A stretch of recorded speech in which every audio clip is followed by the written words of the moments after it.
hello there. Let's see here. Are you working? Be honest. I need to know. I don't hear anything. That seems like a problem. Ah, there we go. Okay.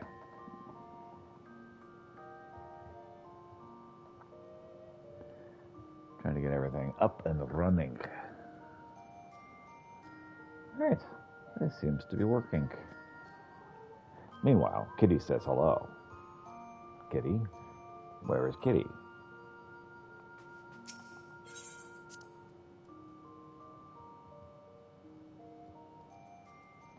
Okay, are any of my jobs from Old Da? For better or for worse?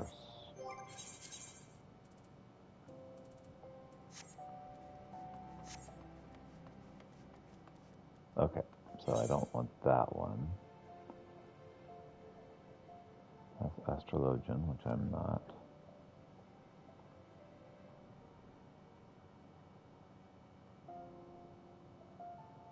That's Reaper. I'm not going to do Reaper either.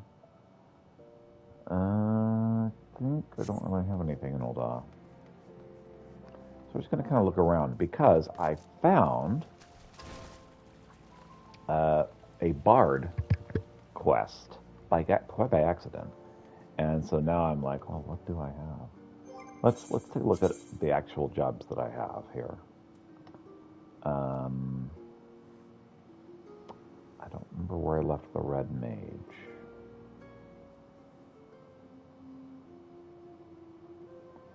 I think I left the Red Mage. Anyway, let's put a sock in that monk.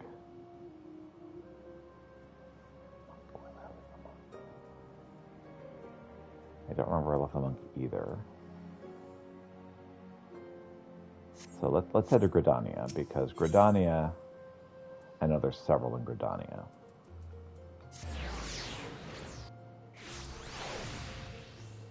Okay.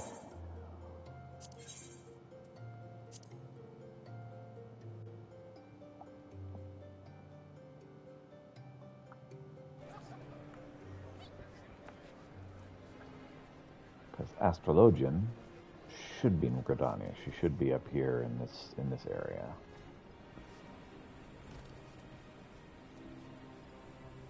And I know that there's a bard waiting in South Shroud, the northern section of South Shroud. So, if nothing else, I can go do that. Actually, am I in here? How close am I on this? I don't want the carbuncle earring. Would like.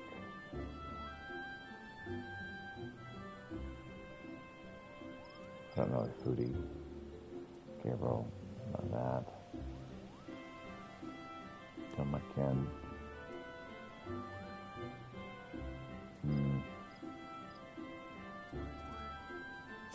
Alright, we're gonna give it a go.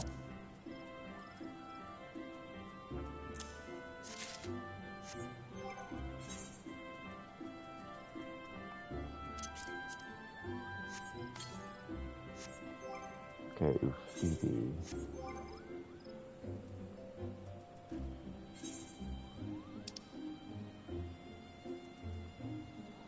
Oh, yes. Absolutely. Absolutely. That is, oh yes. That is very much something that Peter would have carrying him around. All right.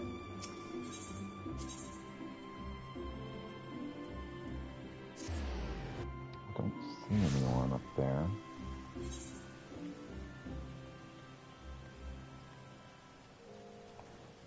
That's very weird.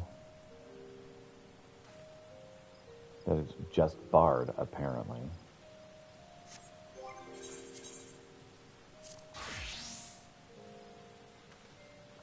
Okay. Well, I know I saw Bard. We'll go look at Lanasha also. Limps Elements, I should say. But I definitely saw the bard guy hanging out around here.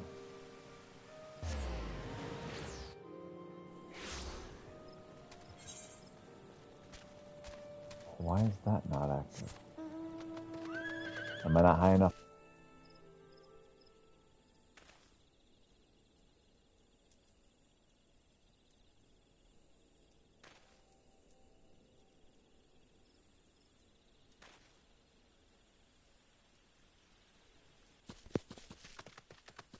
That I saw this, but I didn't click it because I was like, well, I want to do that on stream, but I guess I may not be available yet.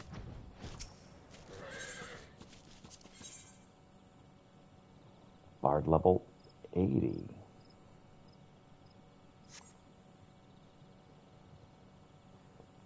Okay, that's weird.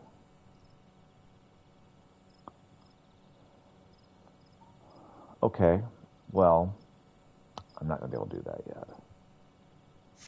Let's go ahead and go to Limsa Lominsa. Oh, that's not where I'm going to go. Check Limsa Lominsa and see how Dancer looks.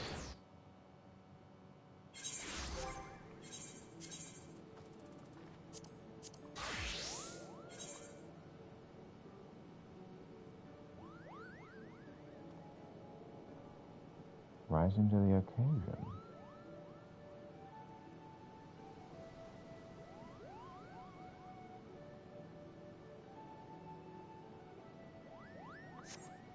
Oh, heck, let's do it.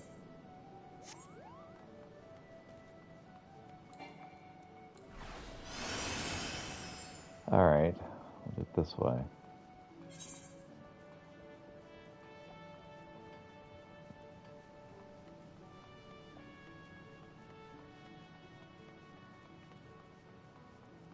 And then there's a triple triad guy down there. That poor man, he's going to get utterly destroyed. Neshmira. That's Dancer.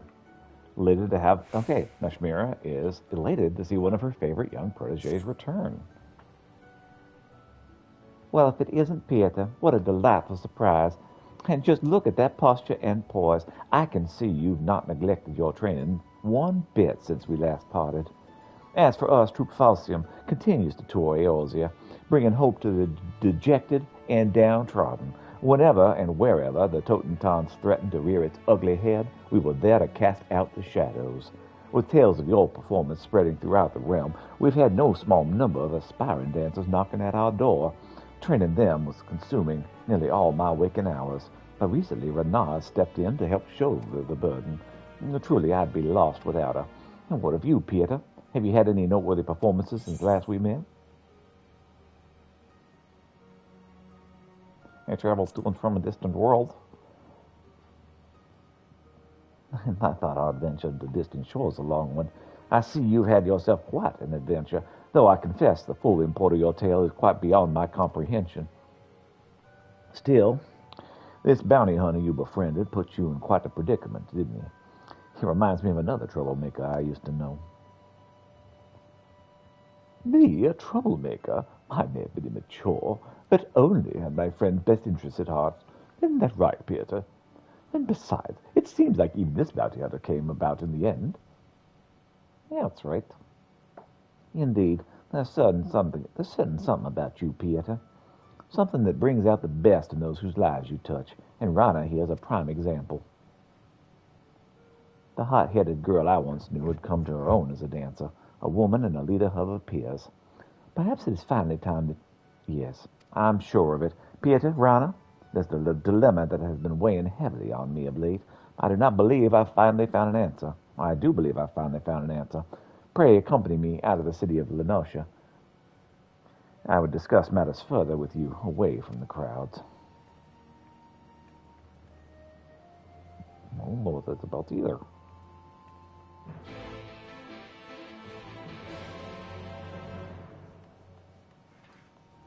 Alright. We're going to play just... Whereabouts are we in the story? Still in Shadowbringers? Yep, we are in Shadowbringers post story, so dealing with all of the patch content. I expect to be in this for the next couple of weeks.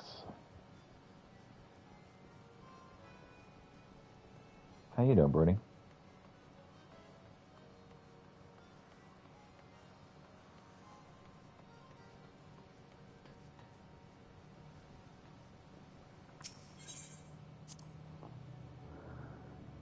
I know other chicks in the triple triad trade. Assuming your school is done for the time until fall. Yep. Until August. I'll be here playing pretty much every day. Although I have to take tomorrow off. Wife has an appointment. I know all the tricks of the triple triad trade. I'll give you a game as long as you keep it secret from Sisyphus. Lucky, yeah, I know, right? This is recuperation time. So I have to get kiddo up for school, so I've been good. All right. Nice.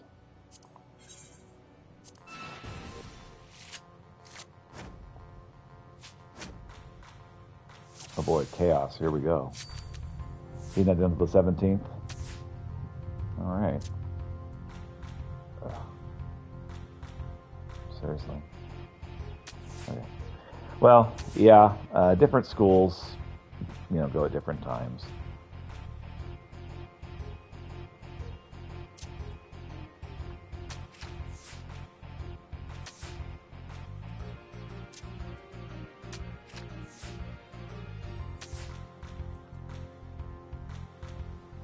Why would you not have played her right there?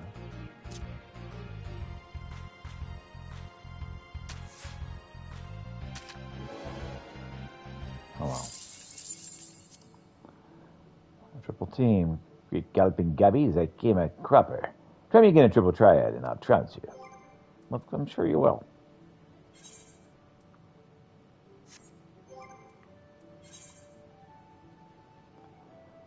Yeah, we start very early in August. We start like, I think August 1st. It's very early in August.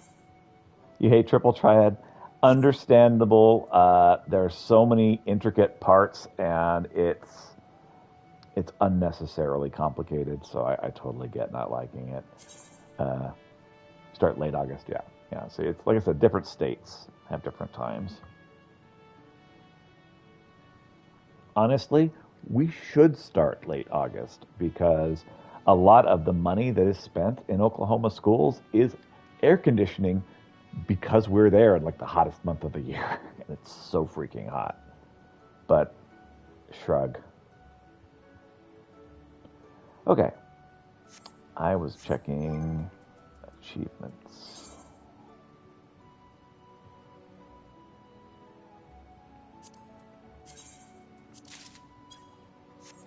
Okay. Let's see.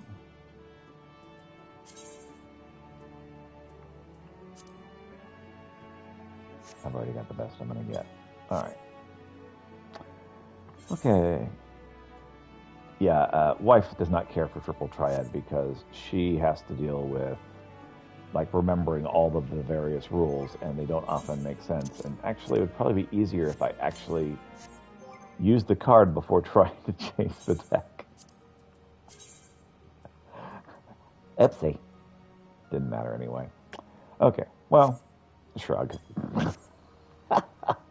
But no, she doesn't like the fact that the rules change so very much from one game to the next that you have to keep track of, okay, is reversed in play right now? Is add in play? Sometimes I lose because I don't pay attention to if it's add or not, and yeah, that drives her a little crazy. So I'm currently going about looking for trouble. I'm like, okay, where are the particular jobs that I have not done that I can activate? Because I would expect to find them in the city where, in the areas where I've been in the game. And there weren't a lot of areas in the game. And I went and looked everywhere in the first world, and I wasn't much there. And so, yeah, I'm just hunting for jobs to activate and then participate in. Okay, so I think from here, probably rise to the occasion. Oh.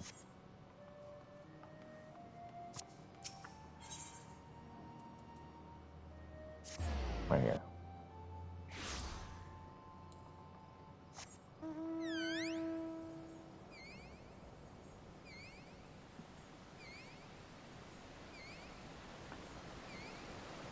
All right.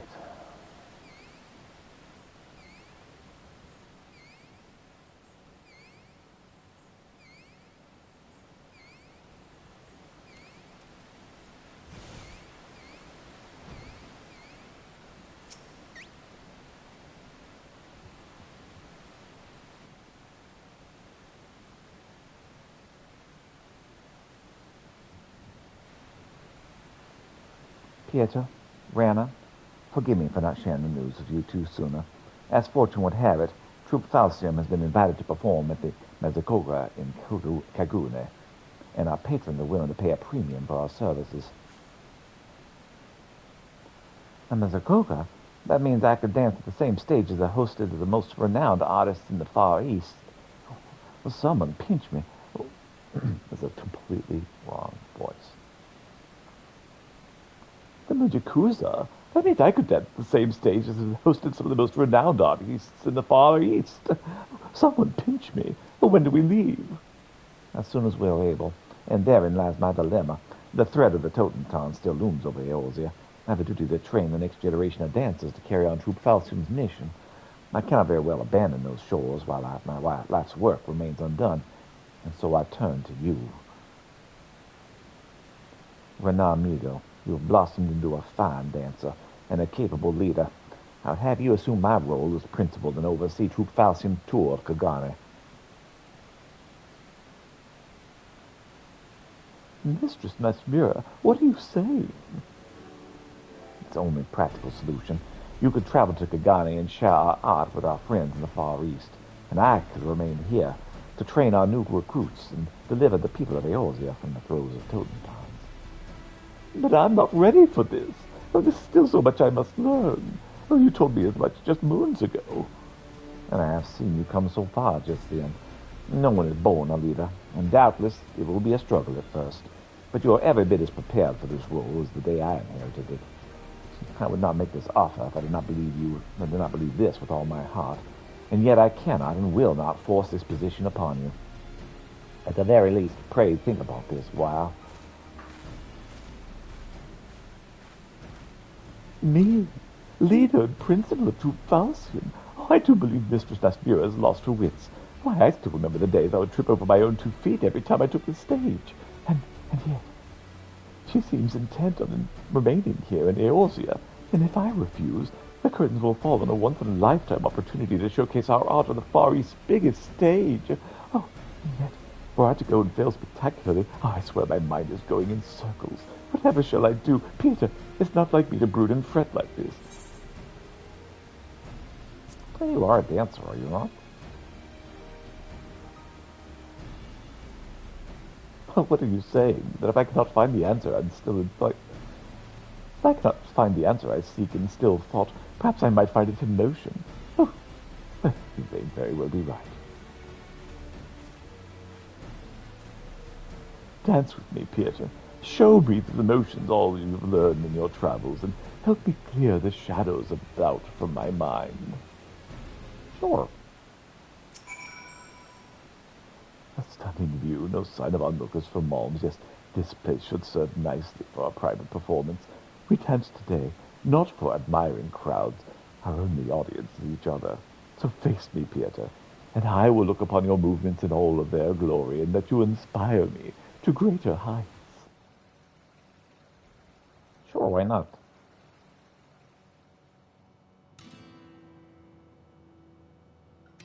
Love this music. Final Fantasy IX. It's great.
Oh, thank you, Peter. That was simply exhilarating.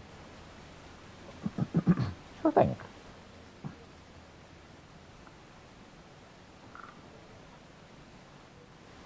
Beautiful sunrise.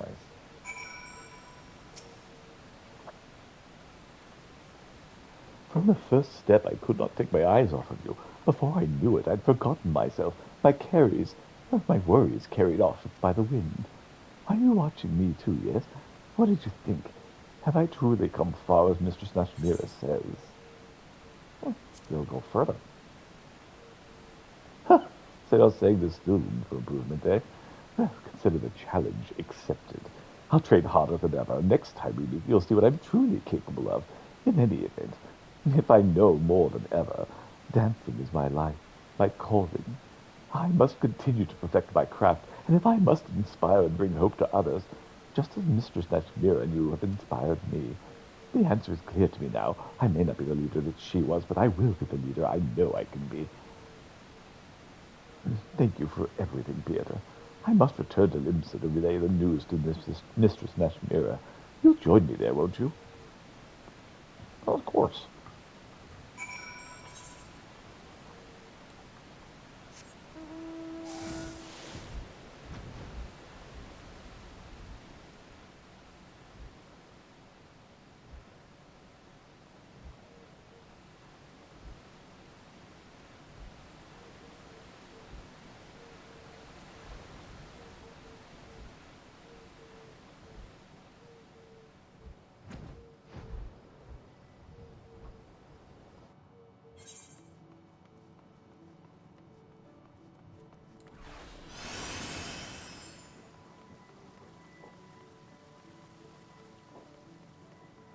Born to run.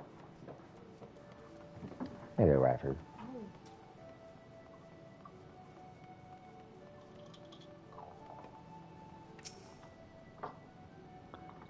Rana here came dashing into town half out of breath. I can only assume what this means. The girl has found her answer. Has she not? Oh, sure. You bet I have. I may not be ready to fill your toe shoes completely, but damned if I'm not going to try. Leave the tour of Kagane to me. I'm proud of you, Rana. Now go and tell the others you must begin preparations at once. I'll be along with Pierre shortly. All right, I love you, wifer. Bye-bye. While I'm beyond pleased with the results, I must admit I did not expect the girl to reach the decision so quickly. Whatever did you do to bring about her change of heart? We danced together. So it was not with words, but through your actions that you spoke to the girl.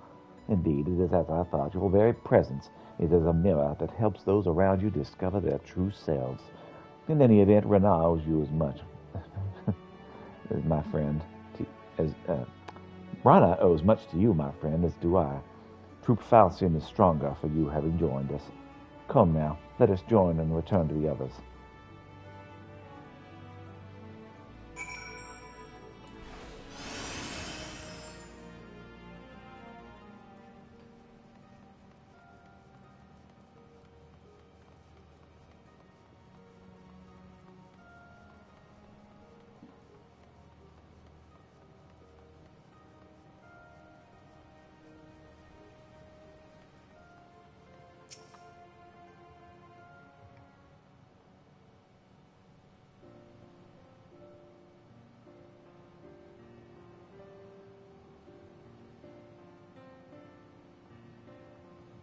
Cannot say I was prepared for this, and yet this is how Mistress Nashmira would have it. It's far from my place to oppose.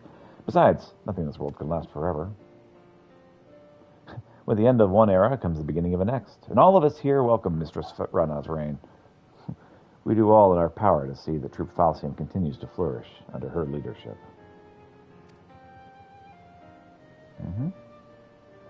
Good, my friend, you're too kind. Let us not forget we were all in this together. If we move forward as one, there's no limit to the heights we may reach. The sun rises in the background. And with that we must prepare to set sail without delay. In Kagane, too, there are those whose spirits sag, and we must bring them hope, as only true Falsium can. I, too, should be getting on. The Tornitans threatens to return to hidden corners of this realm, and I will train the next generation of dancers to continue our fight. And you have your own adventures to return to, don't you, Peter? But don't be sad. Mr. Snashvira and I, and you, even if we go our separate ways, we'll always be united by our passion for dance. Our paths will cross again, I'm certain. And on that day, you'll be simply astonished at the dancer I've become. Mark my words. Sure.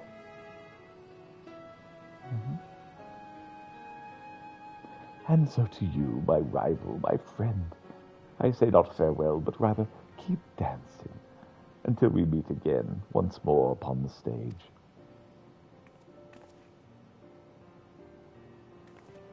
Sure. See you guys. Y'all have fun.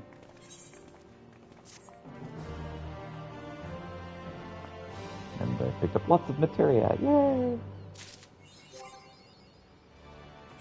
The friends of mine too. Friends don't dance with their friends of mine. Got it. Oh, they see. Totally, yeah. I'm heading to Kagane just to check out what's going on over there.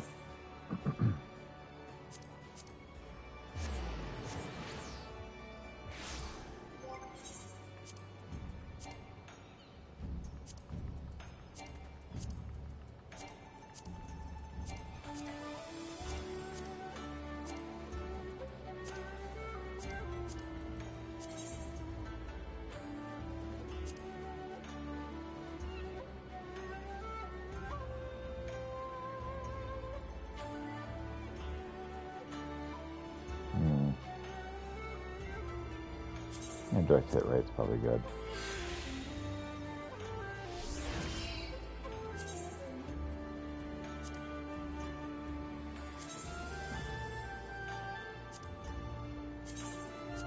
Crit hit's probably good there.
I'll just hail to the queen. What's the bet about it?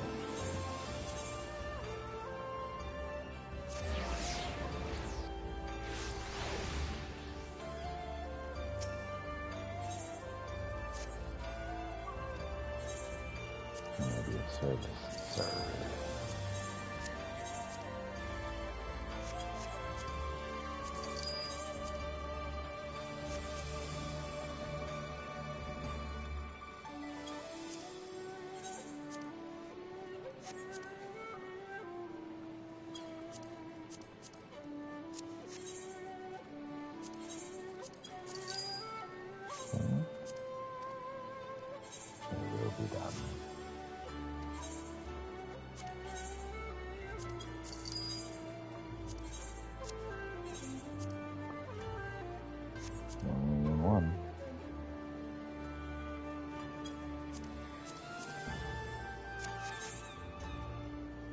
Hope next time you'll have a more meaningful task for me. There we go. And the computer fell asleep. Wake up, computer. Computer, wake up.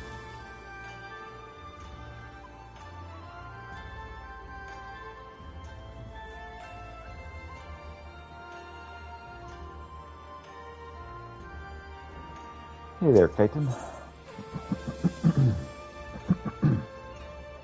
Judging by the look of relief on Clayton's face, you've saved him a great deal of time. My lord, my auspicious timing. I intended to send a missive to the Rising Stone, but it seems it's no longer necessary. Master Hannock wishes to speak with you regarding a matter of grave import.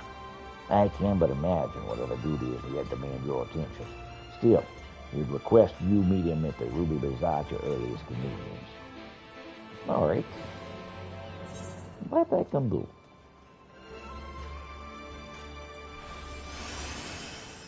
And what's more, I can move a little bit faster.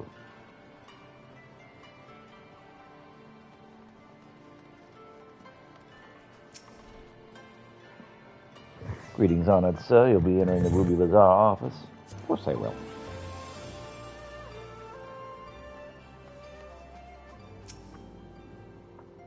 Hey there, Hancock. Well, how can I help you?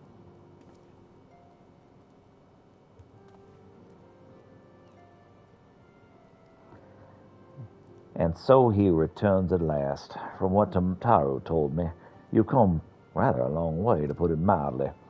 While the scions remained locked in slumber, so she sought aid from all corners of the realm. In fact, it was I to whom she first turned when searching for a champion to assist her in your absence. Though you have no doubt surmised, I did not call you here to discuss such matters. I've received word from Lord Hien that the Bojan Resistance, our comrades of the Eastern Alliance, seek to aid the distinguished heroes of a fight against the Empire, and naturally your name immediately sprang to mind.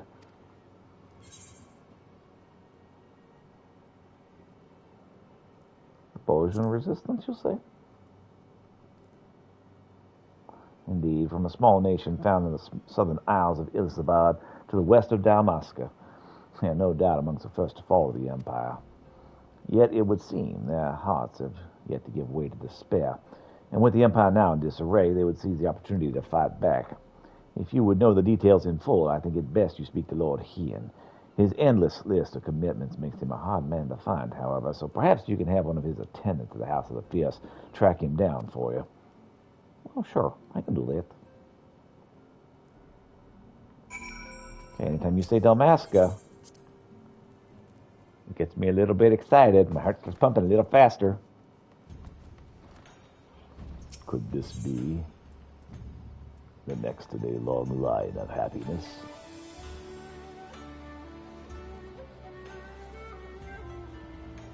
Okay, yep, Yansha. Let's go to Yansha then. The House of the Fierce.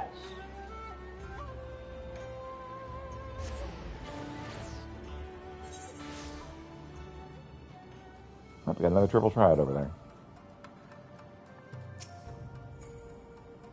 Greetings, good sir. Lord Hien has been expecting you. When word reached us of the Bojan Resistance, Lord Hien knew at once there was but one man to whom he could turn. He left to the coattails long ago.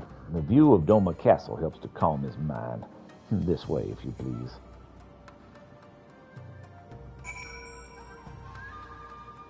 Sure, I'll head that direction, but first, hold up. Let's play some Triple Triad. Triple Triad, yes, I am familiar. For better or worse, I was often in the company of Garlean officers who enjoyed the game. If you wish to play, you need only ask. Reverse, you say?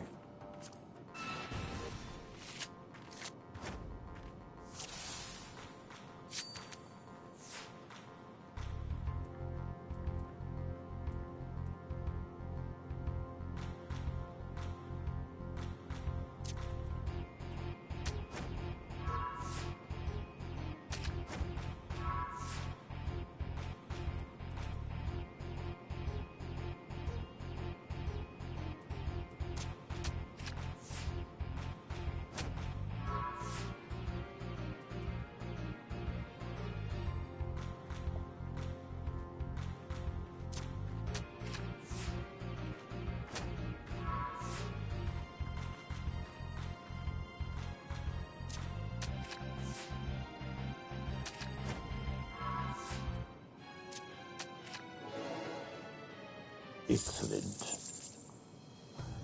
Impressive. It seems the Galileans have no more to fear than your prowess in combat.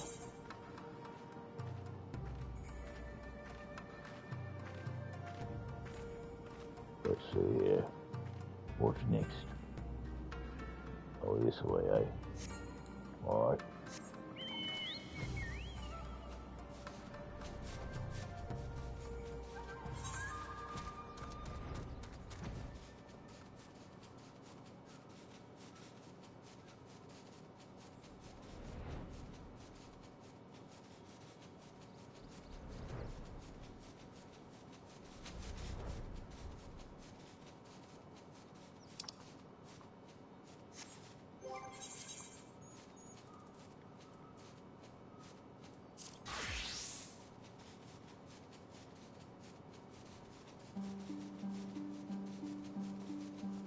I'll try to level up a bit.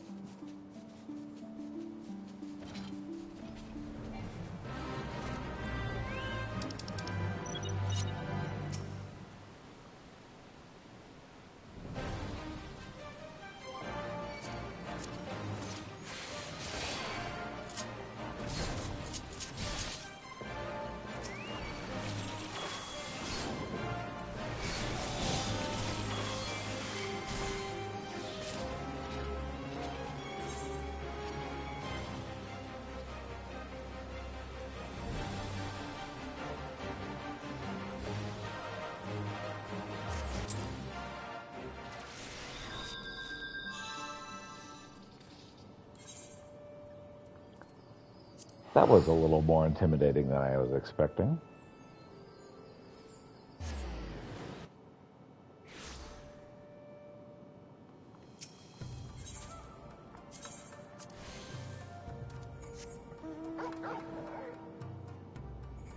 Thing two-shot me.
Here we are dealing with naked Namazu first thing in the morning.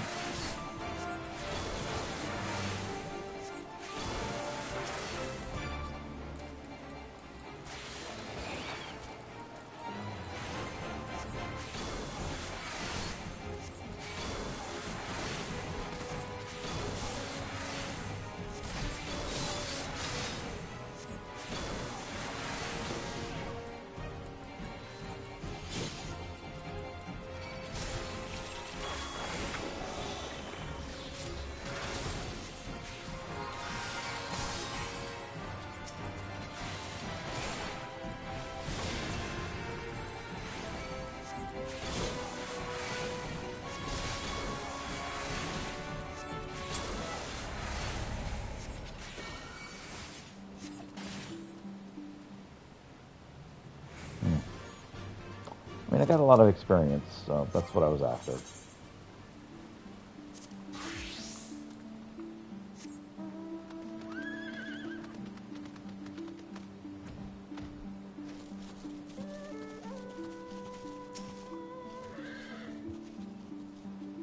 This way, atop the broken bridge.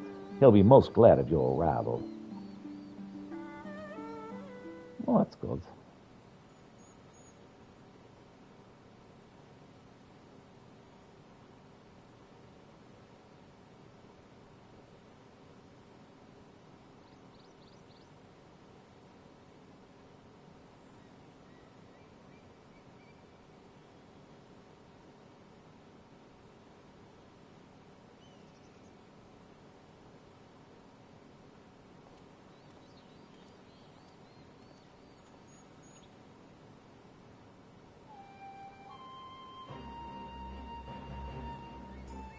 Do you remember when first we shared a view of this castle together? Still under the Garlean control, perhaps, yet for all of their wickedness, its beauty would not be so easily sullied.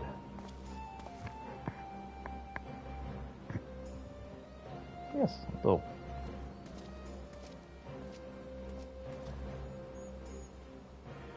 It's good to see you, my friend. You must forgive me for foregoing pleasantries, but our guest here is in dire need of your help. Marsec of the Bojan Resistance. A pleasure to meet your acquaintance. Thank you. As you've no doubt already heard from Lord Ian, my people seek to reclaim our homeland from the Empire. Under his auspices and that of the Eosian Alliance, we aim to do just that.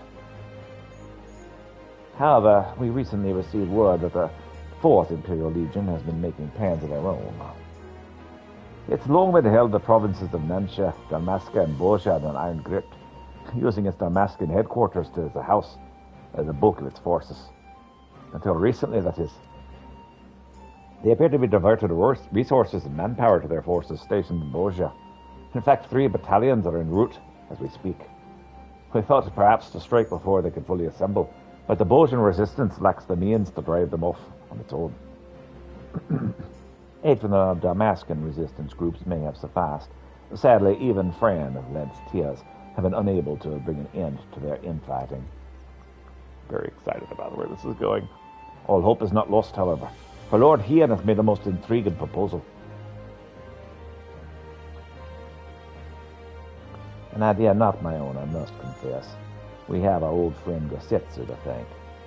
As the Empire tightened its grip on Doma, our people were at a crossroads. Would they lay down and surrender, or stand up and fight? Obviously, you are going to fight. You sought me out that I could spark the fire of rebellion. The same must be done for the Bojans. They require a standard under which they may rally, a symbol of hope to steel them for what is to come.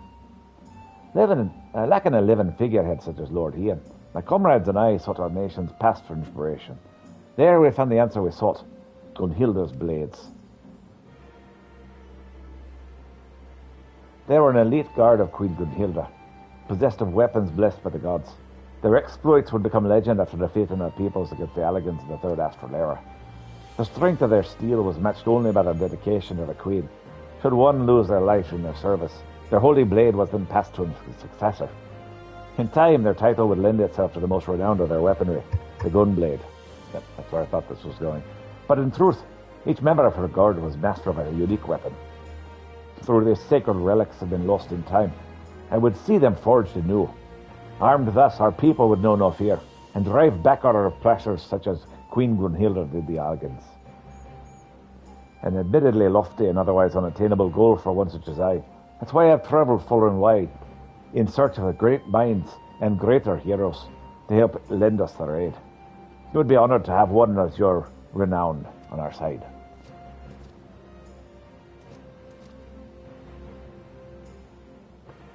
We valued the Bojans' commitment to their cause, and I would see their plans come to fruition. Aye. Unfortunately, their demands, they'll remain here. I could not in good conscience leave knowing the Empire yet threatens the border to Alamigo. Should you choose to accompany them to Boja, and I ask you act as a representative of the East and Eosian Alliance, instead. Oh, leave it to me.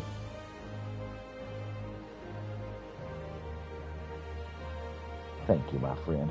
If there's aught else you require of the Eastern Alliance, you need only ask. Safe travels to you both.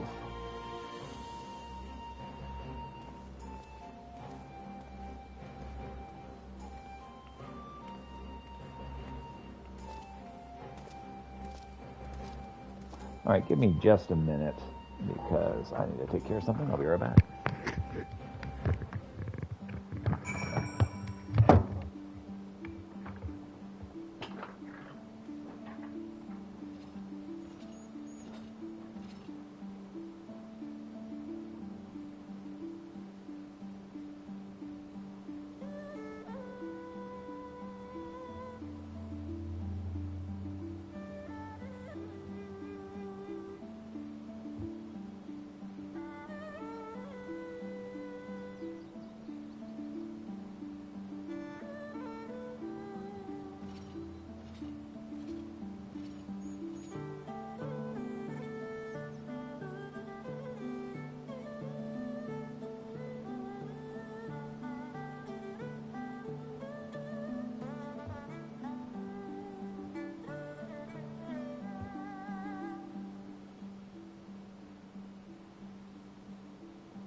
All right. Off we go. An airship to our base has been prepared for us at the Enclave's dock. I hope to see you there soon.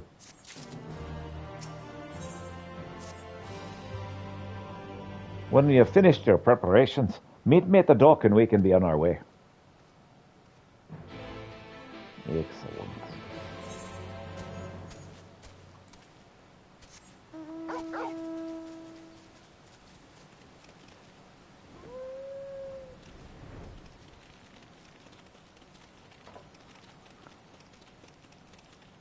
No, it smells weird, doesn't it, cat?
Zazzle. Let's get Zazzle as a minion.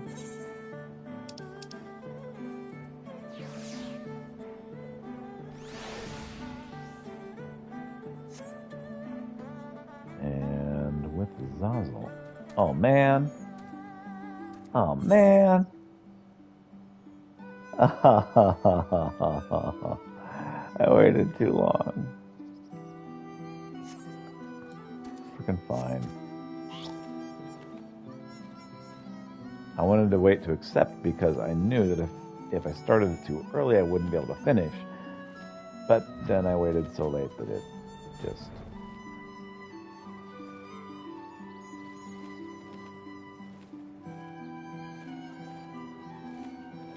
My minion was running across the countryside.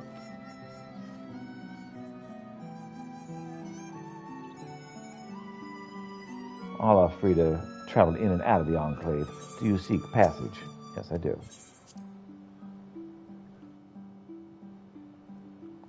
And then while I'm here, let me really quickly check on some things.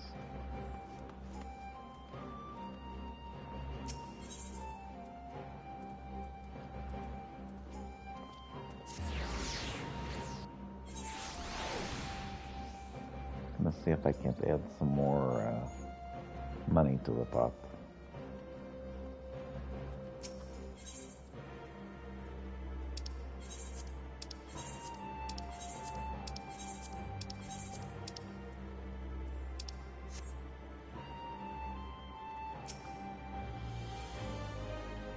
Hope this day finds you well, Peter. If you have any questions regarding the reconstruction effort, I'd be happy to answer them. 48, let's see.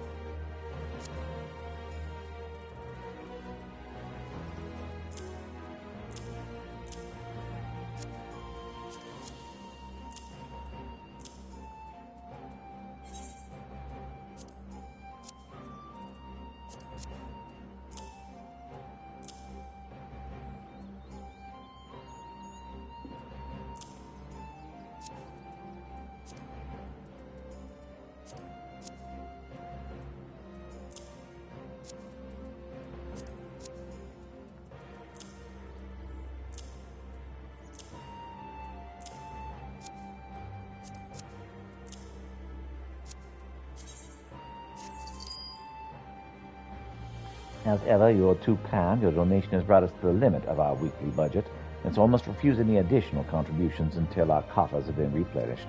Well, thank you again. And that should be good tomorrow. I'll make sure this is good before we continue. Okay.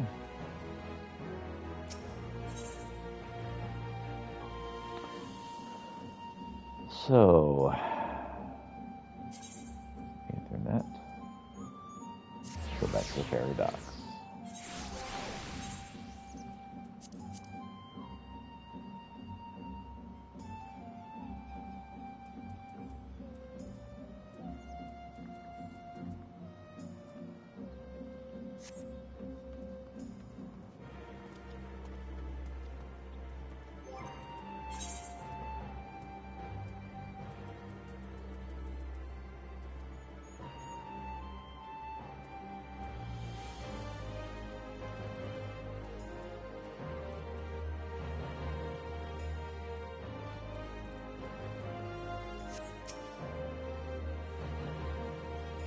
Coming aboard, so yeah, absolutely.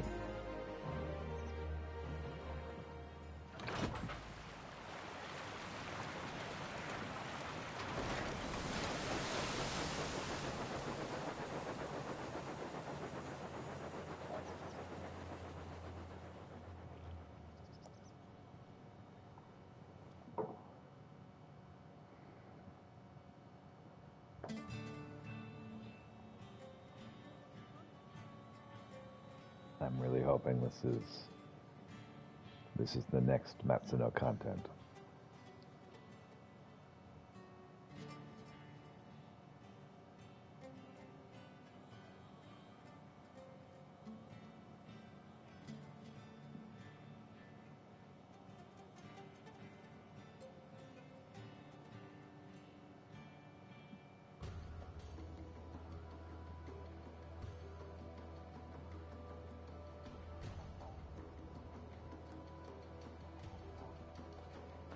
that we should play host to the liberator of Doma and Alibigo himself. I do not think you could be persuaded to help us. Bajdane, leader of the Bojan resistance. Not the best choice for the job, if I'm to be frank, but I'll bear the title all the same.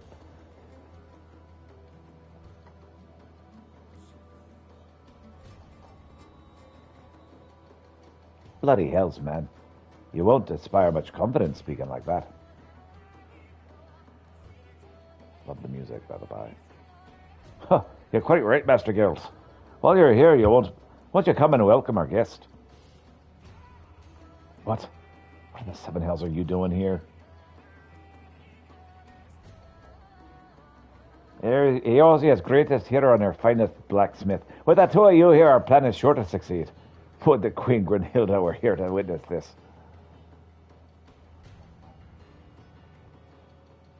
What? Oi, Peter. Just between us, I'm only here to pay off my debts to that black-hearted snake, Rowena. She'd been selling supplies to the Resistance, and they happened to mention it was in need of a smithy. So she went and told him I'm the greatest bleeding smithy in all the realm, with skills that put Barragat himself to shame. I can't really say I'm even half of what she claimed, but I'll do me damnedest.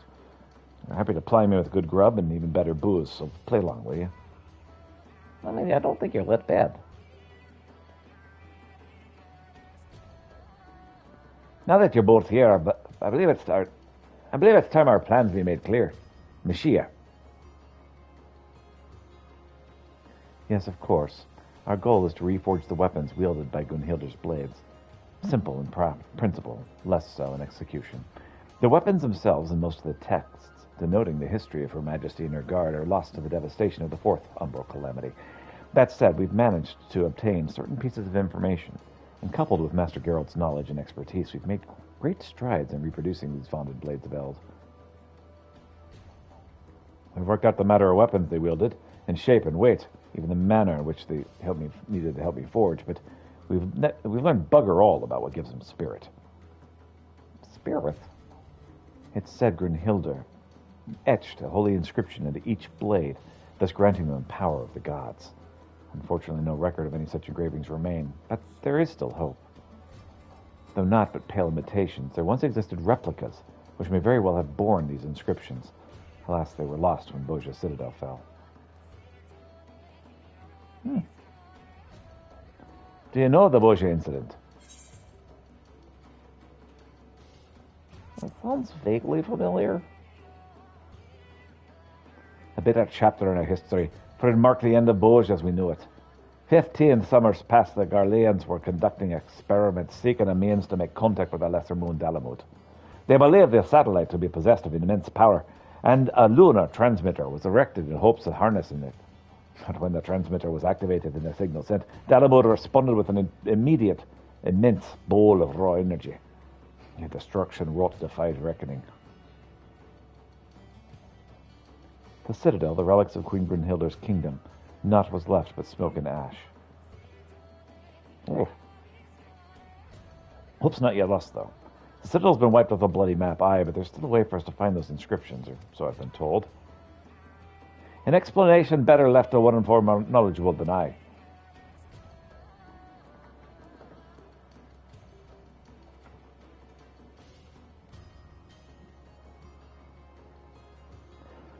Are we looking for somebody?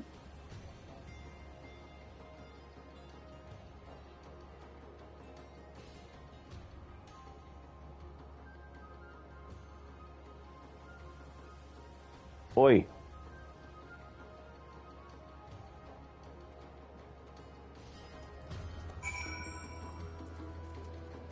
Hey, Mikoto. How can I help?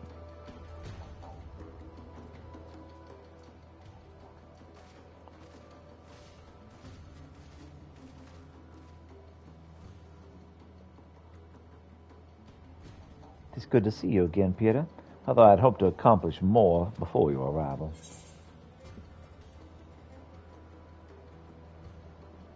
Wait, don't tell me. Your name is, what was that again? Have I truly left so little an impression? It's I, Mikoto of House Jin, but do you not recall our journey together in the Rabanasta? Not particularly.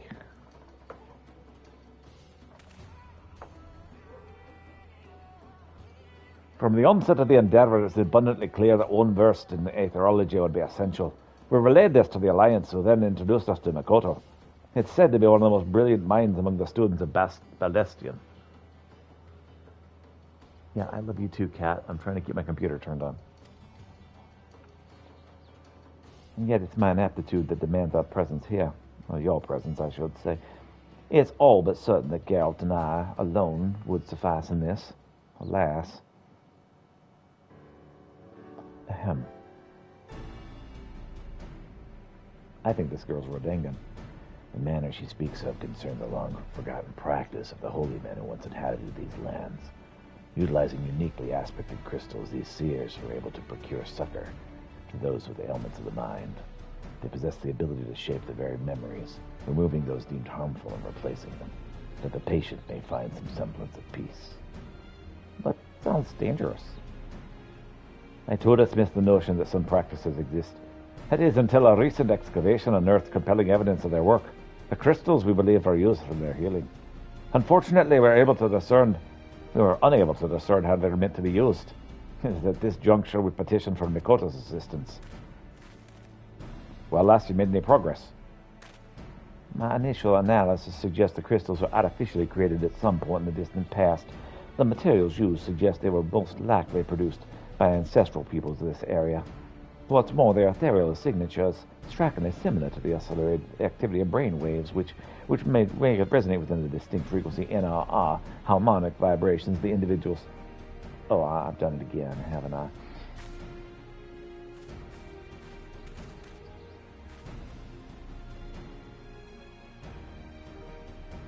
I think a simpler approach is in order.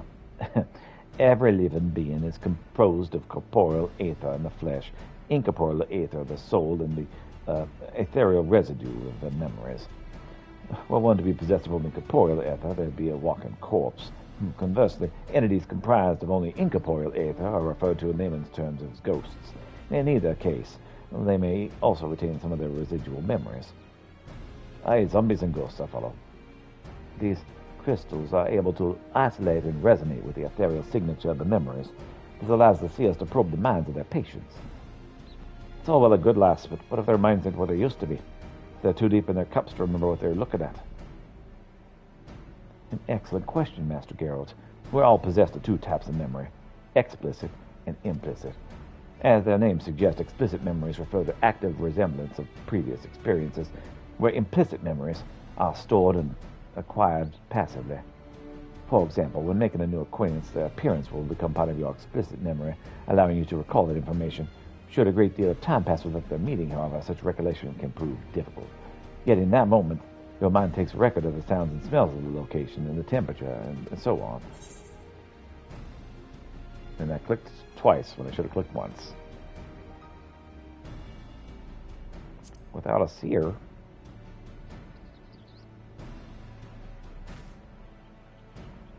Thankfully, that will not be necessary. When I was first told of the seers and their practices, I was immediately reminded of your ability to peer into the past. I believe these people were blessed with similar gifts.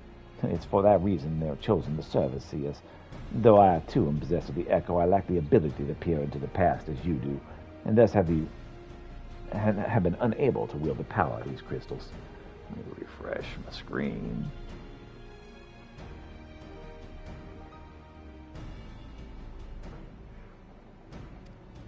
There we go. That's why we called you here. Now, until now, I do not posit theories. With your help, however, I may now be able to put them into the proof. And you, Master Geralt, you'll be my first test subject. No, thank you.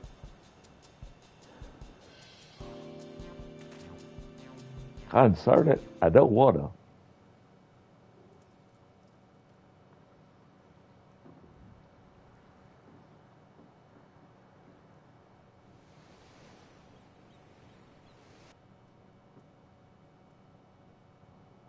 Peter, I'd like you to recall the last time you experienced the echo. Concentrate on that feeling. Master Geralt, I need you to recall a memory of the past. Maybe anything you like. Better not go poking around in there digging up something unsavory like you hear, lass. Please, Mr. Geralt, focus. I don't need to see any solicit details. Salacious? I don't need to see any porn, please.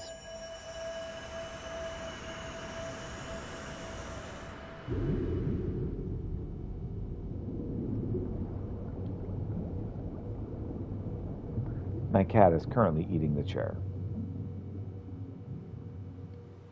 Why are you so weird?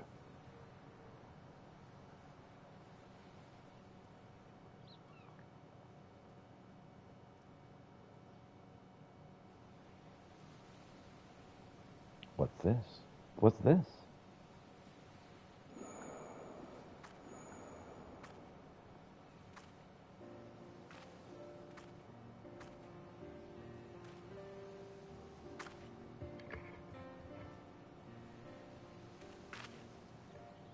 This is most unexpected. For reasons I cannot yet explain, it appears the echoes allowed me to accompany you into his memory. You're a skilled smith, Geralt. There's no denying that, but you hold money about as well as your liquor. Well, what bloody good is money if you can't spend it? A man has to live a little, Rowena.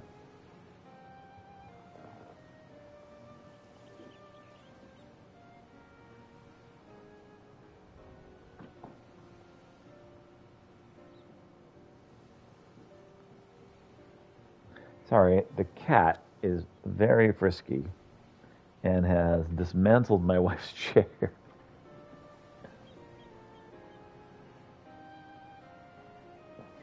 I wish I knew what he took apart, but he took a piece of my wife's chair.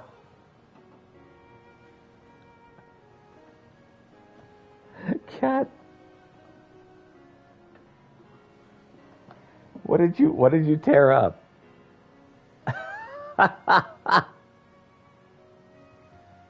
I'll have to figure it out later. The cat tore a piece of my wife's chair off.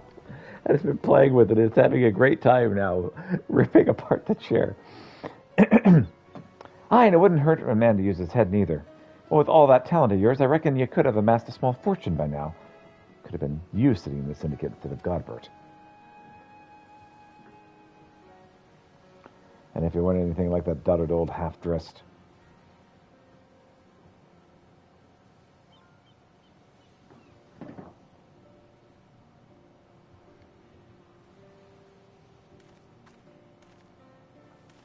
Didn't realize my memory was so sharp. As you can see, implicit memory is surprisingly comprehensive.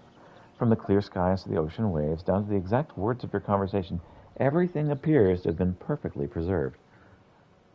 Is that it? It is. I found out where it was. Cat ripped off part of my wife's chair, but I found where it was and put it back. Now Cat is interested and wants to rip it off again.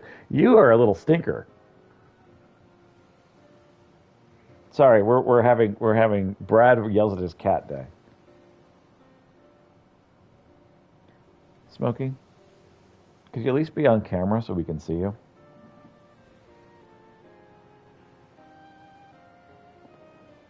Okay. As you can see, implicit memory is surprisingly comprehensive. From the clear skies and ocean waves down to the exact words of your conversation, everything appears to have been perfectly preserved. That's not how memory works at all, but let's continue. You weren't listening to that, were you? Mm-hmm.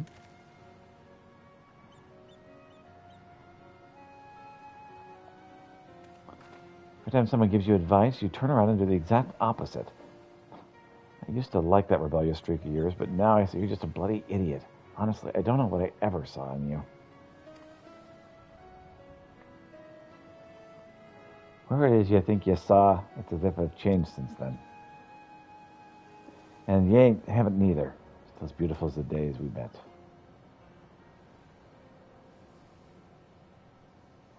Oh, well, hold on a minute. I never said anything like that. I swear on my last mug of ale.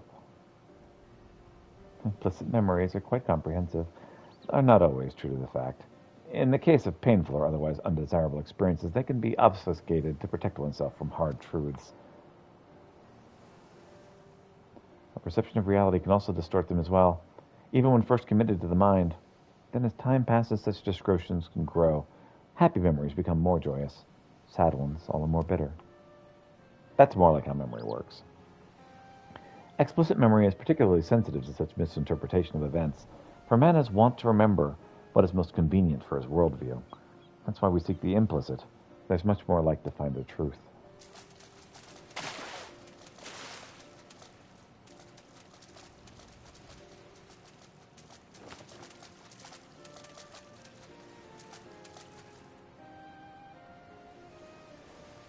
And that's when he got married. Pretty sure he's not married to Rowena. The truth, Rowena and me were only here a week ago. Don't tell me my memory is that bleeding unreliable. A self-imposed delusion, perhaps. As I said before, the mind is always a way of concealing painful memories. Very, very off.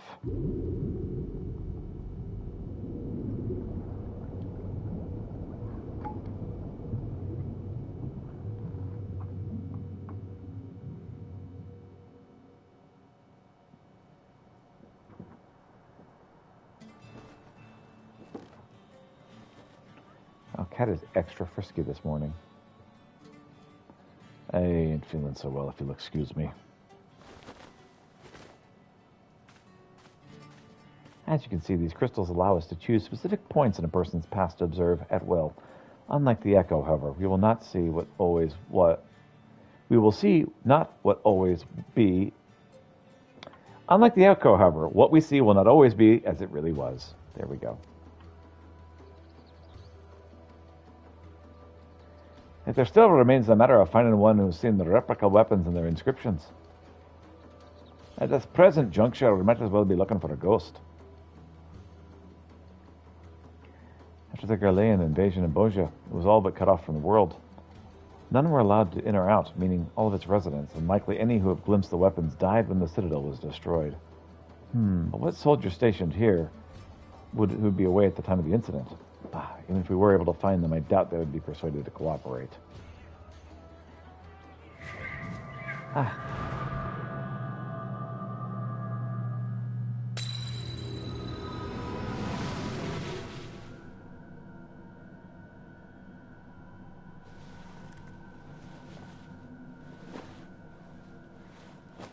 Please, Laverius. No.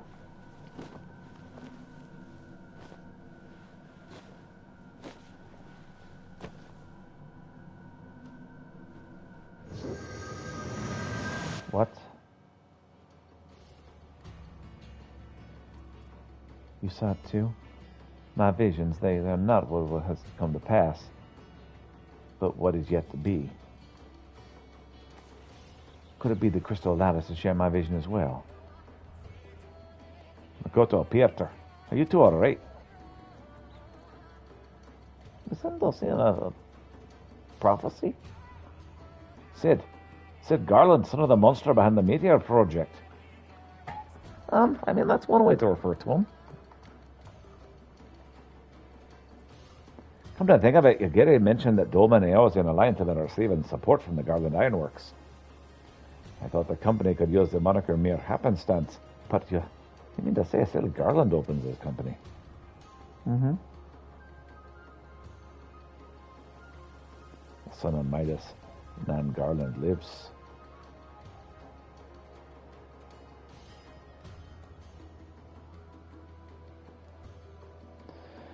He must be summoned at once. If he's at the Citadel prior to its destruction, it's quite possible he may have seen the replicas. Fate is indeed a cruel mistress, pinning our hopes on a Garlean. The rest, to get to that bastard Midas, no less. It's a truly no other way. As yes, and please. Oh, very well. I only hope our fallen comrades can forgive us.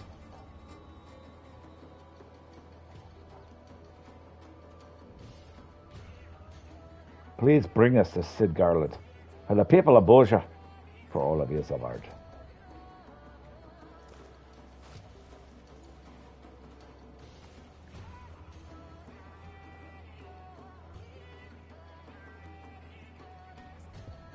Okay, so they're not giving me a choice. And now everyone's speaking Scottish. Scottish.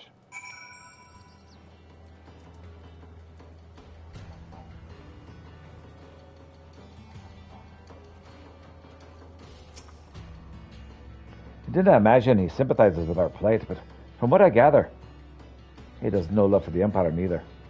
If that will suffice in persuading him to aid us, then so be it. I hear there are engineers stationed at Rargo's Reach. Perhaps you can begin your search for Garland there.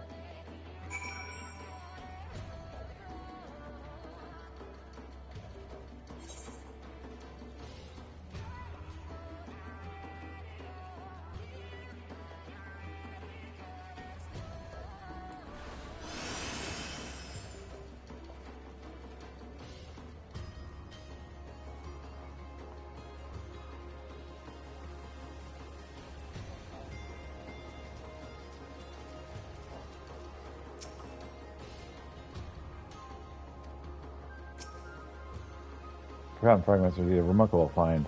With a little more research, you'd yet to find a way to employ them in battle as the Queen's Guard.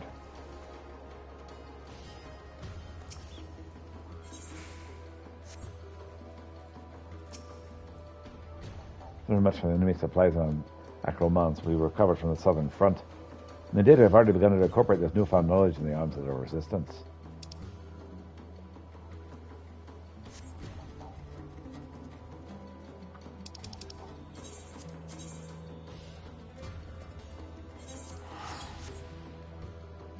Then to hit the Ralger's Reach.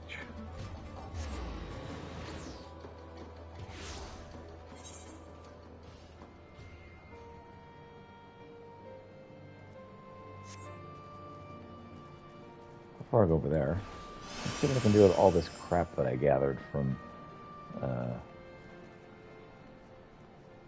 like Alexander mission.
What else have I picked up?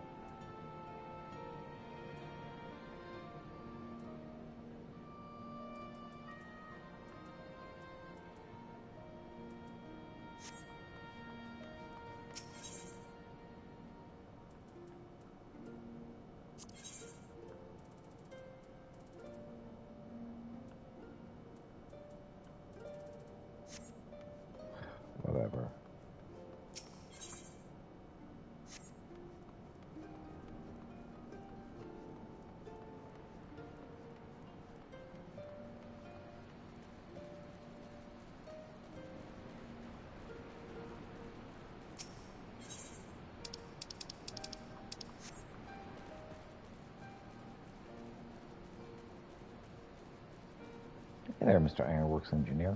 I'm looking for Sid. Is he around?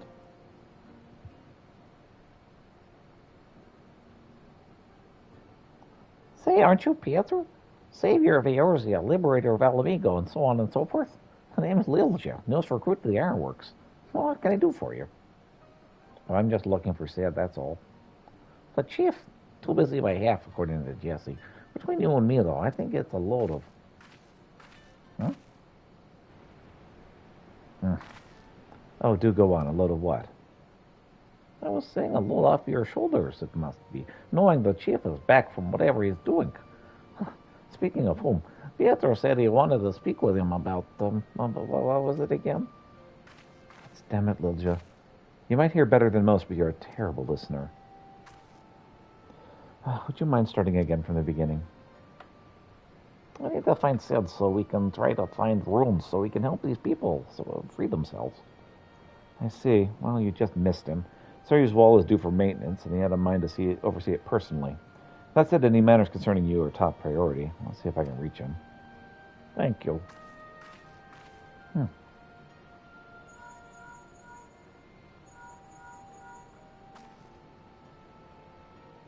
I take it this is an average day for you. Must be hard. Always having to put on a brave face as you're thrust into danger, people tugging at you this way and that, like you're some sort of errand boy. I mean, that's kind of my day. Not that we don't appreciate what you do for us. Goodness knows I do. In fact, well, you see, I'm something of a fan. I knew that Ironworks worked with you on occasion, but I didn't think I'd have the chance to meet you in person. Could I shake your hand? Lilja, Sid being back took a load off my shoulders, not yours. Don't you have work to do? Oh, right, work. Do the calls, but hopefully we'll meet again soon. See ya.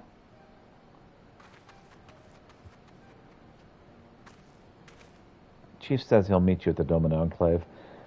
Not the most convenient of locations, but it'll have to do, I'm afraid. Oh, yeah, sure. One more thing. The Boji incident is something of a sore spot for the chief. Even if it was an accident, most people outside of the Empire remember it as a massacre. The chief tried to put a stop to his father's experiment, but his pleas fell on deaf ears, and, well, even now he still blames himself for it all. Should have tried harder, he says. Could have saved him. Could have saved all of them. All that genius, the man can't find a way to forgive himself. So if you're aiming to go digging about in his past, just be careful. I dread to think what demons he's got locked away in that brain of his. Well, I'll be perfectly careful.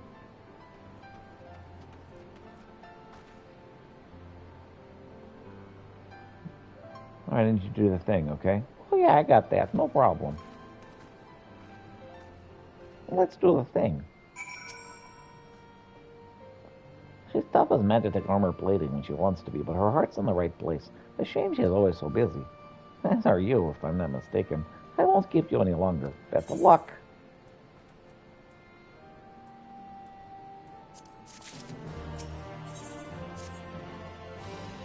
Chief said he'd be meeting you at the Dolan Enclave, didn't he? Well, it's best not to keep him waiting.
Okay.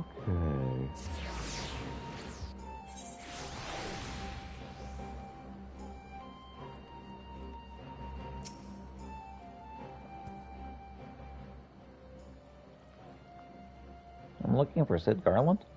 Master Garland, yes, I've seen him restlessly pacing about the Enclave. If you wait here, I'm sure I'll come along before long.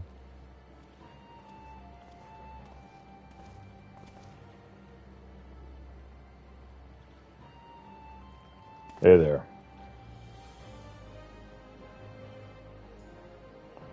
It's hard to believe this place was until recently occupied by the Garleans. Doma's a long way to go before it regains its former glory, but they're off to a good start. Hey, I need to poke around inside of your brain. So I've heard. If the Bojans wish to follow the Doman's lead, I plan to do what I can to help them. In fact, I've already spoken to Lord Hien and agreed to divert part of the Ironworks resources to assist in Doma's reconstruction. The offer seemed to have taken him by surprise, but I assured him that in addition to the Ironwork commitment to freedom through technology, I have my own reasons to reverse the destruction wrought by the Empire.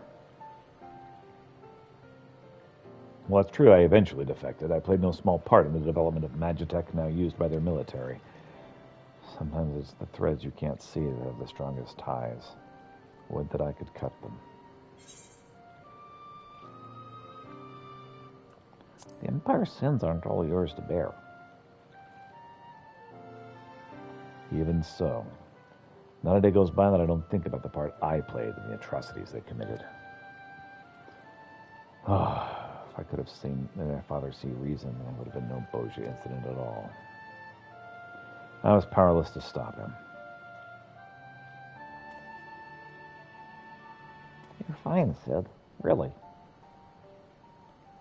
Yes, you're right. There's a time for wallowing in self-pity and a time for action. I plan to do whatever I can for the Bojan resistance. If they're up against the Fourth Legion. If they're to stand a chance, their allies here in the East won't be enough. They're going to need all the help they can muster. I'm not entirely sure what part I'll have to play in all this, but I doubt anything I do now will be enough to atone for my past mistakes. But if it means throwing a spanner in the Empire's works, count me in. I love your color scheme.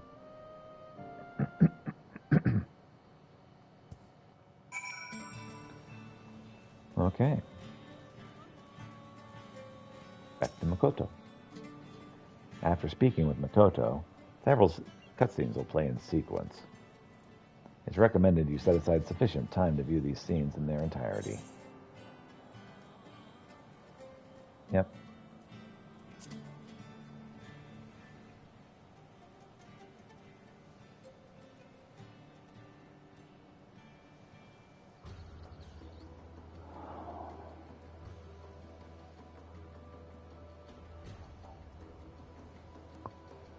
I'm here to help any way I can.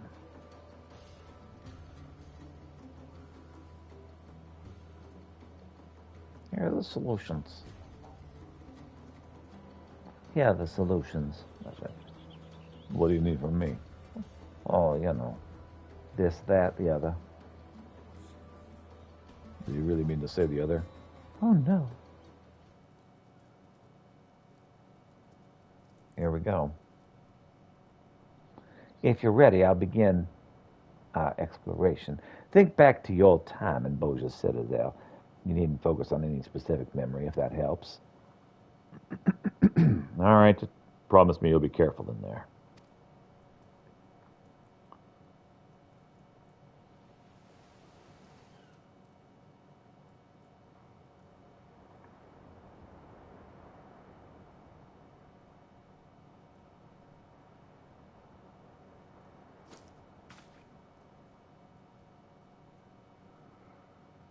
This seems awfully familiar. Like something I would have seen in that city under the ocean.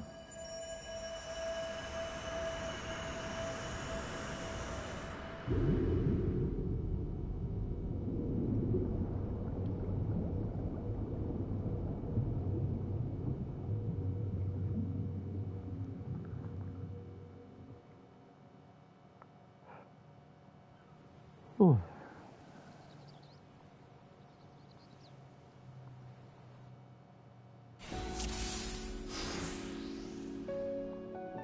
Duty commenced. This is Boja's Citadel, all right. At least I think it is. Everything's so distorted last time. My recollection of the place appears grossly incomplete. I can but assume that your memory is being warped by your subconscious. Well, I'd rather not stand around laboring over details. Let's look for the transmission tower, the Principia. Anything of import would be stored there.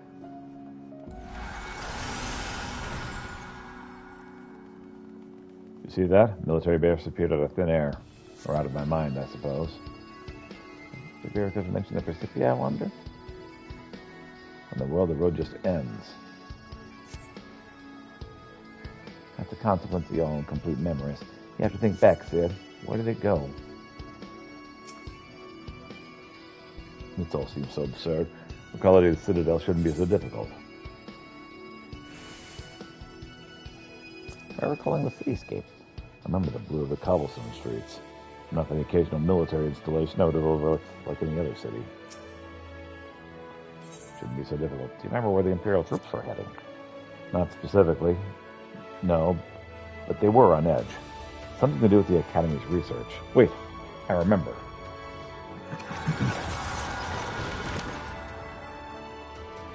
You've done it, Sid. The road is returned. We'll be able to reach the Principia if we keep heading north.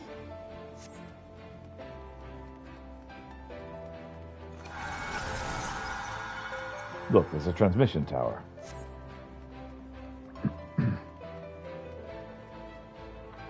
Damn it all, the road's cut off again. Come on, Sid, you have to remember. Sorry, Peter, try as I might, my mind is drawing a blank. Maybe there's something around here that might jog my memory. Psychological stimulus to prompt recollection. That just might work. Magic armor remains. You find the smoldering remains of magic armor, no doubt left in a fierce battle. Sorry, Peter, try as I might, my mind's drawing a blank. Maybe there's something else that might jog my memory.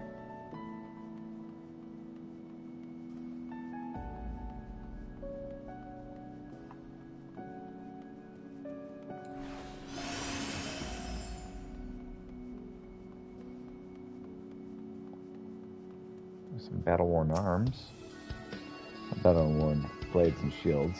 Not of Imperial design. That wouldn't be it.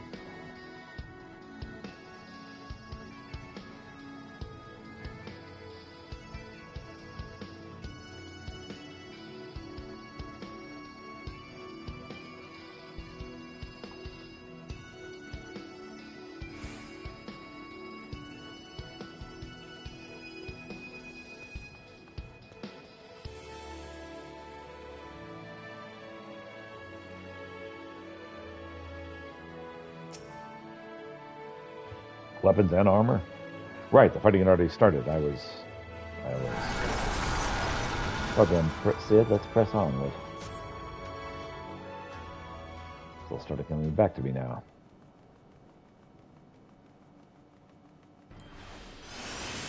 The tension in the air is palpable. Right, soldiers were high alert that day.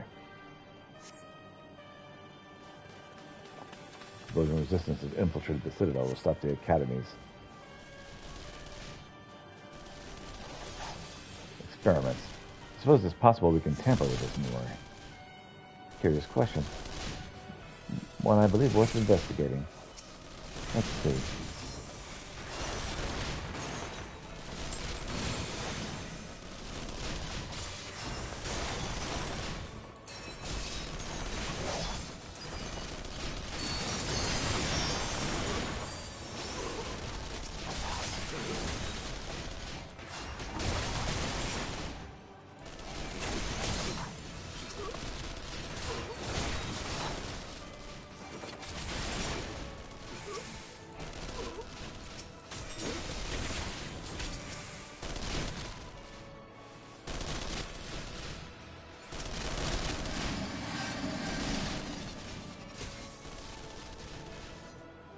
No. We can't defeat them, because this is an event from the past. The memory appears to be mending itself. Interesting. Altering memories is easier said than done, it seems. Oh well, let's keep going. Keep making your way to the transmission tower.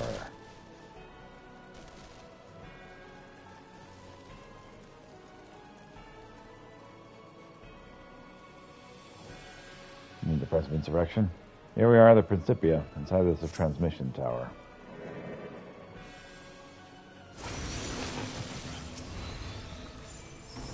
What 7 hells are these? Could they be a manifestation of your subconscious? So they'll likely seem to suppress the memories of Citadel. I mean, they intend to purge us from your mind. You cannot let them.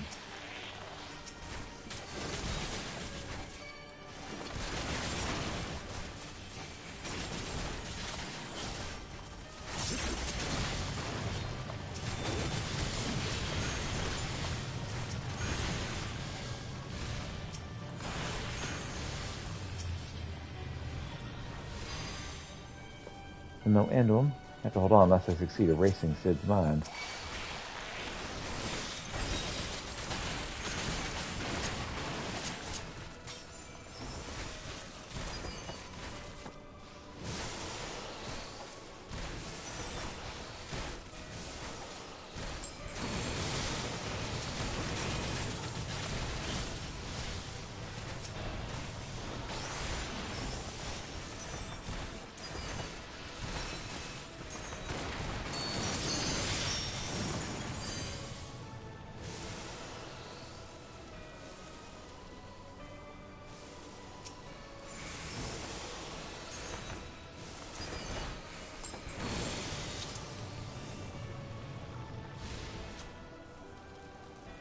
Curious they could defeat these, but not the soldiers earlier. Perhaps they're not truly part of your memory. We can worry about that later. Come on, we're nearly to the tower.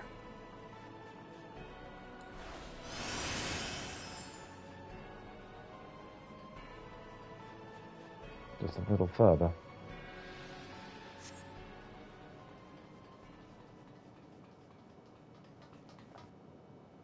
Here we go.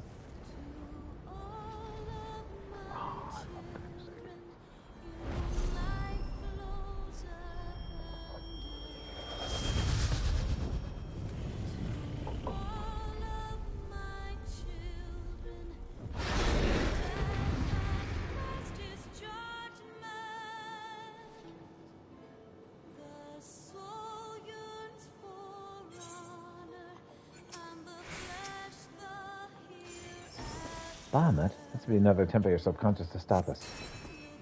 Please, Sid, you have to pull yourself together. Are we sure I'm not suffering from a sudden set of psychosis?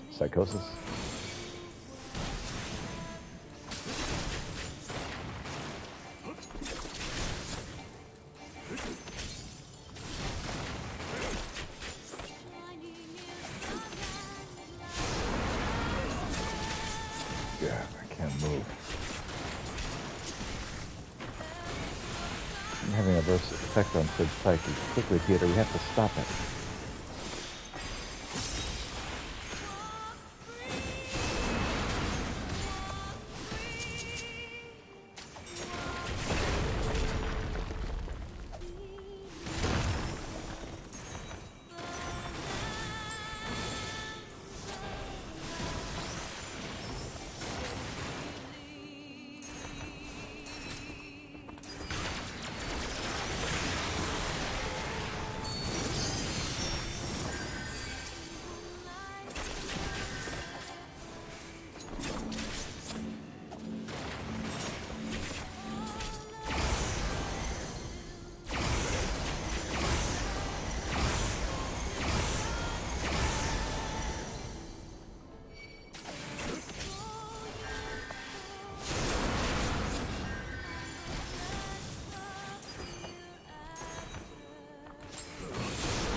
Careful, I like not the looks of this. The psyche's deteriorating. Theater, look out.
have to hold on. For Sid.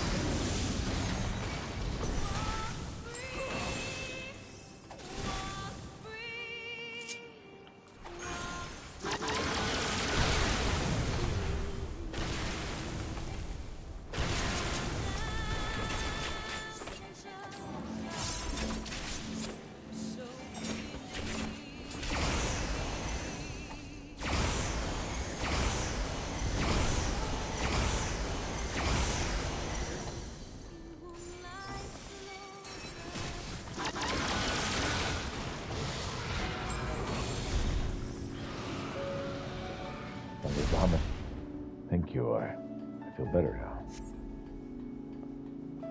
Perhaps now your subconscious will be more forthcoming with the truth in this memory. Make your way to the transmission tower.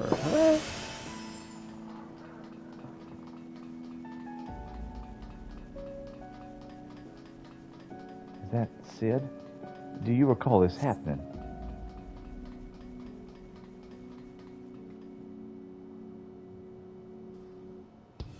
Father was so angry that day. Father, please, if you would just look over this data. Enough, damn you. The next time you question me, it shall be your last. Now leave. You of all people should understand the risks. Why do you refuse to see reason?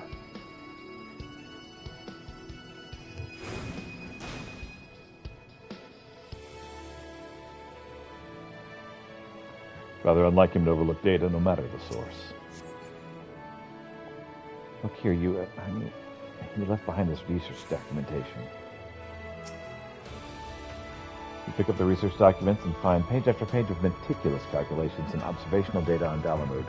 Young Sid posits that the Lesser Moon may very well possess the ability to harness and manipulate solar power.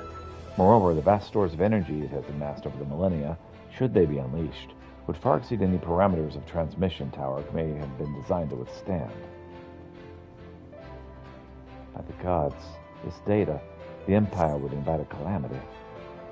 So many sleepless nights spent in those damn papers, all for nothing. If my suspicions are correct, then he was already... Never mind. Let us press on. The truth awaits us.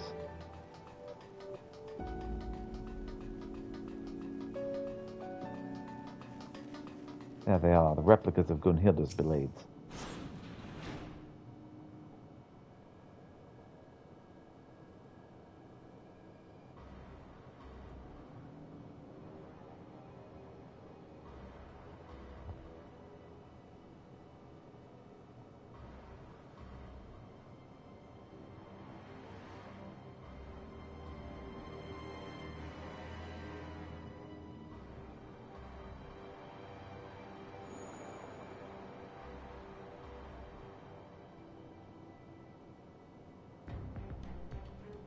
Know your place, whelp.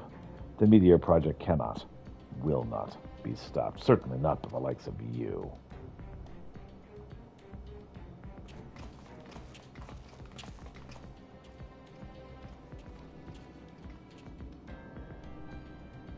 No, this is wrong. Emperor Sullus couldn't have been there.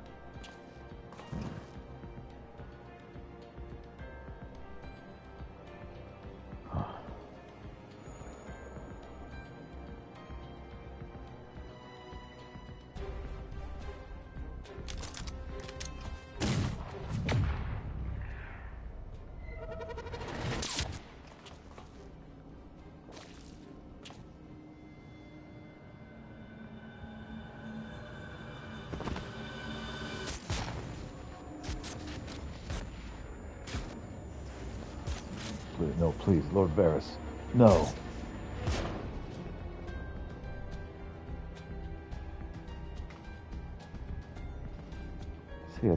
Sid, you mustn't forget, this is only a memory.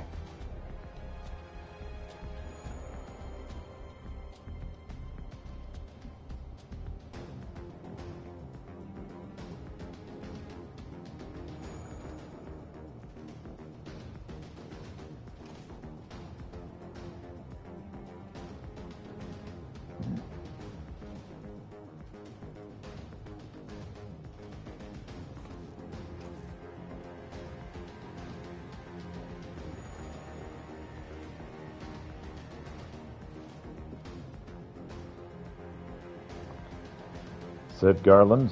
Bringer of ruin, herald of ash? Your father must be proud.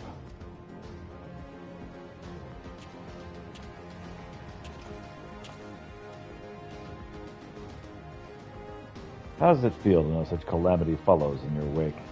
That your failings bring death to all you hold dear?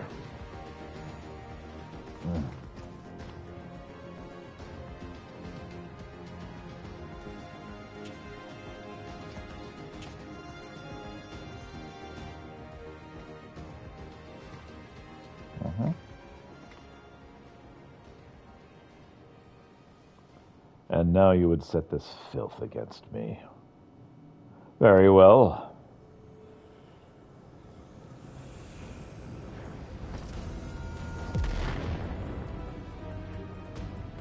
But one fate awaits those who oppose the will of the Empire.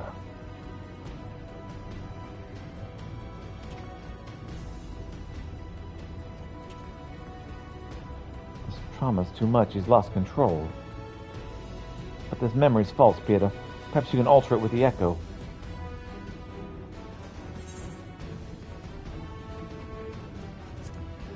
Think of your truest friends.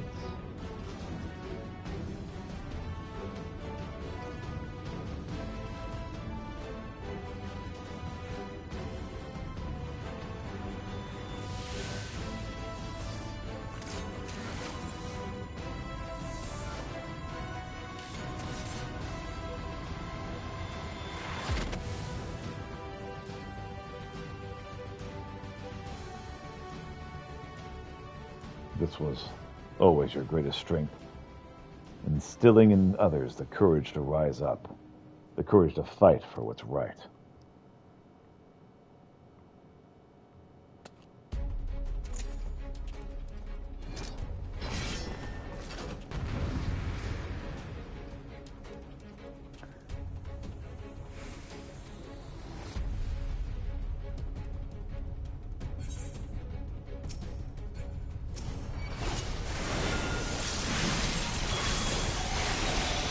Project cannot be stopped.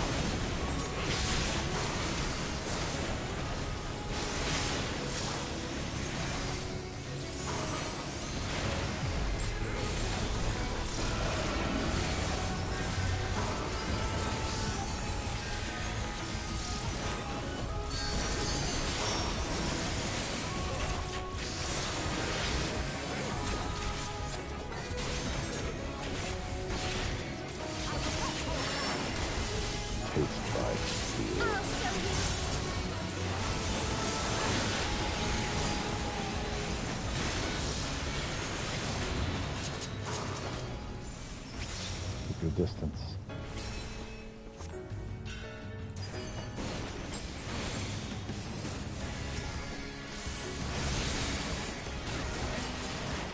Your struggles shall not avail you. Careful of his blade.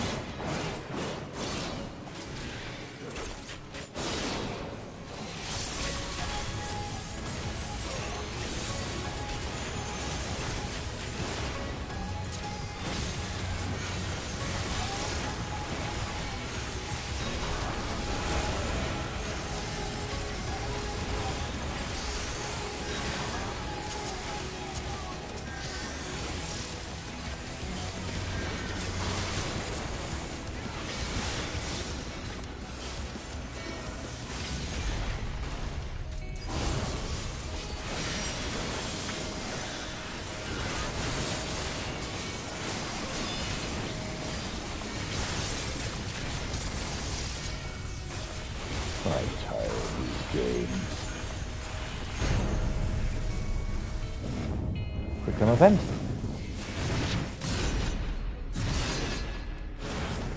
You dare defy me.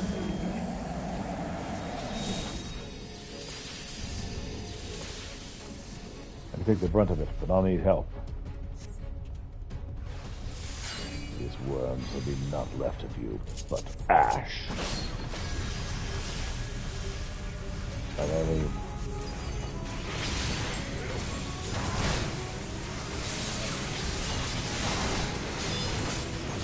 You want to wet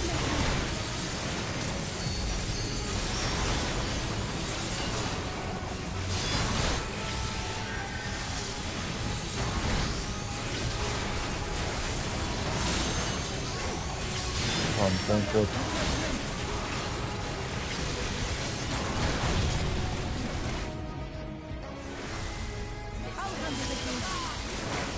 I thought to offer you a quick, painless death. Alas.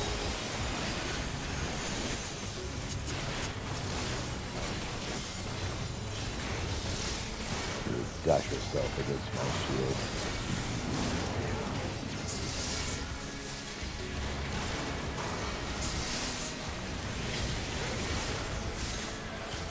Very area after us. Have a carrot vehicle.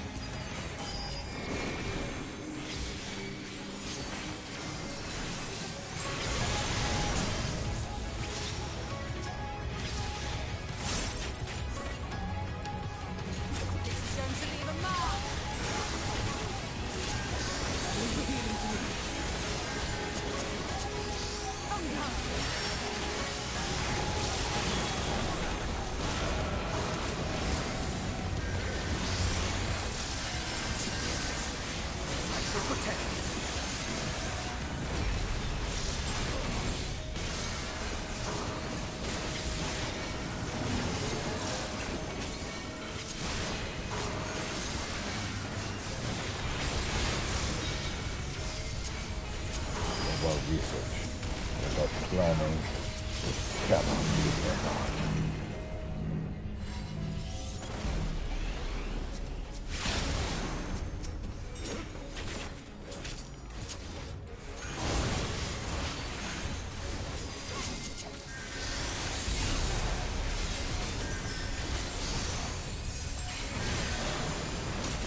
Empire cannot, must not. Duty complete. Awesome sauce.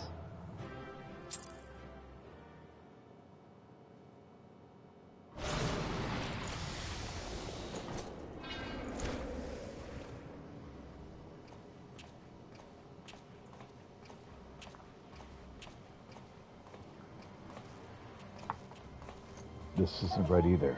Emperor, Lord Varys, he wasn't there. The Academy was given full charge of the project. Though these events are as you remember them, this is not the truth. Not entirely. Whoever this is, your mind's been trying to protect you from them.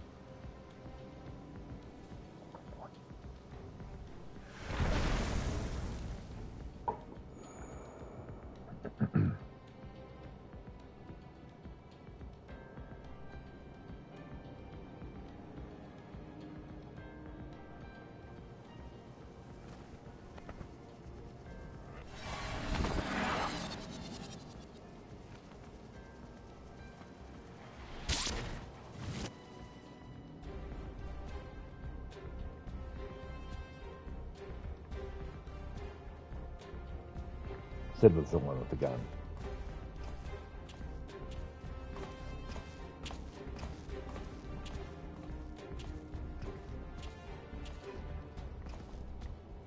Well, if it isn't Varys, then who the hell's is it? What could I possibly have hidden from myself? Could I possibly hide from myself? Yep. That's it right there. Oh, it's Dad? Okay. So it was you who pulled the trigger, Father. Sid, look. His eyes.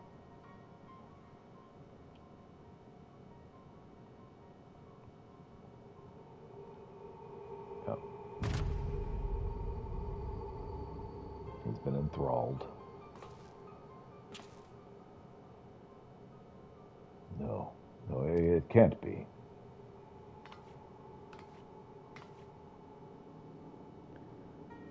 So he had been taken over by Bahamut by this point.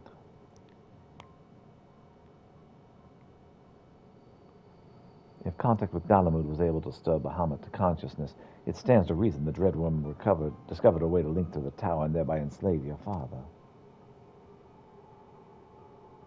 In which case, there's nothing that could be done for him. There was no arguing or reasoning with such individuals. There's only the will of the primal.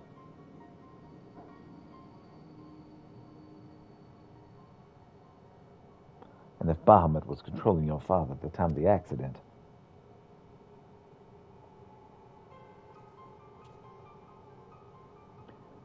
all likelihood, it wasn't an accident.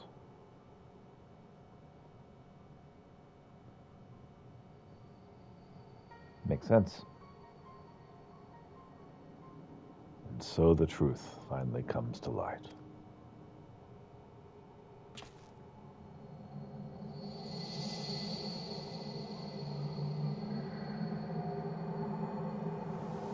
His father had been enslaved, which is actually better than before.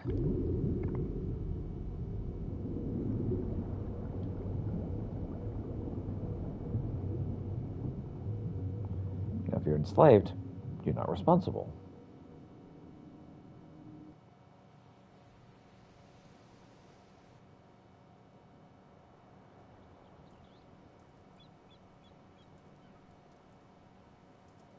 And so that's how we found out it wasn't his fault. Huzzah!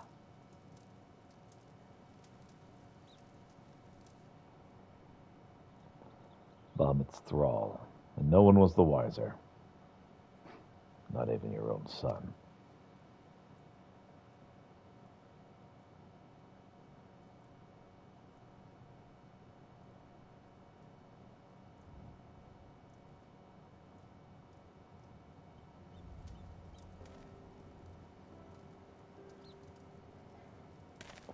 You crazy bastards did it.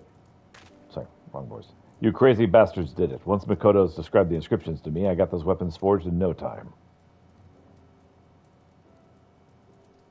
On behalf of the Bolshevik resistance, you have my deepest thanks.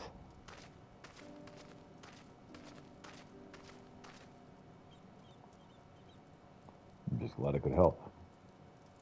Ever since that fateful day, the truth of what befell our loved ones has eluded us. I held the Empire and your father responsible for their part in the tragedy, and for many years that hatred was all that kept me going. Indeed, I was blinded by that hatred, so much so that even you appeared to me as an enemy. I could not see the blood, sweat, and tears you have poured into bettering the lives of those seeking freedom from the Empire. I could only see a Garlean, and for that, I am sorry. And if you can forgive me, let us be allies, united against a common foe. Come now. I'm the one who should apologize to you. After all, my father and the Empire did, even if not all of our own volition. Their crimes will never be forgotten. I'd hazard even victory over the Empire won't be enough to ease such pain. And even now that I know the truth behind the Bozier incident, all it's done is make me question the choices that led me here to this moment. But regardless of the past, we'll have to keep pressing forward, one step at a time, for freedom. Just as the heroes of Eld would have done. We Bojans grew up on such tales, and peerless warriors, pure of heart, and unwavered in their conviction. Yet here we are, so full of doubt and uncertainty. Would we even earn a place in the pages of history? Cheer up, Bojan. If we live long enough, perhaps we'll be the one to pen them. Ha ha ha ha.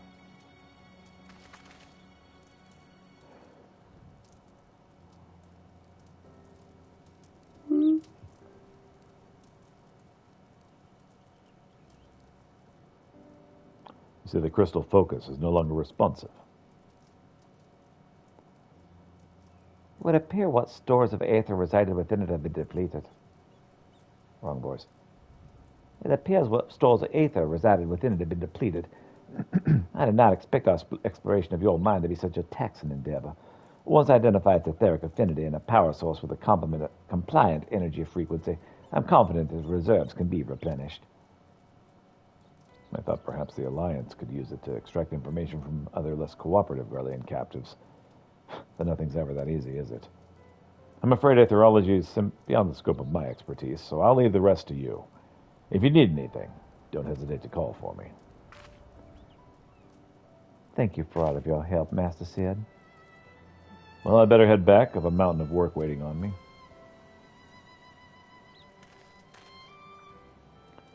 Before you go. Hmm?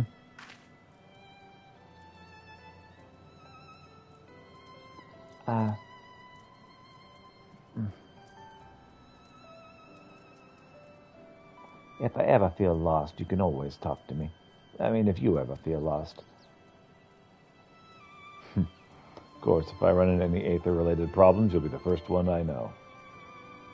You'll be the first one to know.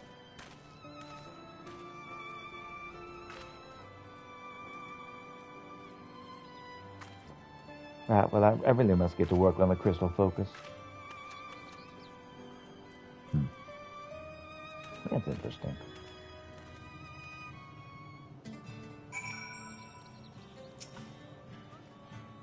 Everything's at last in place to begin work on the weapons of Queen Gilhilda's guard.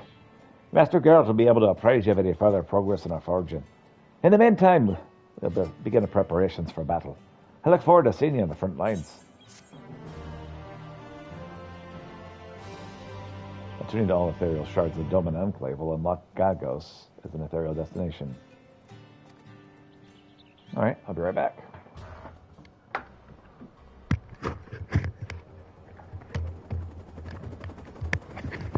Meanwhile, at Valnain in Dalmasca, I didn't realize this was going to lead to the next thing. I need to go to the bathroom, but I guess I'm just going to wait for this cutscene to be over.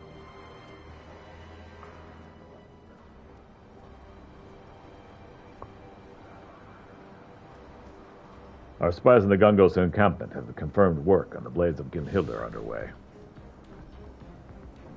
Okay, I'll be right back.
Now, run.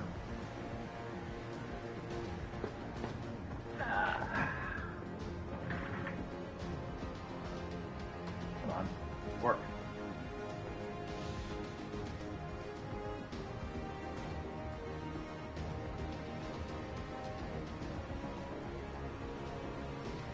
There we go. Okay. Our spies at the Gungos encampment have confirmed work on the blades of Gunhilda underway. They're welcome to them. Who has need of such trinkets when the Lady of the Blades will soon be in play? We will proceed as planned. When their forces reach Boja, you know what must be done. Understood. The Empire is fated to fall, but in its place a new nation shall rise, grander and mightier than anything the Garleans could have ever dreamed. And it shall be made possible by the very power they abhor. You're going to use a primal.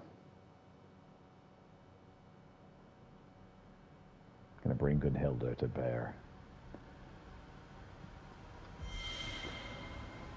on the edge of memory. Save the queen.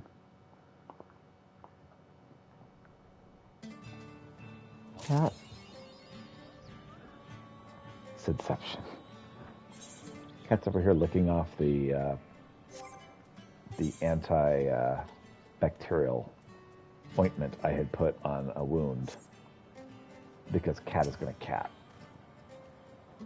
You're here, good. Ready to begin working on the resistance weapons, lad. Please note that upon completion of the quest Fire in the Forge, you'll receive a resistance weapon for the dancer.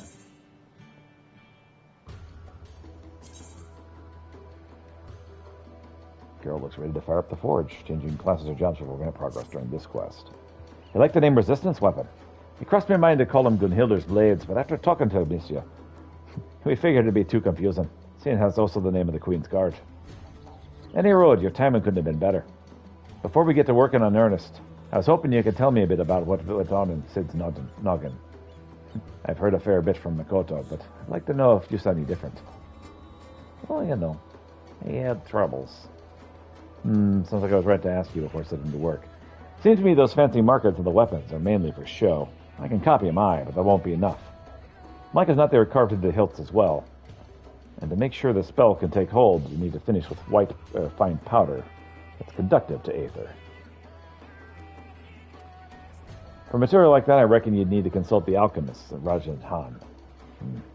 I only think of one person with close contacts there. Rowena? Aye, the demoness of coin. But not to worry, lad. Just so happens she's been keeping up a steady shipment of supplies here in contract. And if you see to need the power for the resistance, well, might be able to convince her to waive the costs.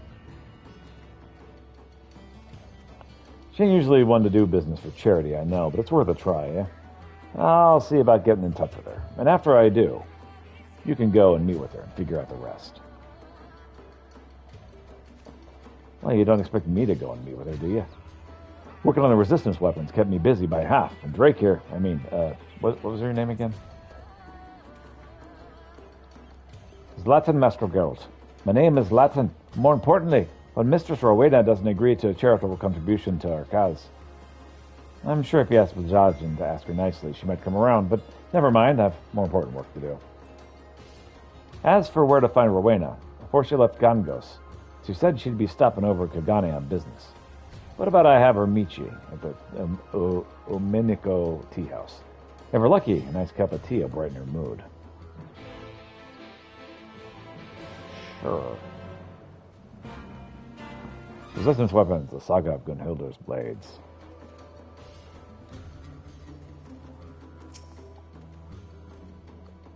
Peter, my. Well, I should find you of all places. Should I suppose that's only right, considering I followed you? My well of inspiration has run dry, you see, and it's my hope that a change of scenery might offer the impetus of my work requires. And time again, you've proven the knack for finding fascinating locales with equally fascinating stories unfolding soon after. When such a tale finally does unfold, I'd very much like to hear it. Let me tell you about Varys.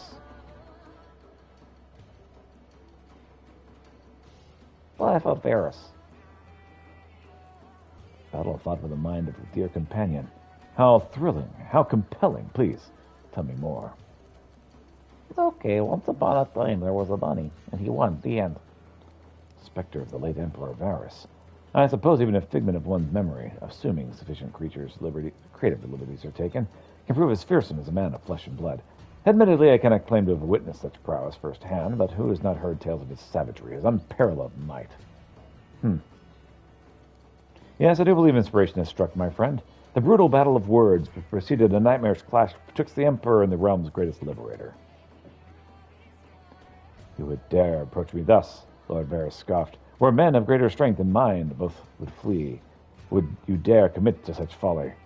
To which the liberator coolly replied, I also meant to smite thee, save approaching. An admirable attempt, if I were still learning my letters, perhaps. Seems my prose yet wants for inspiration. Might you humor me with a more detailed account of your confrontation? I require a more vivid picture if I'm to do justice to your deeds. Sure. Once upon a time there was a bunny, and he won. Memoria Meresia, extreme, now accessible. Idols earned in Miseria Memoria can be exchanged for gears and other items by speaking to the city and the revenue's toll.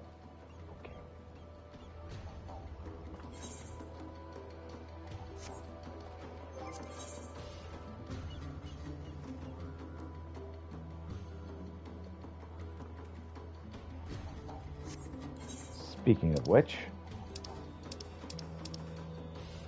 I've not gone to Revenant's Toll. I'm willing to bet there's some stuff there that I have not yet activated.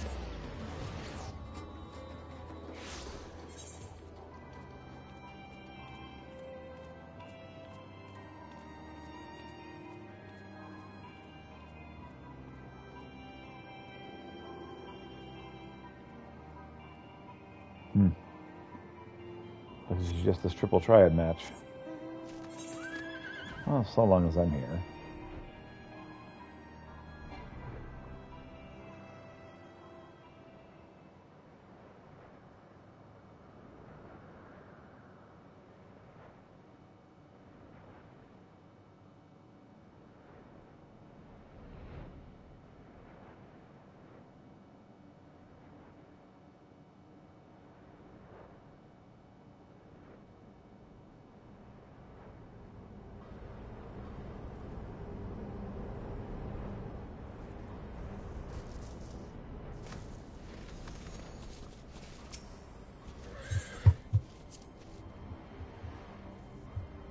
Oh, you wish to play cards? Now that's a skirmish I wouldn't mind joining. I may be roguish with my knuckles, but I'm second to none with a deck in my hands.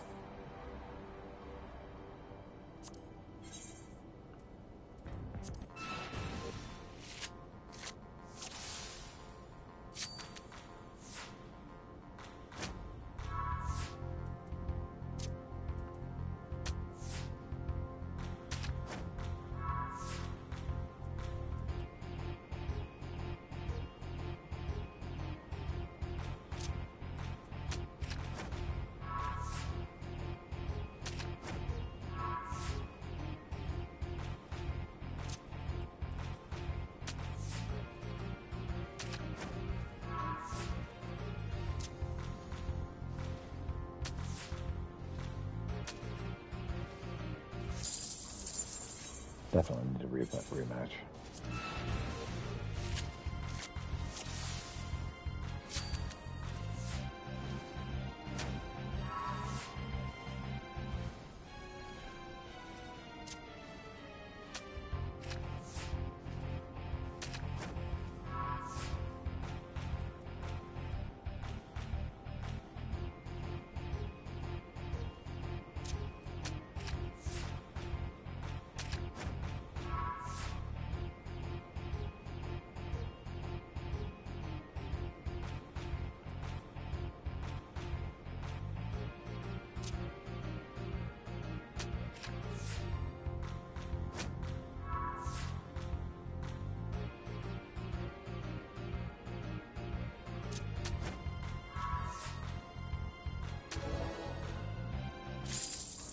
Huzzah.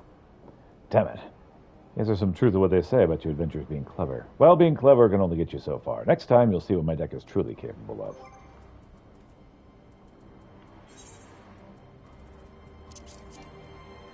Oh. Well, okay.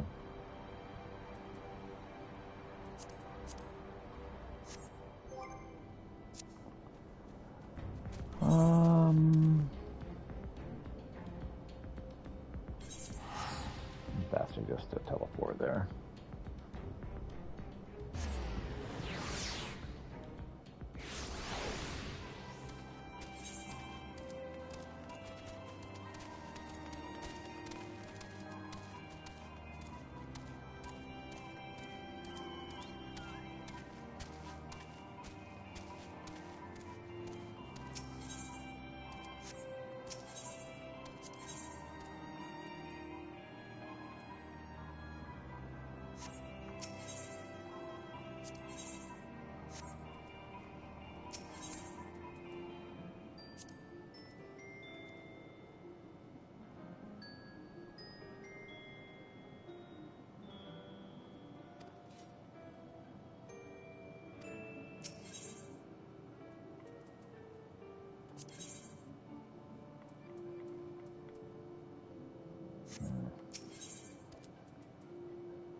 Okay. Well...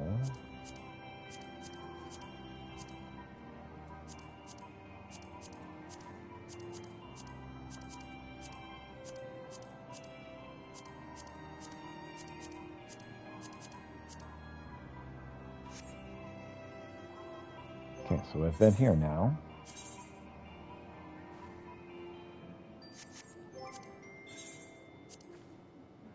No, I need drop to drink.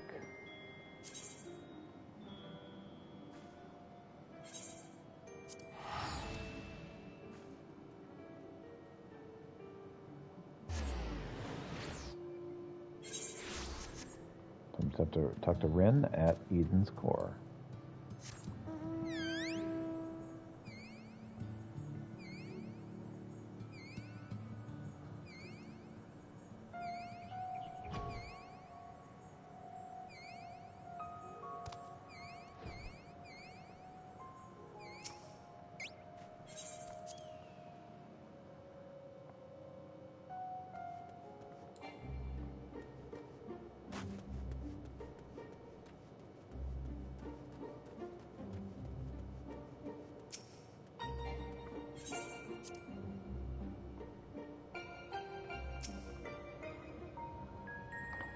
Eden seems to be responding well to my instructions, so we should reach our destination in no time at all.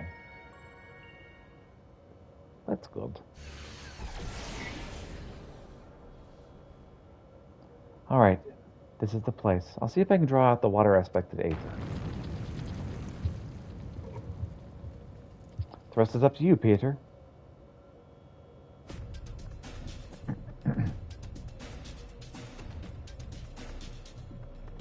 Memories of Leviathan come flooding back.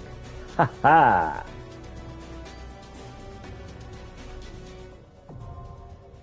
Eden's Gate inundation now accessible.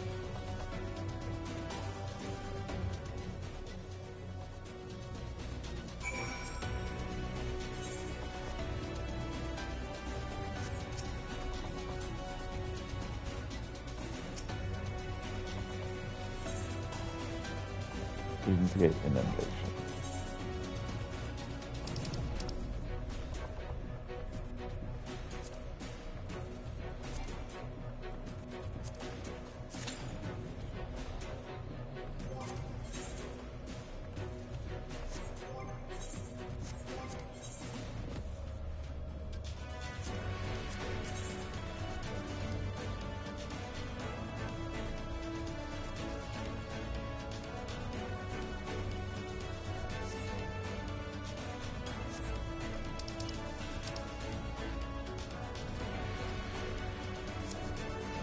Oh, I can't get there through here.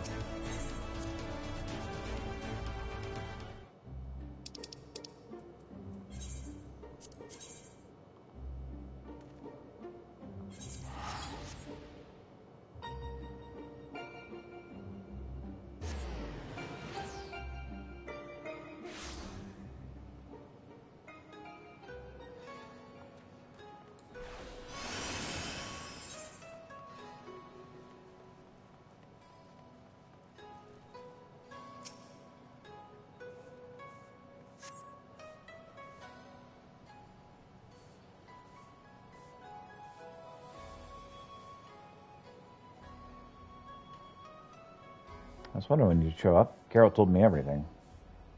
Hey.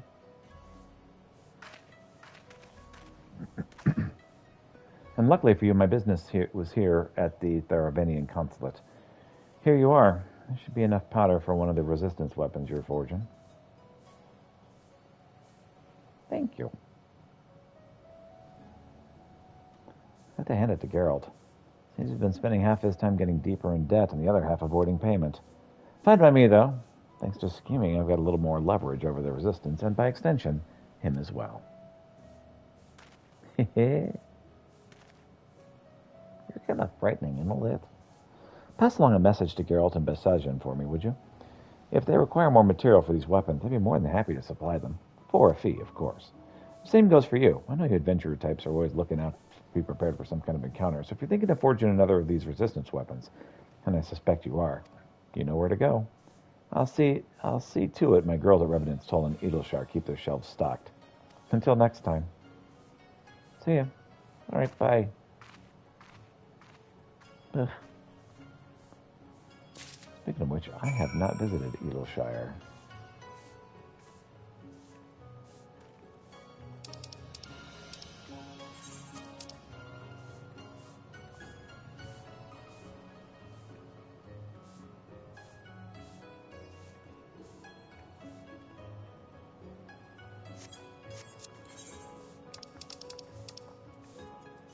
Let's head to Edelshire real quick.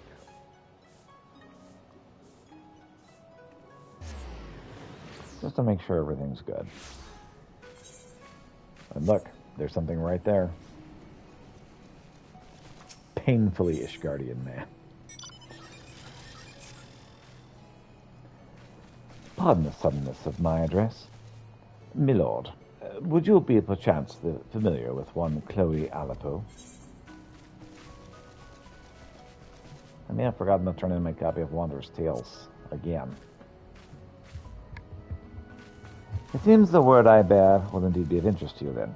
You see, Miss Alipo has a new pet fox. She has made it known to her most field of acquaintances, that include me naturally, are invited to regale them with tales of their fantastical rewards. Surely Miss Alipo believes her furry friend to share in her appreciation for tales of gallantry, and I dare say my heritage makes me something of an expert. Alas, the resemblance is simply too uncanny. I cannot go near the creature without feeling as if I'm being judged. My honor will not allow me to simply ignore the invitation, however, so I thought you might wait until upon the fox in my stead. The children have taken to calling him Commander for reasons most obvious.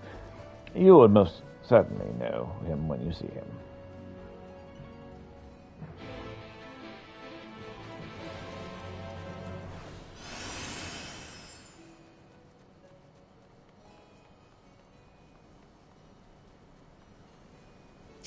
What's up, Doryducks?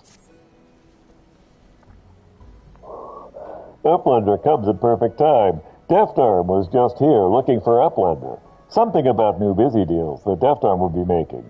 Busy deals for whom Deftarm is needing Uplander's aid. Must be big busy deals, thinks Drydox, because Deftarm was running here and there like wild wildebeest. Uplander is master to Deftarm, yes? Uplander should make quick feet to village of Lucky Bugs. Help pupil.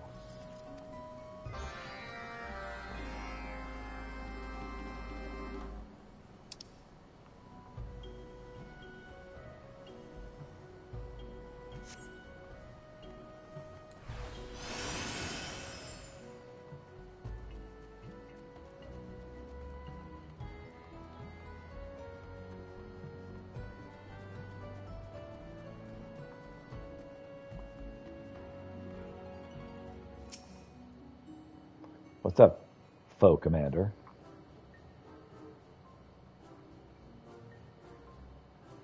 Small fox with an oddly hot-aged visage stands perched atop the counter. You squint, attempting to see the resemblance the men made reference to. If you will continue to stare at me so, I'm going to institute a fee.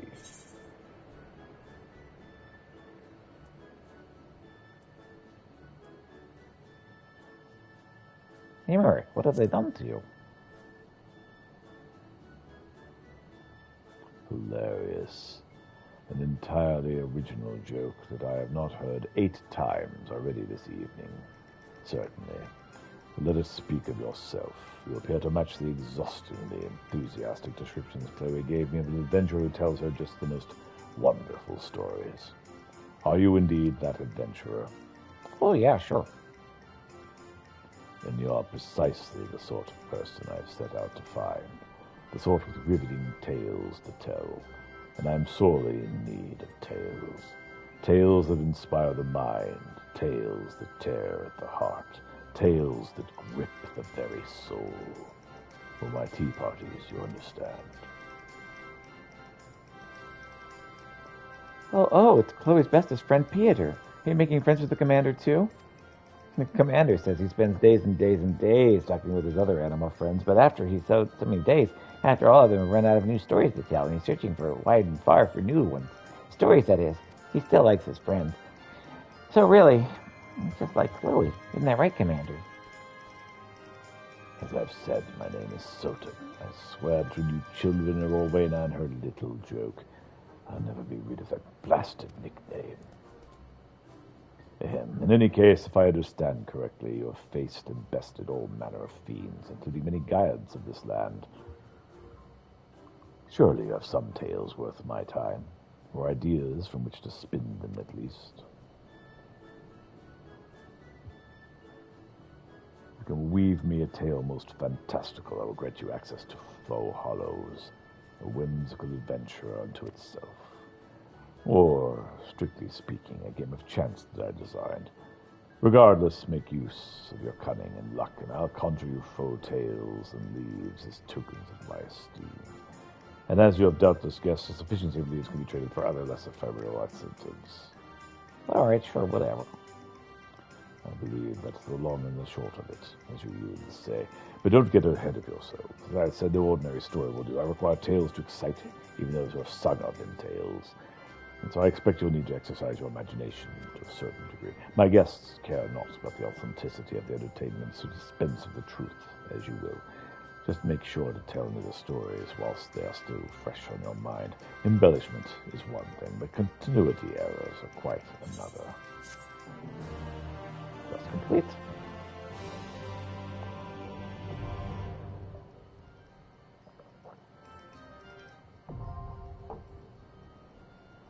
Unreal Trials unlocked. Access to Unreal Trials. Challenging encounters can be accessed in the Raid Finder. Unreal Trials are duties that challenge you to confront past foes now more powerful than ever before, at a certain level cap. Available Unreal Trials will change with the release of each major patch. Once each week, you may speak to the Faux Commander after completing an Unreal Trial for the chance to play Faux Hollows. The availability of Faux Hollows can be confirmed at any time via the Raid Finder by viewing the details of any Unreal Trial. The completion status of Unreal Trials and availability of Faux Hollows will reset every Tuesday at 3 a.m. For further details, please speak of the Faux Commander once more. May your imagination carry you beyond mortal deeds.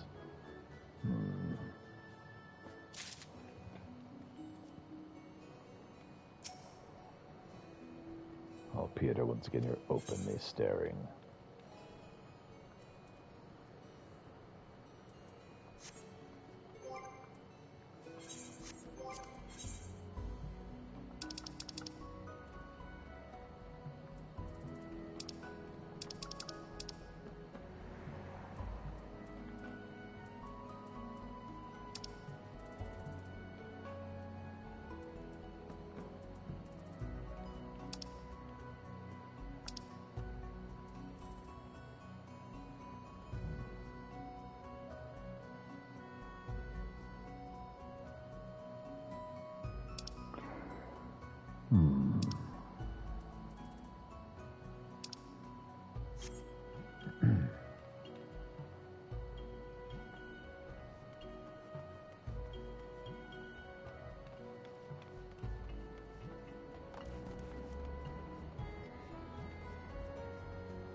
And you're doing good dragons go bad really quick.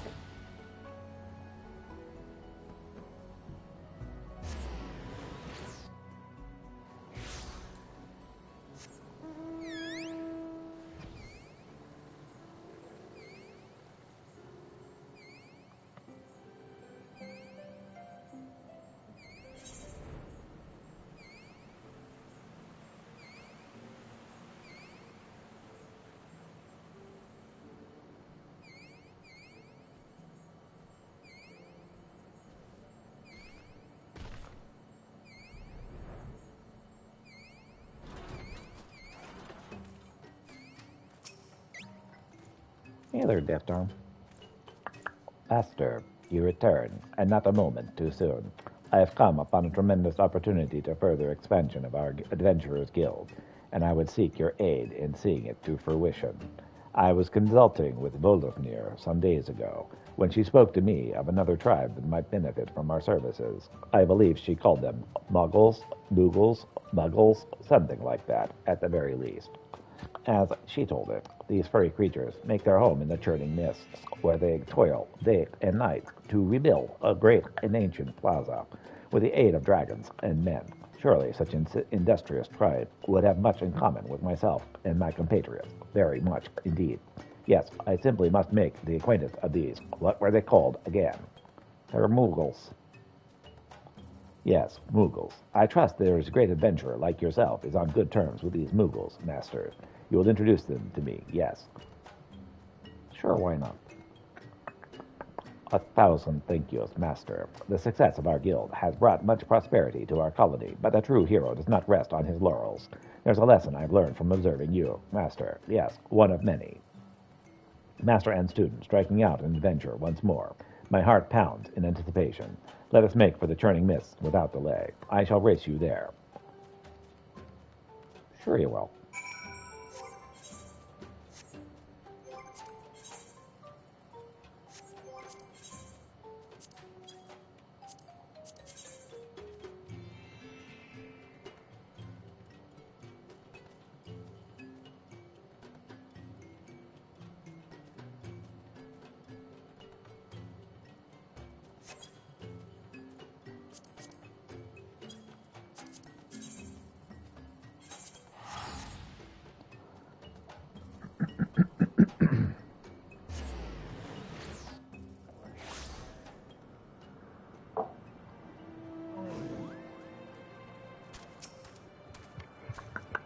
I've never been above the clouds before, Master. The sight is simply breathtaking. So breathtaking. That said, these Moogles are curious creatures. How do they stay airborne on such tiny wings? And whatever purpose do these glowing spheres attached to their heads serve? Very curious indeed. At any rate, if they are in need of a adventurer, I am happy to offer them my aid.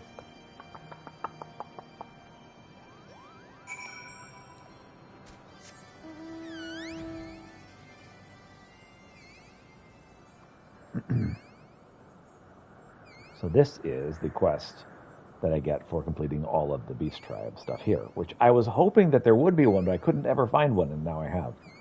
Hooray!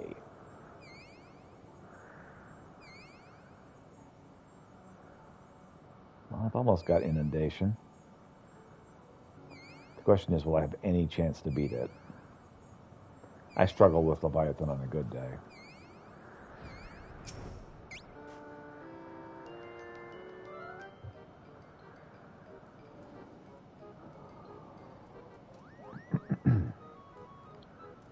Kapolpo, you were to introduce us to a pupil of yours, you say. I thought I was your only pupil. Could it be I'm not as special as I thought I was, Kupo? Not a pupil in the art of crafting, but adventure. Then, like myself, he's not of your kind. Color me confused, but if this pupil of yours can help to enlighten our load, I see no reason to refuse his aid, Kupo.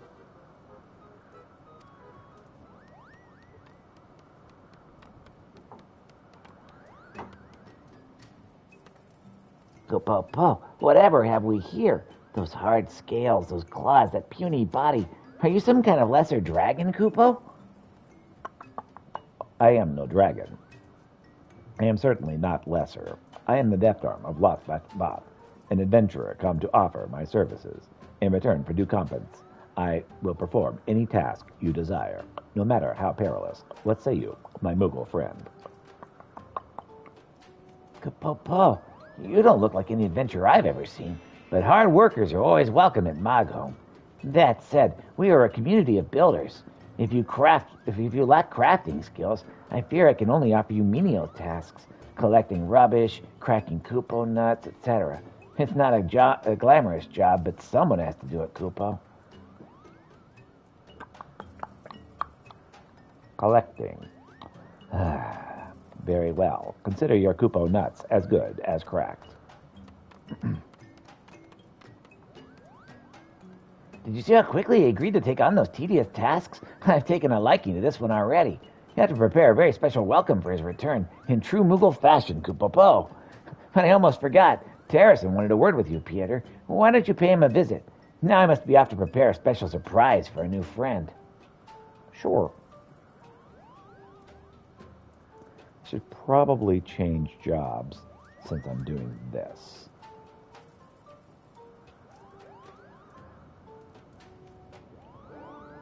So this does not require level 80. We'll get some astrologian stuff done. Ah, Pieter, it is a pleasure to see you again. I see that it is not merely the Moogles and the dragons who hold you in the highest of esteem. Yes, I knew you were different from the moment I first laid eyes upon you. If you'll indulge this old man once more, there's a small favor I would ask of you as well. It concerns our mutual friend, Old D. 'Twould seem Gilibersti has taken him under his tutelage in hopes of teaching him to roar like a mighty dragon, but the little one's first efforts have yet to bear fruit. I tried to reason with him, by his own admission even the greatest of dragons often need hundreds of years to master their strength, but the stubborn lad was having none of it. He insisted he could not afford to wait, for you see, he means to show off his roar to his dear friend Mogson, and he recently learned that Moogles are not blessed with the longevity of dragons. He made me promise to keep this a secret from Mogson, but he said nothing of you. Might you be so kind as to offer him a few words of encouragement? I am certain they would carry more weight coming from a brave adventurer than a mere artisan such as myself.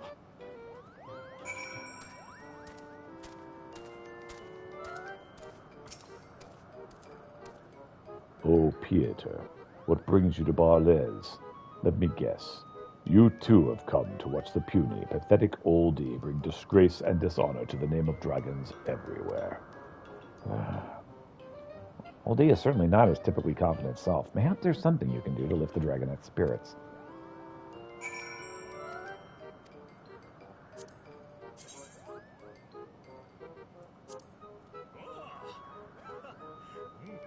Cheer him on.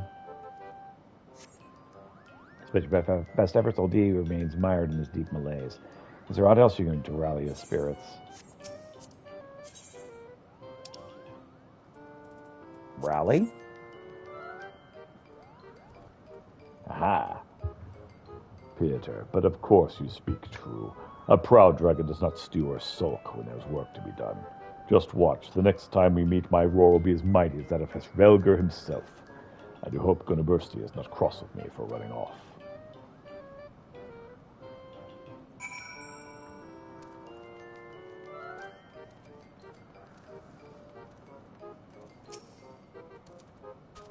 Oldie's back to his old safe, you say? Warms this old man's heart to hear it. I knew I chose the right man for this job. Wrong voice. Oldie's back to his old self, you say? Warms this old man's heart to hear it. I knew I chose the right man for this job. Truly, you stand as the model to dragon, Moogle, and man alike. Speaking of which, your pupil has yet to return from his task. I'm sure he won't rest much longer. But in the meantime, I dare say you've earned yourself a rest. What if warm yourself by the fire whilst we wait?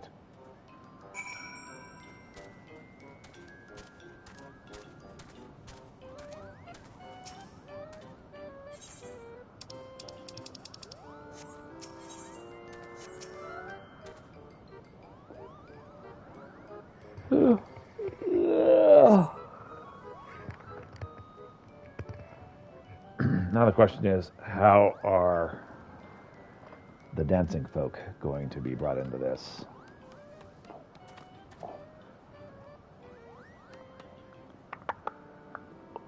My arms ache fiercely, very fiercely. I thought I had long since left this shell-breaking physical work behind, but it would seem only crafters are trusted with important tasks in this place. Do not ask me, mind you, why these important tasks might be. These Moogles spend more time flying about and pulling each other's palms than doing anything resembling actual labor.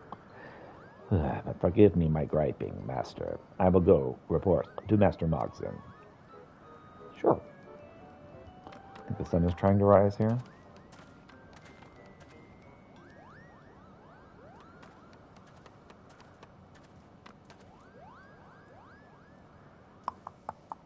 I am done with my task. The rocks that littered your plaza will plague you no more, and your kupo nuts are tracked and fit for consumption.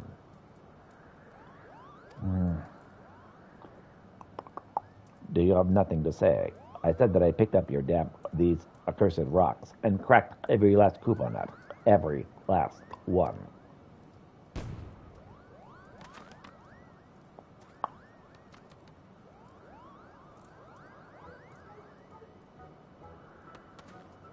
Surprise!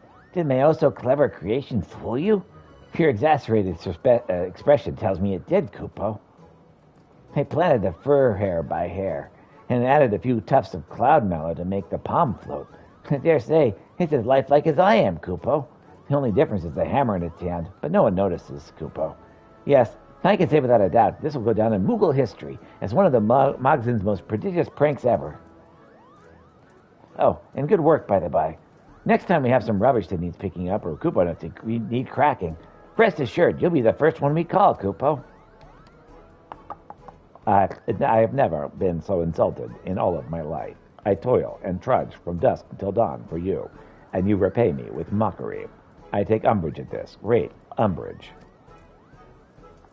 Well, whatever's the matter? Surely you've heard that this is through our clever pranks that we Moogles show our appreciation and affection for our friend. Enough. I came here to lend my aid as an adventurer, not to play errand boy for a group of slackers who wouldn't know what hard work was if it came and ripped those ridiculous palms off of their heads. Slackers, Kupo. I'll have you know we Mogmenners have restored Bar's Les to glory, not seen in generations. You take it back, Kupo. Take it back this instant. Friends, you must come quickly. Gulliversti has gone mad. Why, he nearly torched an unwilling temple knight. I scarcely escaped with my own life. What is this? The dragon is seized with anger bodes ill indeed. Come, Pieter, Mogson, we must look into this at once. Yes.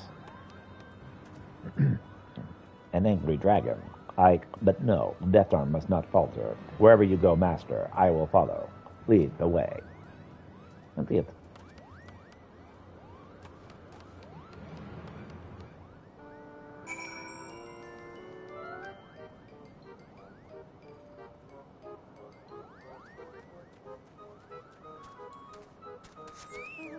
And the sun rises.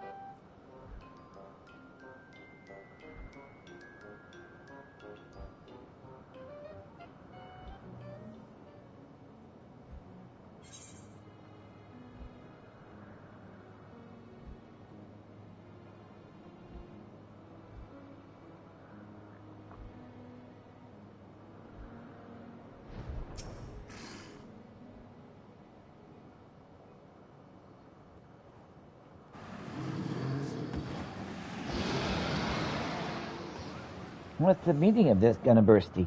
You promised to keep Barles safe from harm. Now you would turn against us and their friends, Kupo? Have mercy, Gulliversti. Surely these men of Moogles have done nothing to incur your ire.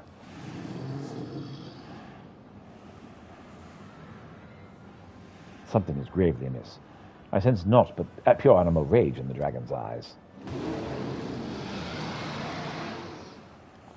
Please stop this, Gulliversti, I beg of you.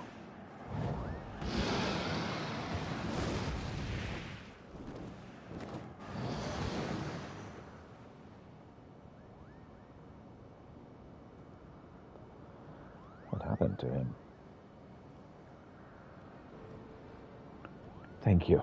My friends, I owe you my life. What in the name of the good king happened here, Kupo? I'm not entirely sure myself.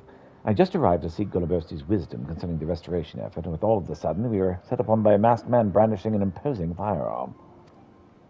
Gulliversti was struck by a bullet in the course of the battle, after which the man made a swift retreat. Just when I thought we were safe, the dragon turned against me with a terrifying gaze and unleashed a mighty roar. The next thing I knew, I was lying right where you found me. Inconceivable. The Gulliversti I know would never act with such mindless savagery. The masked assailant you speak of did something to our friend. I just know it. I'll see that he suffers for his deeds. Calm yourself, Odie. If we put our palms together, we can get to the bottom of this in no time. Now, why don't the two of us go in search of Gullibursty, Kupo? Not so fast, my dear Mogson. We must tend to this man's wounds, and besides, it would be unwise to dash off without forming a proper plan of attack. Let us return to Barley's for the moment, and consider our next course of action with due care.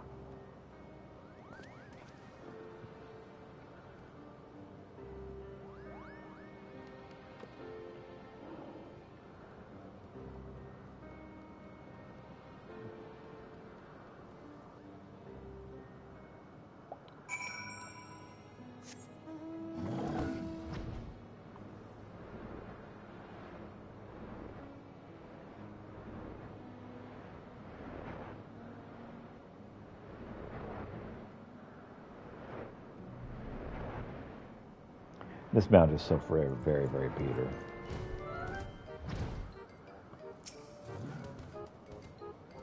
Well, one thing is clear. There's no time to be bickering amongst ourselves, Kupo. We must put our palms together and figure out what's become of Gullibursty. Indeed, indeed. I refuse to accept he's turned on his own accord. We must find him and free him from this madness. Indeed we must, little one. And yet we must also find out precisely what fate has befallen our friend, and what we must do to cure him, lest any future encounters prove perilous indeed. I believe our first course of action would be to track down this masked assailant, that we might ascertain the truth behind all that has transpired. Wise counsel indeed, and yet that sounds like a positively perilous proposition of its own right, Kupo. Who might we know that might be up to the task?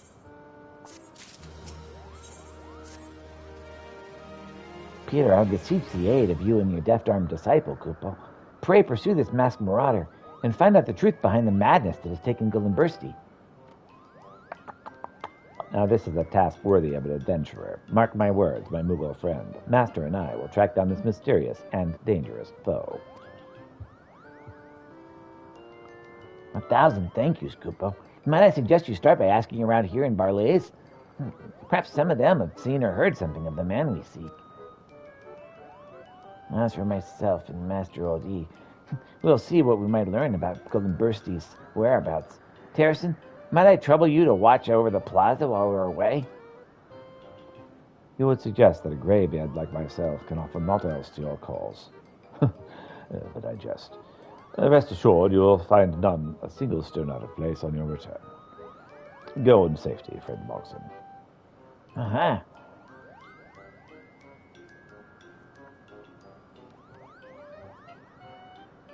At last, Master, a task worthy of our skills. Let us split up, see what we can learn about this masked villain. I shall question the Moogles in this area. Would you be so kind as to speak with those gathered around the fountain? We can meet up here when our tasks are done. Share what we have learned. Sure.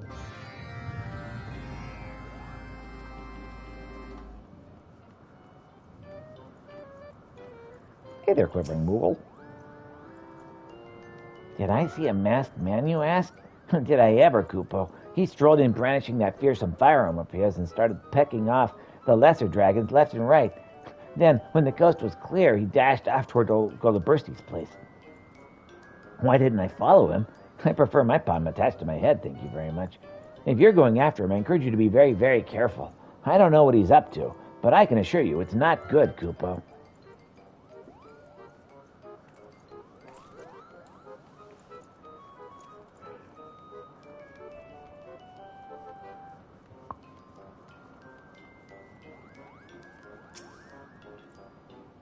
A masked man? Sure, I saw him.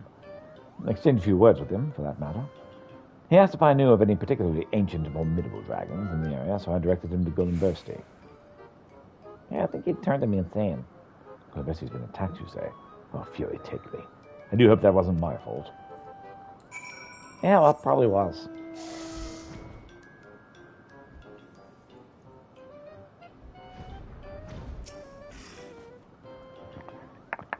I see. So it would seem this masked marauder set his sights on Gullibursty for his power and puissance. Interesting. Very interesting. From our own questionings, I have learned that our quarry has been sighted in some all. It would seem he's already left the churning mists behind. We must give chase, yes, and return to the surface. In the way, On the way, would you pay a brief visit to La Fasba? I would share this news with the storyteller and see what wisdom he might share with us. And with that, let us see whose legs are faster. I shall race you there, master. All right, sure.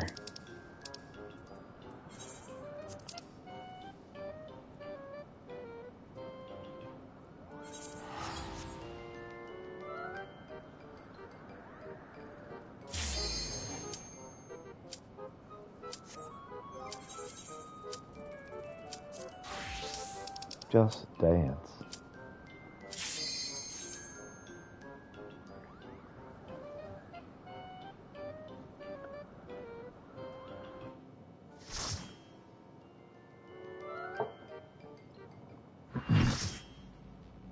Time for a full party.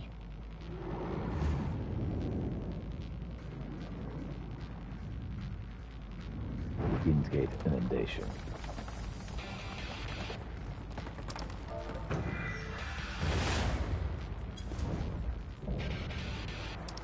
Search of the World, Leviathan.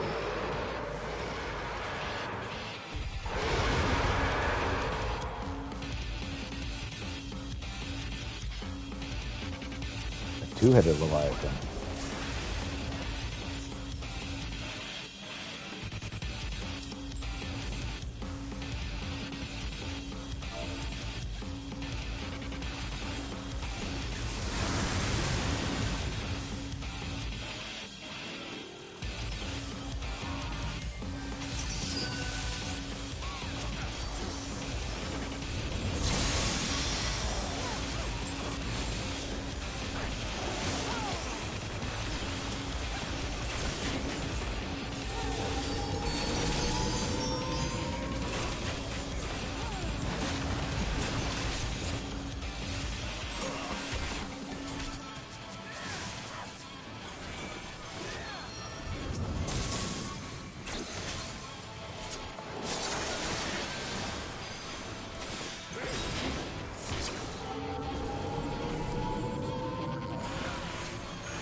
That was incredible.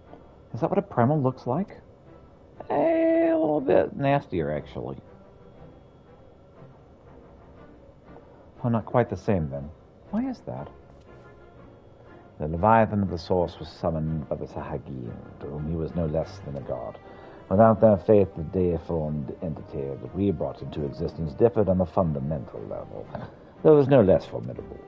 The manifestation relied upon Pieter's experiences of Leviathan, and may have been influenced by recollections of other water aspects of beings, leading to further discrepancies. Memories brought to life. I still can't tell if our plan actually worked. We'll have to go and see, I guess. Have to wait and see, I guess. How goes it? Well, you know, this, that, and the other. If you finish slaying your primal, or whatever it is, I suggest you go back here on the double. There's something you ought to see. All right. Water? Maybe? What could it be? Evidently, our only recourse is to return to the base of operations forthwith. Sure.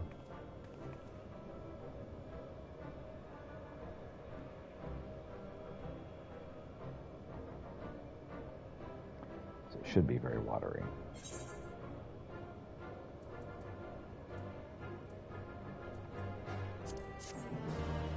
Quest complete.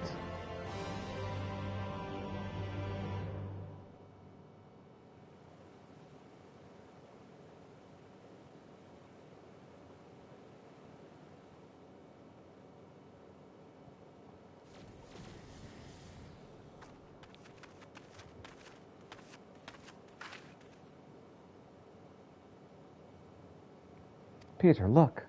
Water? It's water, right? Yeah.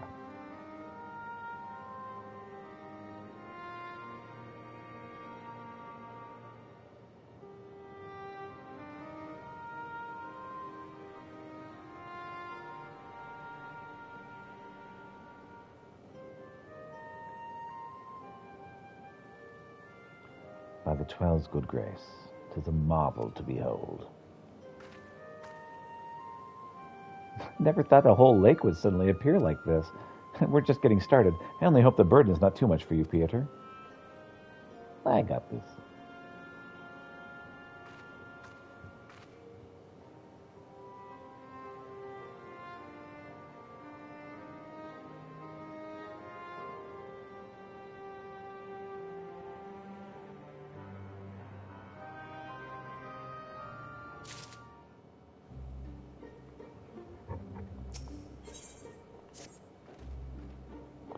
I think this proves the water aspect of the Aether is no longer lying dormant. So what element should we realign next to Rianje? I propose Earth. Should we succeed in returning the soil's life-giving energy, the empty shall become capable of supporting the growth of flora. Imagine that. Forest in the empty. Before we begin, I'd like to know how the girl is doing. Still sound asleep. She didn't so much as stir even when I took her helmet off. Thought it might be getting a bit stuffy in there, and I was curious to know what sort of person we were dealing with. She seems surprisingly normal, not at all like your usual void scent. I'd say she's around the same age as you, Rin. Perhaps a little older. Well, whoever she is, we should let her rest until we concentrate on the task at hand. As much as I'd love to go with you, I'd say I'd best stay here in case she wakes up and is feeling less than cooperative. And while you wait here wishing I had something to read, my thoughts will be with you as you fly off to face the next opponent. It must be a strange feeling to bring something into existence through your own willpower, only to slay it immediately after. I must feel sorry for the poor things. All the same, wish you luck.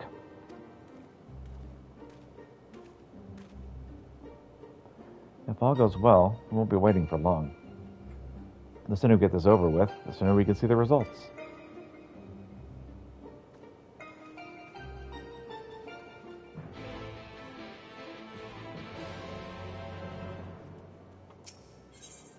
Super seismic time.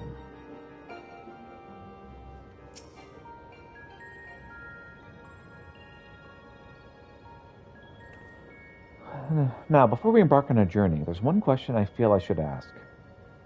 Where are we going? I would suggest a certain region that lieth east of Novrant, which was once home to the great Mount Atlas. As for the earth aspect of Primal we wish to invoke, what could be a more fitting choice than Titan? I don't think I've heard of that one. What's it like? Oh, he's a badass. The landslides. So many landslides.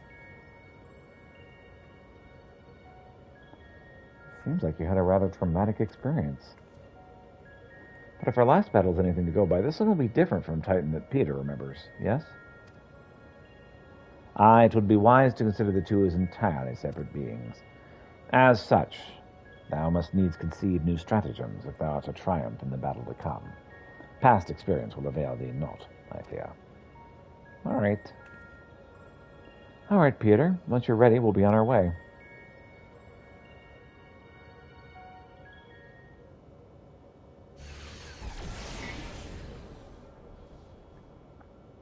Took a while, but we finally arrived. Ready, Peter? I don't know, am I? I think that's a perfectly valid question. Memories of Titan came tumbling back. Tumbling back, tumbling back, tumbling back. Eden's Gate's Sepulchre. Now active.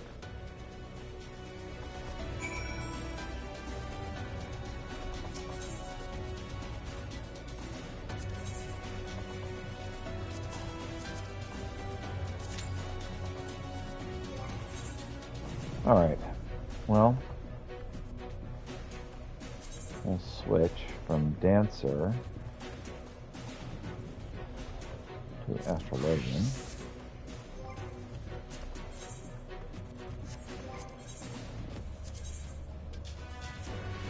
Try to get Aether stuff completed, but I have to leave this area to do that.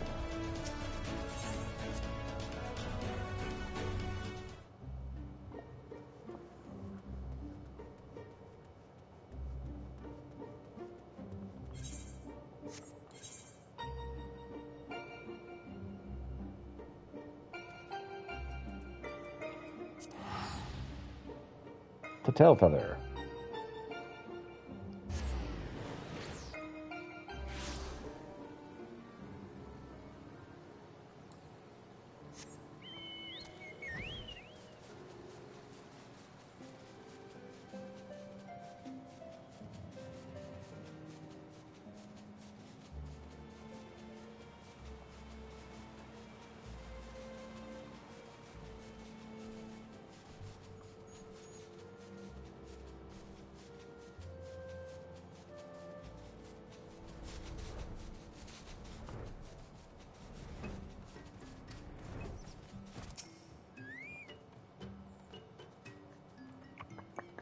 The Death Arm. I had not seen him. Could it be that the One Mind once again calls out to him? But no, even if were it so, this one's mind has grown too strong. Still, I worry. Pray, find him, that our minds may rest easy. All right. I shall travel with Sir Porks a lot. Don't ask too many questions about the name.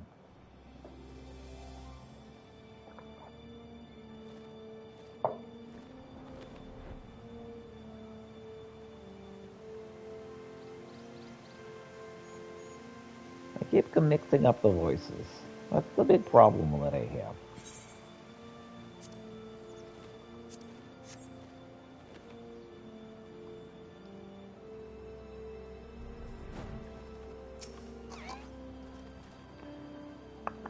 Forgive me, Master. On my way to Lotsvat, I found Rydox here, in distress, surrounded by the One Mind. I did only what any adventurer would do. What any adventurer must do. Rydox was hunting for Nanka eggs when Wiki bugs, calling themselves the One Mind, sneaky stepped in from behind, started shooting their shooty sticks. Deft Arm came. She saved Rydox from becoming holy cheese. There's something strange about these one-mind, Master. They were not the one-mind I know. The one-man, too, you two have seen. They strike with precise precision. But these ones, they set upon us with a savage, almost uncontrollable rage. Strange. Very strange. On to Tailfeather. Worry not. We'll have all speed. We have to hurry so you can actually do your shit. Hurry. Hurry. Hurry.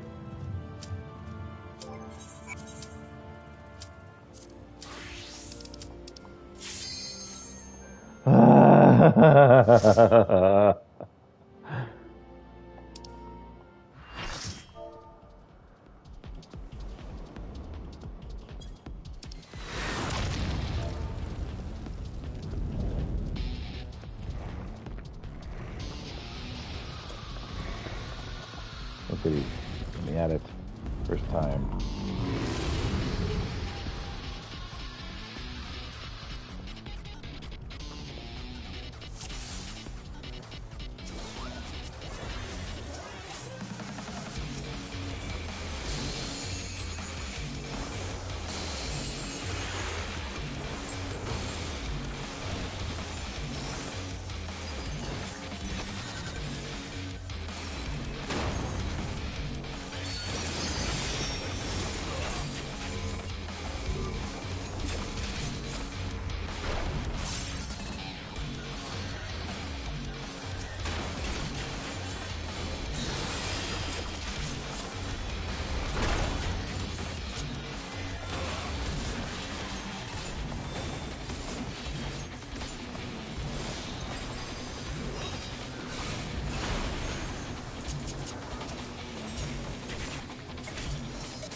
Paradise found.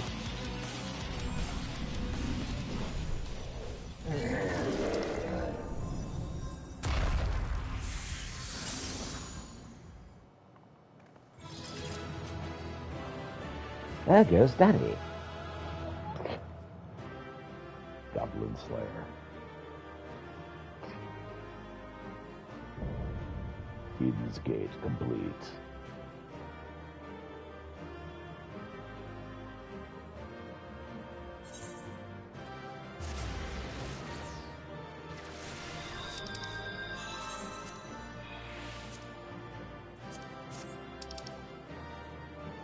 White nerdy. I like it.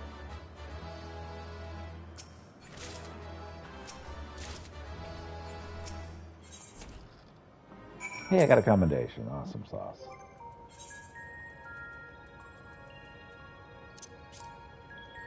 Eden Miner. Welcome back. You must be exhausted. For a creature made of rock, he was a lot more agile than I was expecting. I wonder, was the Titan of your world a tough opponent too? Yes, if I put my one foot wrong, it would have been my doom. So all it would have taken is a momentary lapse in concentration. I don't like the sound of that. More importantly, you defeated another elemental being, which means we're a step closer to reclaiming the empty. I can't wait to see how much of a difference we made this time. It should be pretty cool to see. Quest complete.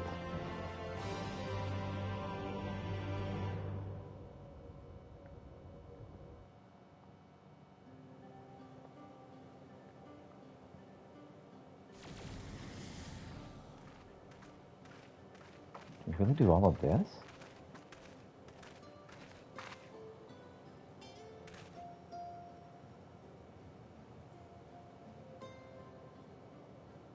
Aye, it would appear that balance has returned to the element of earth. And yet... transformation hath affected only the immediate vicinity, whereas the lands beyond this lake doth remain unchanged. 'Tis passing strange indeed. Did we do something wrong? Though this falls short of the outcome I had envisioned, 'tis plain our efforts are not in vain. Mayhap this localized phenomenon is a result of the intersection of ethereal currents. Therefore, it is reasonable to assume that similar locations in the empty hath undergone comparable alterations.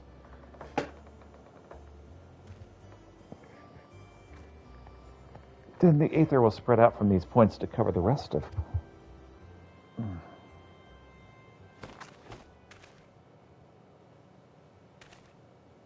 Rin.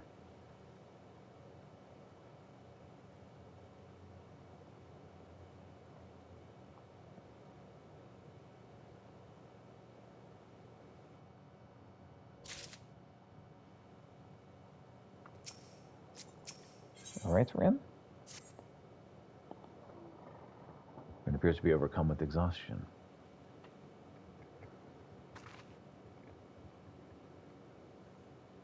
It's nothing.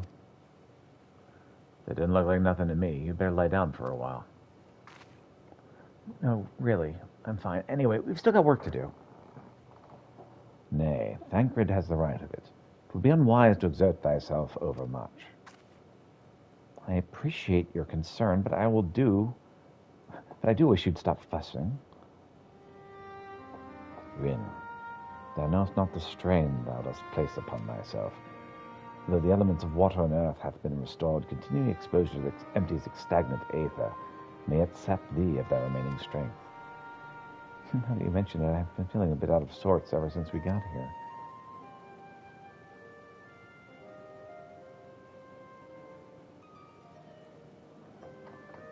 I should probably get away from the empty and rest for a while.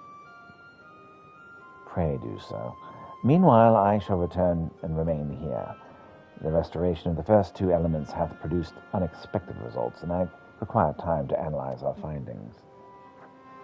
However, I must ask thee to refrain from discussing our work in the empty, even with our closest comrades. Why? I thought they'd welcome the news. And indeed they shall, once we have more to show for our efforts.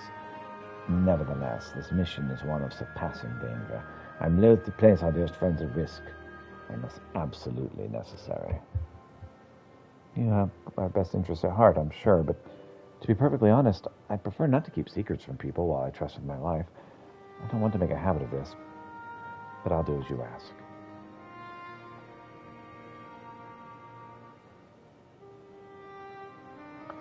Seems to me Rin isn't the only one who would benefit from a change of scenery. Our sleeping beauty would likely fare better in a more hospitable surrounding. We'll need to have our associates from Crystarium organize a safe place for her to stay. If you and Peter could go on ahead and have a word with him in Mortzuk, we'll catch up with you once Urianger is finished. Whatever he needs to do.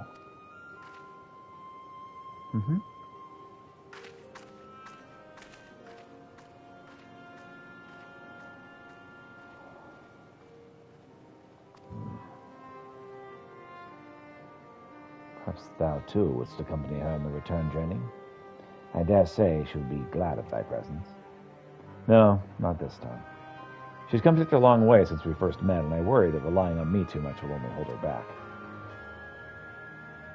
We won't be staying in the First forever. The time will come for Ren and I to part ways, and for her to follow her own path. I know you understand this too, Urianger. I see you trying to pass on as much of your knowledge as possible while you still can. And to her credit, she's actually taking most of it in. Rin is possessed of a natural affinity for aetherology, unlike some who shall remain unnamed. A natural affinity for staying awake during your lectures, more like? Well, come to think of it, she doesn't really take after me at all. However, like thee, she is predisposed to brooding in silence and no voicing her concerns.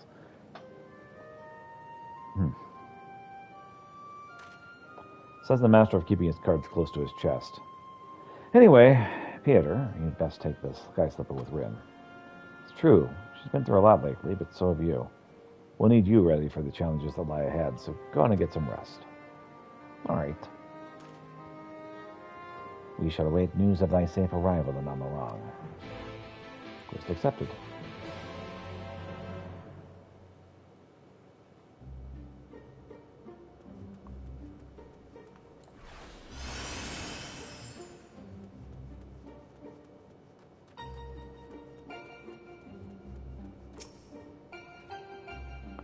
It seemed like you were all having quite the serious discussion.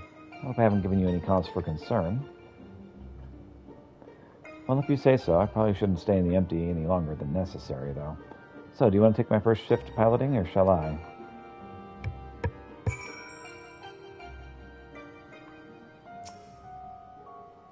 Whew, I'm glad I had you there to keep me company. I have no idea how I would have passed the time otherwise. Now that we're here, I need to find our contact with the Castarium.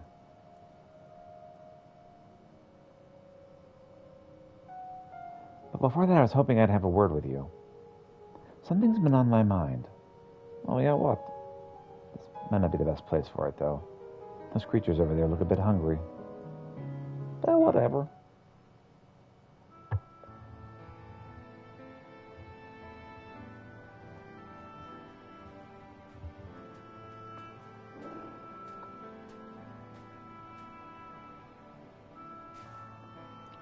When I first spoke to Thancred and Urianger about what I had sent to the empty, part of me wished we could have just left it alone.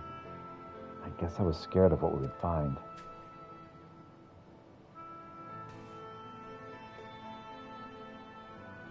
But now that we found Eden, I know I made the right choice. If I'd given in to my fear, I probably would have spent the rest of my life wondering what might have been. I'm glad you did it too. From now on, whenever I hear that voice inside of me telling me to run away, to hide, I won't listen. That's not who I am anymore. Even so, all the courage in the world is not going to help me decide what we should do with that girl when she wakes up. Do you remember what she said right before she passed out? Why am I here? What is happening? What if she's being controlled or forced to act against her will? Whatever the case, it's clear she's not a monster. She's a person, like you or me. Obviously, she knows something about Eden, and we need all the information we can get, but more than that, I just want to talk to her to find out who she is, if there's anything we can do to help her. On the other hand, we mustn't forget she's already attacked us once. What's to say she won't try it again when she wakes up? If she keeps us from reclaiming the empty, it will be all my fault. It's no good. I can't make up my mind. What do you think we should do, Piotr?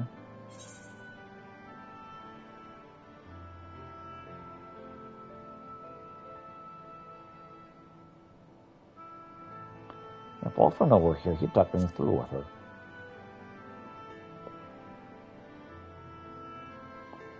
Yes, like that time in Yulmore.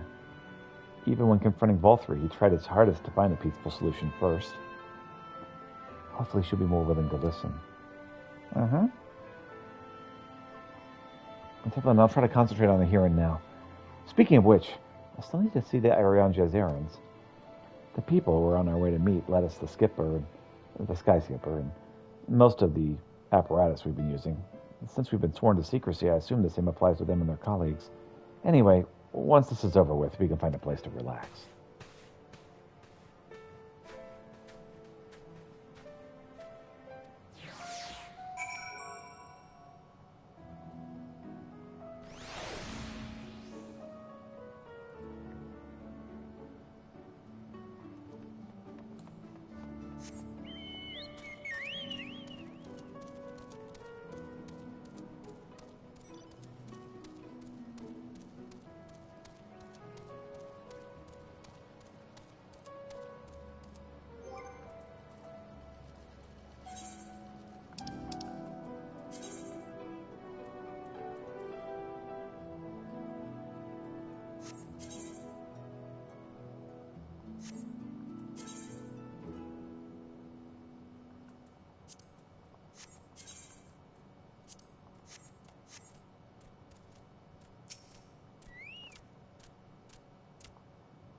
Now that we're here, let me introduce you to two members of our inner circle, or whatever you want to call it.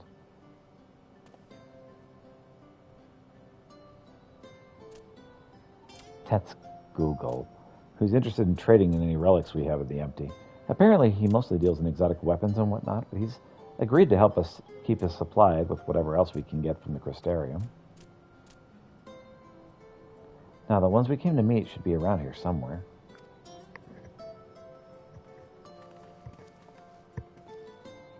Ren, what a relief it is to see you returned unharmed from your expedition.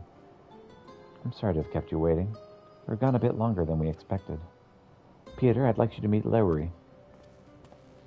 It's a pleasure to make your acquaintance. A representative of the Settlement Council, I'm here to oversee the delivery of equipment deemed necessary to our mission. Your mission. I will be on hand to provide any assistance you may require. Oh, thanks. Actually, there's something we'd like you to take care of. Probably best not to talk about it in the middle of the market, though. All right. I'll take it from here, Peter. You should go get some rest. Before you go, I'd like to thank you for everything you've done. We still have a long road ahead of us, but we'll give it our all, and there's nothing you can't handle. Nothing we can't handle.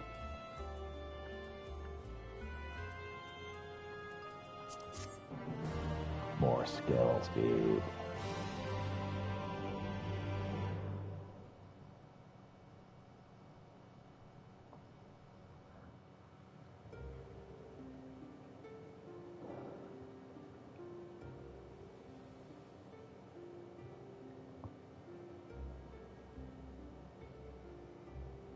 Let's see.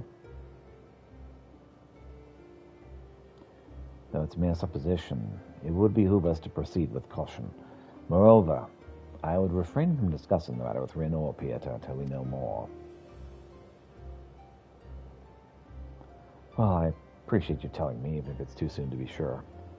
I am the one watching over her, after all.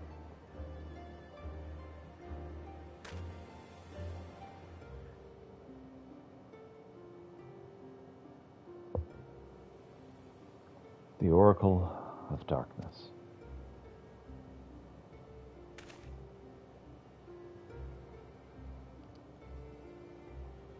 I pray that it's not true.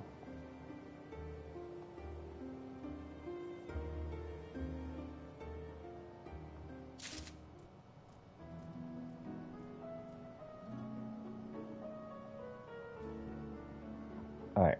Give me a moment. I'm going to use the restroom and get some coffee.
Just a sec.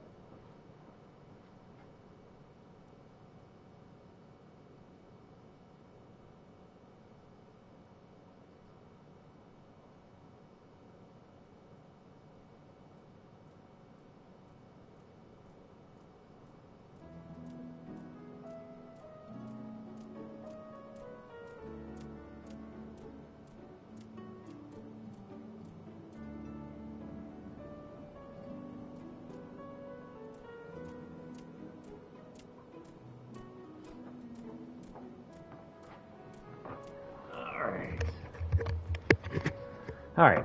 Sorry about that. Let's continue. The offer has arrived at Mortsuk bearing pertinent information. Coffee.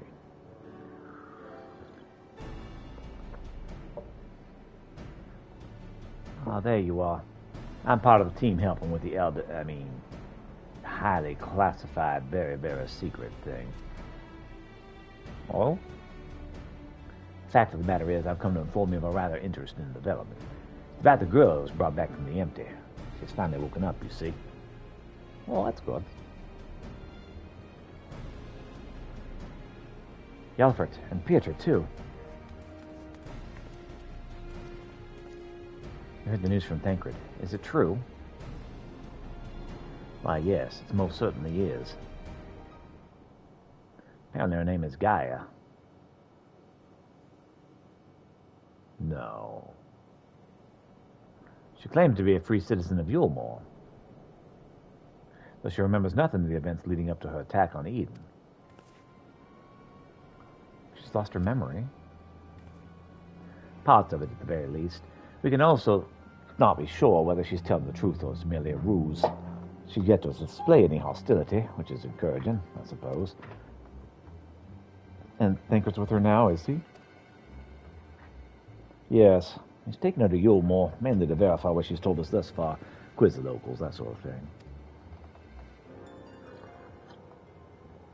After that, the plan is to come back here, though they're taking rather longer than I'd anticipated. I do hope nothing's amiss. Yeah, sure.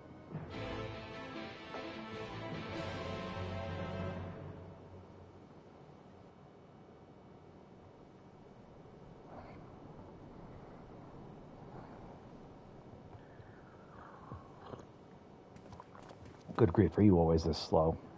At this rate, it'll be dark again before we know it. The night sky is returning is all well and good. It makes every day seem awfully short. Are you still dragging your heels back there? At least act like you've got a purpose, won't you?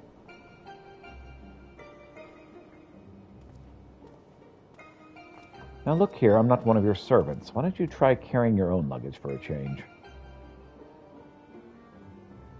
Thancred, you're back.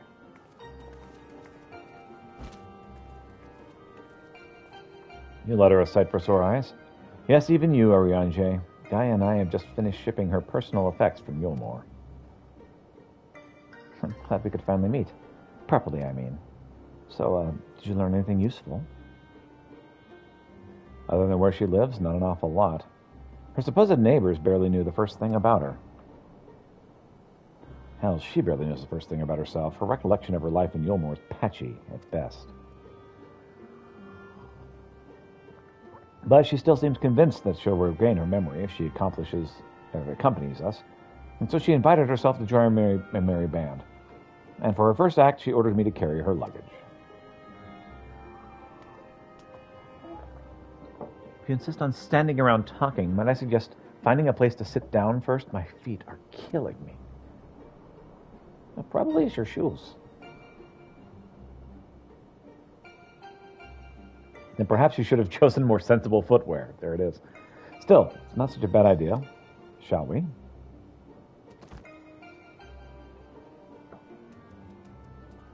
Yeah, those shoes look like they would be very uncomfortable.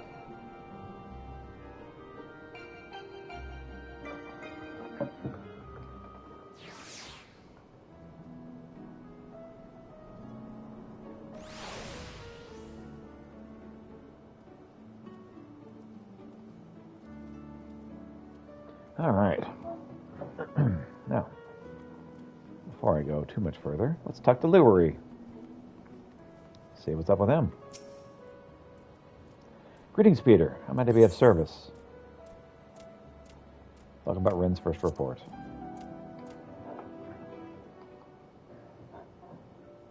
Information regarding the work being carried out in the empty is treated with the utmost secrecy. To avoid it falling into the wrong hands, we limit the keeping of records and such to the bare minimum.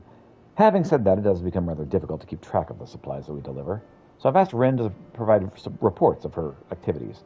The first such report will cover the time from your arrival to the empty to your battle with Titan. Though, truth be told, I cannot help feeling this is a rather large burden to place on Ren. No doubt she has enough on her plate as it is.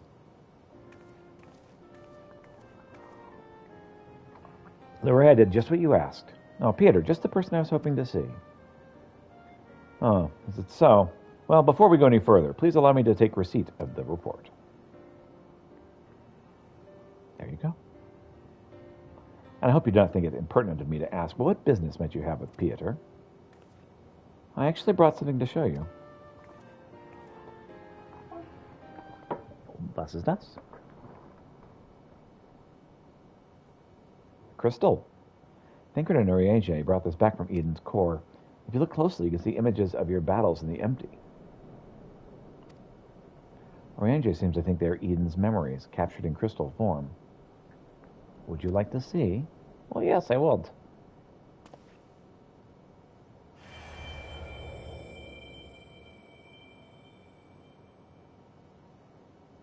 As you gaze into the crystal, visions of previous struggles race through your mind with an intensity that far exceeds anything you've experienced. What's wrong? I just had a vision. It was not a pleasant one. Different from how you remembered it? How odd. What could cause Eden's memories to become so distorted? Well, we've been extracting and realigning enormous amounts of aether. Maybe that affected the crystal in some way. Even so, I expected to find use for this extraordinary artifact. I think I have an idea. Although it shows images of things that never actually happened, studying them may help us to prepare for the challenges we'll face in the future. Maybe. Speaking of studying, Oriange has given me a few tomes to read through before our next expedition. I'd best get back to it, but I'll be seeing you again soon.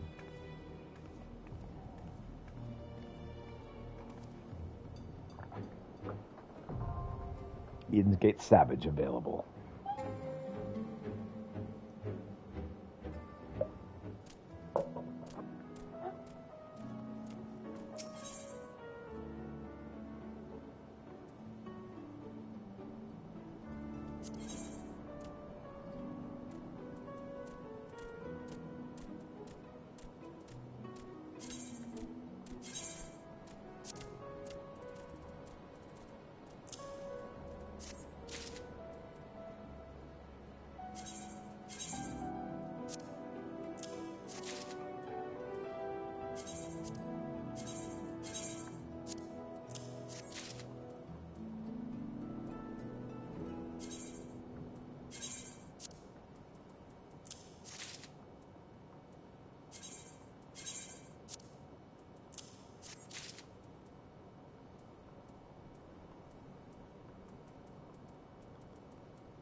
Okay.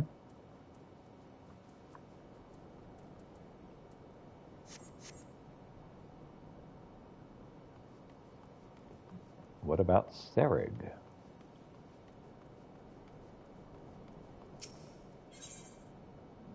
Magical DPS. So I want level 78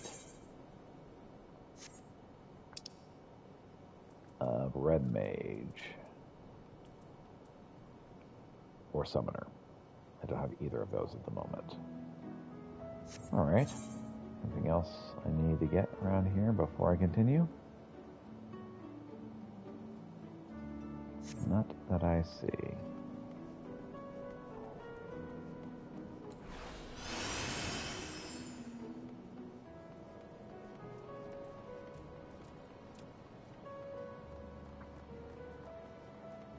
So I'm going to speak with Gaia after I get some water, because I'm actually running low on that. Be right back.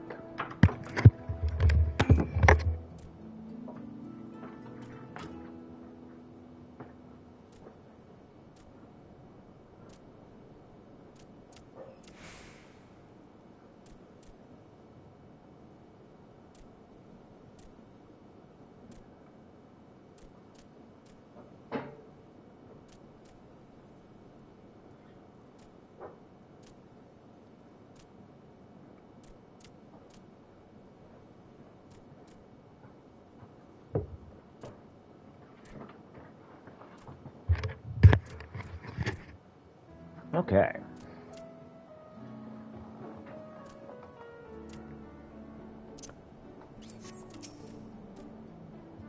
What's up, Gaia? Let's talk.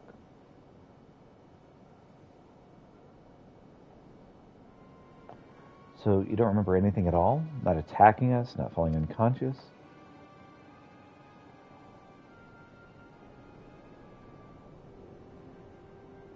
Such selective amnesia would rightly raise suspicion within those of a cautious mind. But yet, if she does speak the truth, it would lend credence to my current hypothesis, although admittedly some further. Not now, Ryunjay, she just woke up. We don't want to bore her back to sleep. In any case, I prefer to follow my instincts, and they're telling me that Gaia means us no harm. After much deliberation, I thought it only right to let her know our work in the empty as a sign of goodwill. After all, trust works both ways. Though I'd ask you, Pieter, not to let your guard down just yet.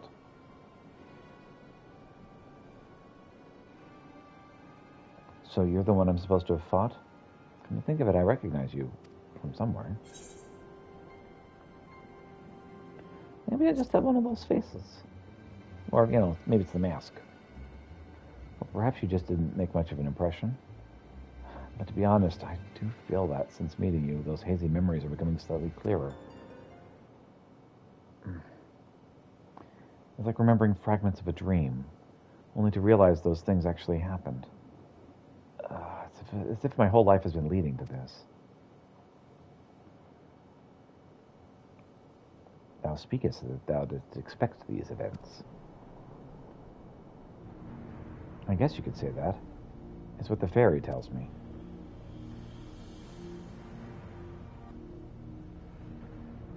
I can't see it, but it's as though someone else is inside of me. I can hear its voice in my head. It whispers to me and lets me use its power. Magic, I suppose you could call it. I don't know much of that sort of thing.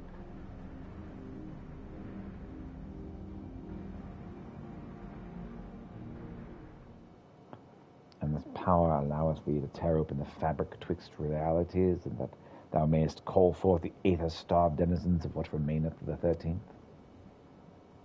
What? Was that supposed to mean something, or are you just spouting random words at me?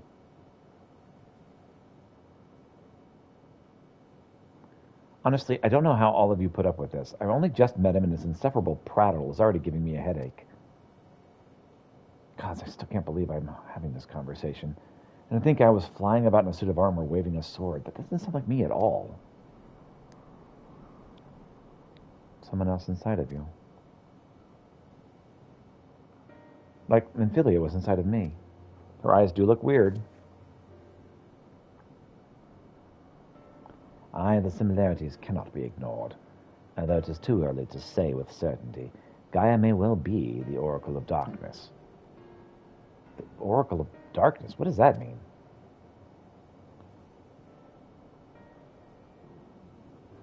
simply means you may have been right when you said she had something in common with Emmett Selch.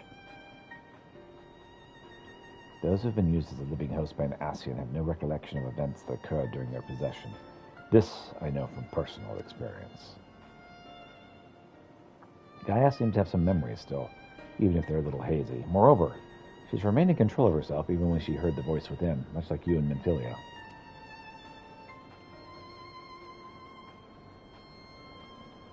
And though Rin is very much her own person, Minfilia's presence did exert a change upon her outward appearance, granting her hair and eyes a hue akin to our dear departed friend. It is therefore not unthinkable that Gaia's raven locks may be a manifestation of the darkness which hath come to reside within her. But I was born like this, and my parents, they both have black hair too.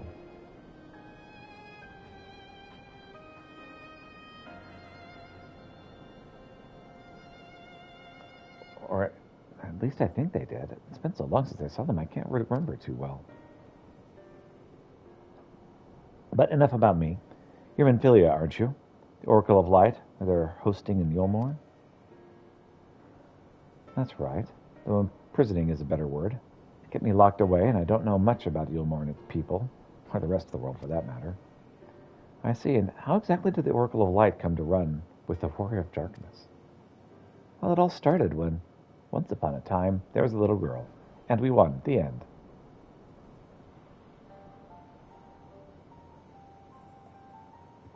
Isn't that a great story? Yes, I still remember the day everyone went raving mad and Lord Valthree fled. Everything after that is still blurred, though. From what Gaia's told me, she wasn't in part of the mob that attacked us. But how was she able to resist Valthree's control?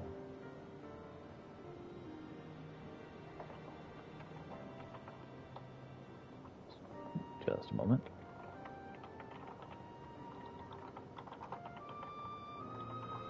Trying to get a view of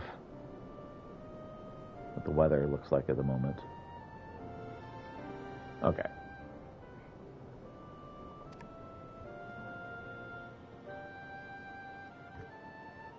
Mayhap 'twas the intervention of this fairy of whom she speaketh. As curious as that may be, we still don't know why she appeared out of nowhere as soon as Eden took flight. Yeah, that is weird.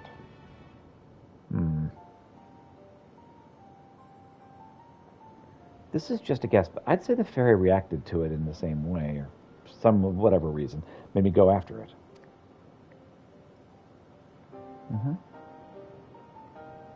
Yes, that does seem like the only explanation.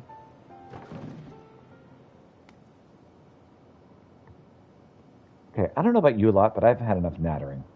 Let's go back to Eden. What? Why? The fairy wanted something from Eden, and knowing what it is will bring me a step closer to discovering what it is exactly been living in my head all these years. Besides, my memories aren't going to restore themselves, and certainly not through idle chit-chat. So I'm going, and that's that. Gaia, wait. Insufferable, utterly insufferable. We can't well leave her to her own devices. Come on.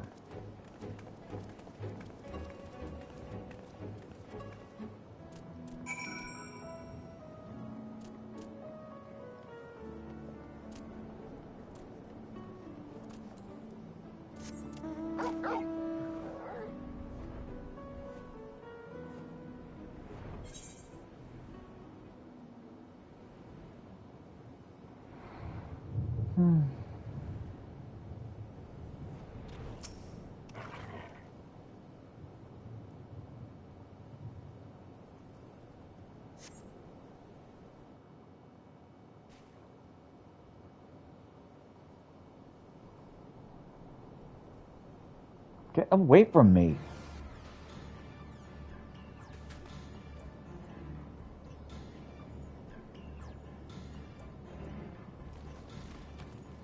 Oh my. We have a friend. Gaia.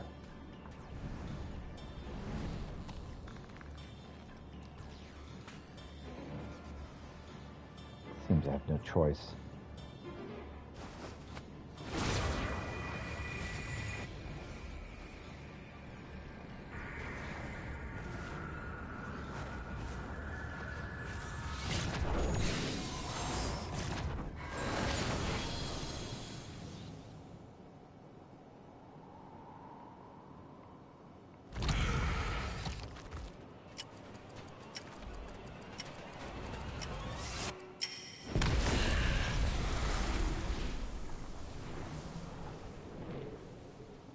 That's a neat trick. Mm-hmm.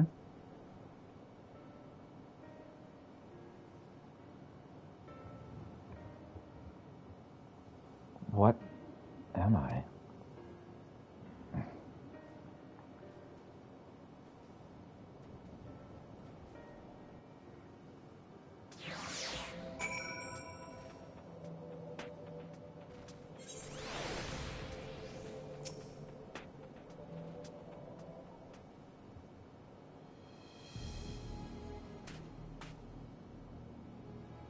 What are you all gawping at? I don't mean to stare, but it's not every day I see magic like that. So this is the power of the fairy you spoke of. Ever since I was a child, it's whispered to me, telling me what to do. That's how I came to use its power. There are things I can't explain. Holes ripped into thin air, terrifying creatures crawling out, ghastly-looking blades, armor appearing out of nowhere, but worst of all is the dark energy that comes from inside. This power, it feels as though it's only flowing through me, and never truly mine. Even when it answers my call, it always takes a few moments for the spells to work. So in summary, you don't have control over the magic. Well, it's not as if I ever tried to control it. I haven't made a habit of fighting wild beasts. Unfortunately, that's part and parcel of traveling through Amarang. And while I understand that you want answers, you're not going to find them unprepared as you are. But if your heart is set on this, then we'll help you. Ren, think about what you're saying. You're seriously considering taking Gaia to see Eden? There's no telling what might happen if she loses control again, so the safest option is for her to stay away until our work is done. Somewhere we can keep an eye on her. You must realize it's for her own good.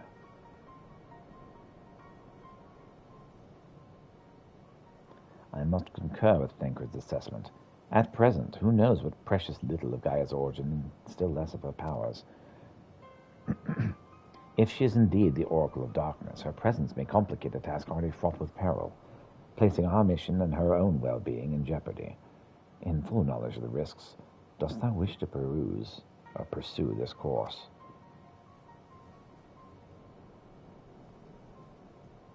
I do. It wasn't so long ago I was living in isolation, being held against my will. Maybe the people keeping an eye on me thought that was for my own good, too. But if we shut Gaia away for our own convenience, we're no better than Volthrine or Rajit.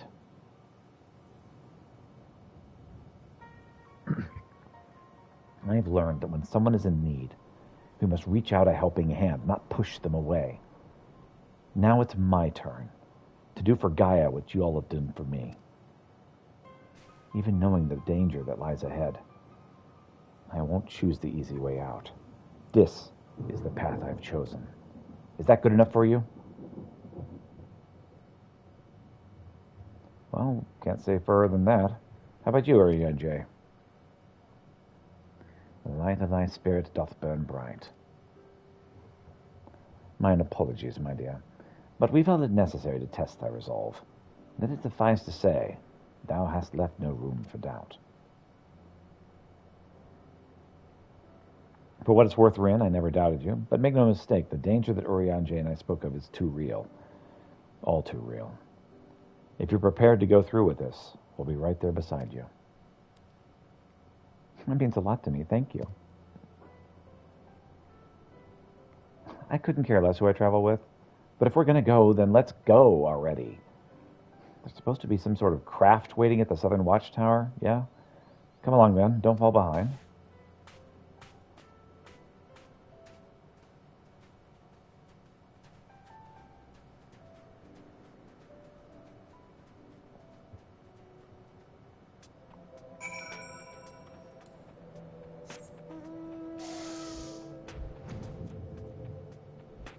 As the storm rages outside.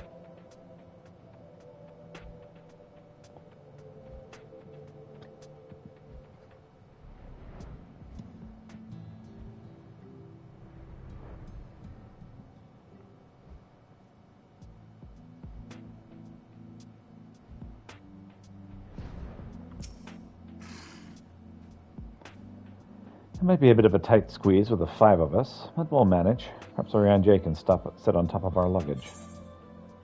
Fully empty, then.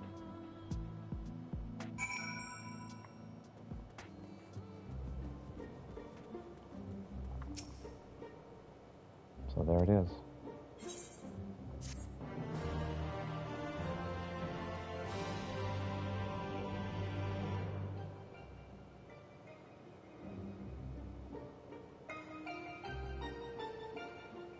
Eden, where I'll find the answers I seek. Ultimecia, the bringer of the flood, the first sin eater. Would it lead me to my past or my future? What awaited on the path ahead, I couldn't say, but I had no choice but to take the first step. Also, she has amnesia, which is another plot point in Final Fantasy VIII.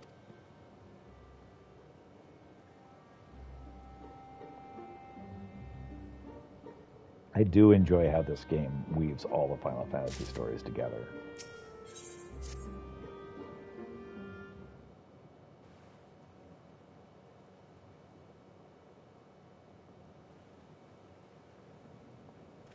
Because they are so different from one another. I know what it's like. It was the same for me. But I was lucky, because Thancred freed me from Yulmore, and I had a chance to see the world. More importantly, though, I met all kinds of people, and they taught me not to live in another shadow, but to be myself. Maybe one day you'll have that chance, too. Said your piece, have you? One day? What is that supposed to mean? I don't know how the great Oracle of Light sees such things. But for someone like me, who's only known life in Yulmore, there was no tomorrow. There was no future. Only the here and now. And while we waste time on these meaningless conversations, I feel each moment of my life slipping away. Time. It won't wait. Not for me, not for anyone. I don't know how much longer I can hold on to who I am. I'm sorry, Gaia. Gaia? That's probably not even my real name. It isn't? When Thancred asked me my name, I couldn't remember. That's true.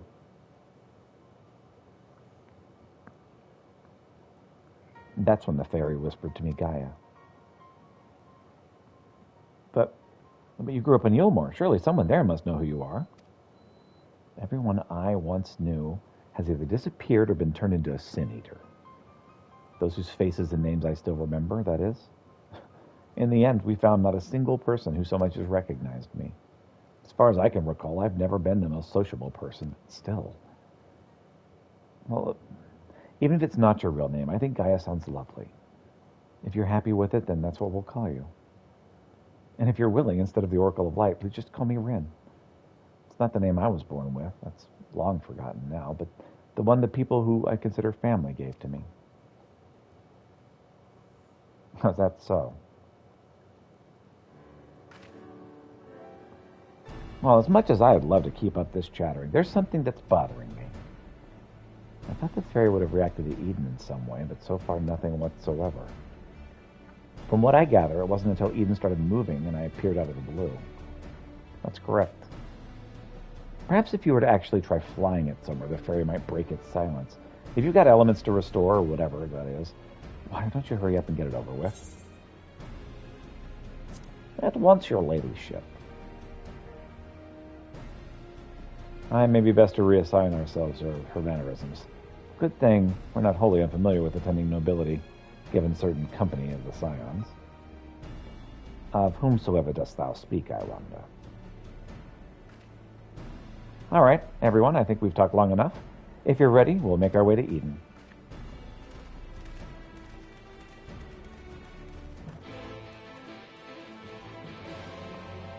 Quest accepted.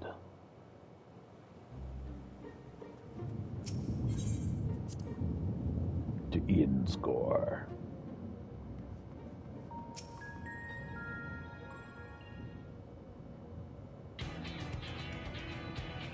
Following the initial changes wrought by the release of water and air, the empty hath displayed no further signs of alteration. Stability, some may call this and be satisfied, but in truth it is passivity. A passivity stemming from life's ever-pervasive presence. If we're to break the status quo, we must needs employ a catalyst, a third element, that shall rouse and sterilize those unleashing energies in activity. Therefore, I propose lightning. So the Primal would be Rama, yes? From what I've heard, he's a guardian of the Force and not particularly keen on conflict. But you've actually fought him, haven't you?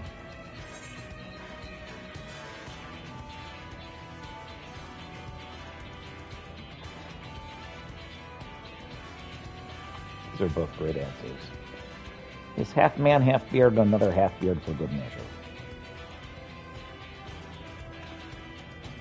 Yes, Thinkwood mentioned he more closely resembles a person than a beast, unlike most other primals. And apparently he tends not to move about so much. Well, I'm glad to see our lessons have paid off.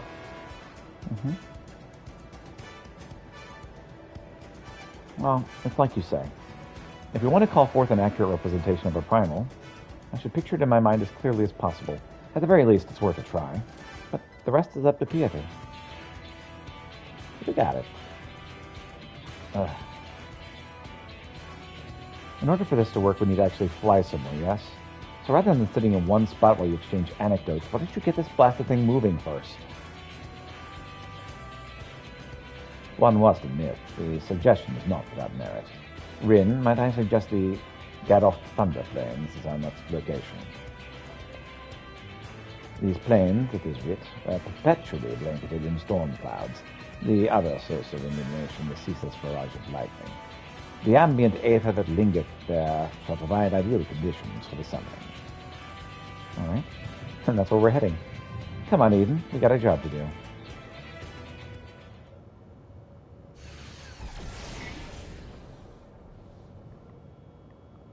This should be as good a spot as any.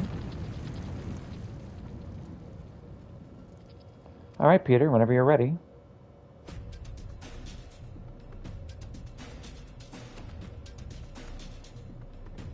Memories of Rama flash through your mind. Beard. Beard. And more beard. Eden's verse fulmination now accessible.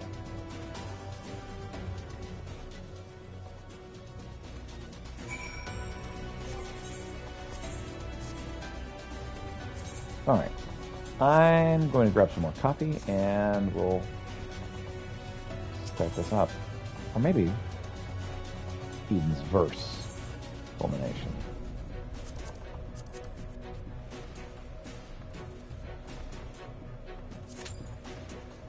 Alright, I'll be right back.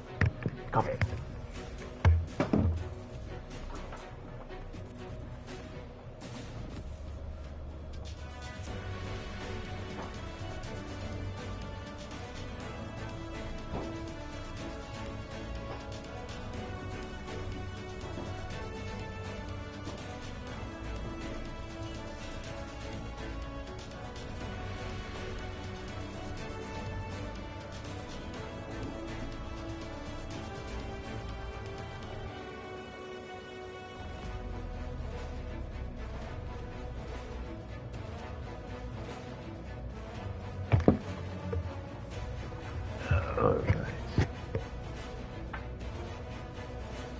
Okay.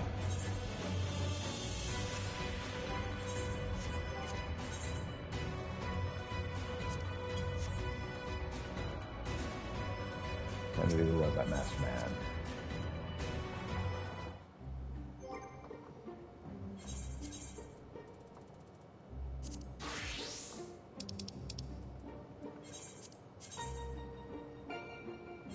Delver.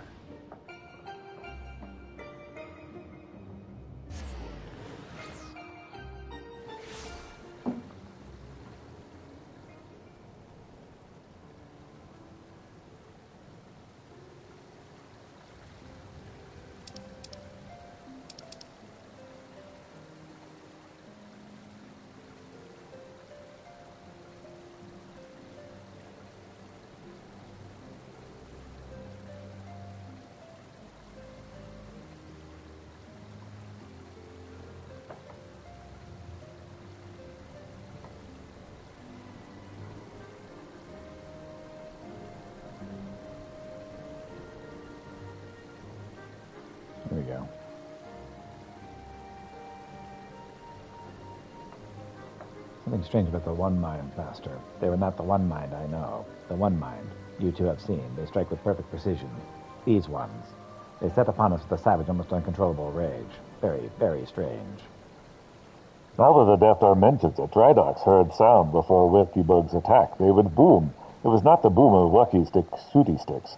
No, it was much, much scarier. Drydox heard it from the forest as well. Did you hear that, Master?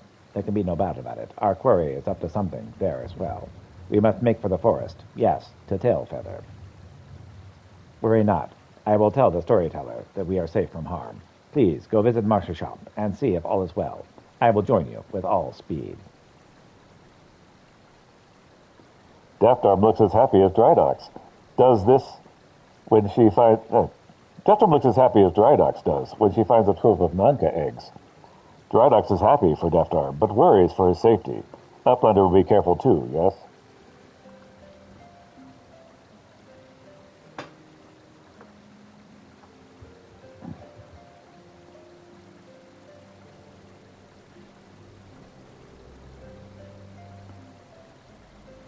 Okay, we'll get to modern and then we'll begin our conversation with Marchechon.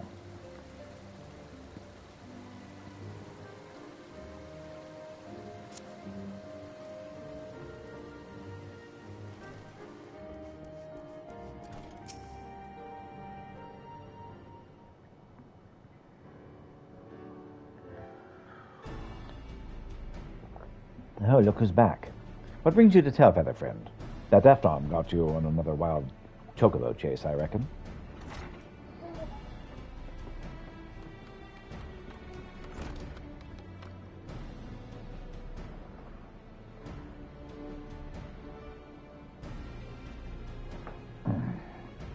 To chase something far more frightful than chocobos, Marchechon. I come on behalf of the Mughals of Magholm.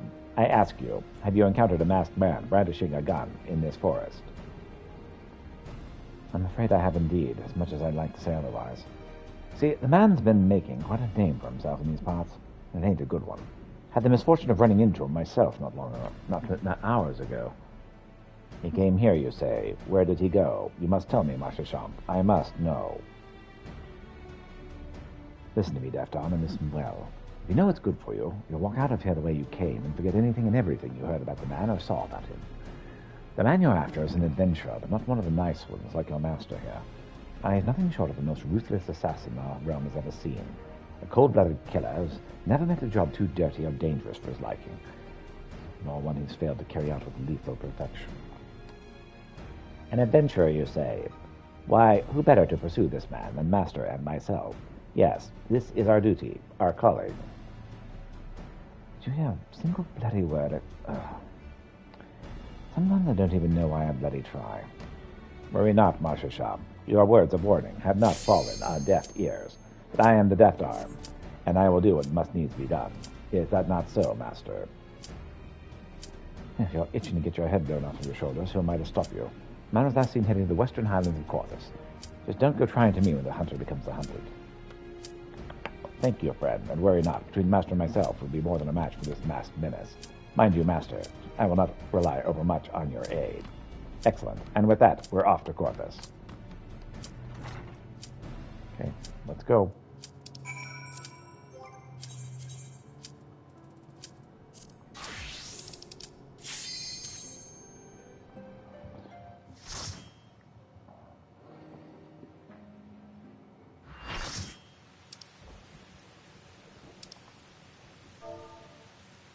Eden's verse, fulmination. There's no turning back. Get ready! Very good. Thunder flame, love it. Hey, Bruni, what's up? Yeah, doing these. If you want to join, you're more than welcome to. Take 11, Rama. Oh, you got the horse feet. Remember how to run this one. This is Ramu. Ramu? Ramu! Obviously can't do this one, but maybe the next one, maybe after lunch, because I'm about to break for lunch. But yeah, I've been going through these, having a good old time.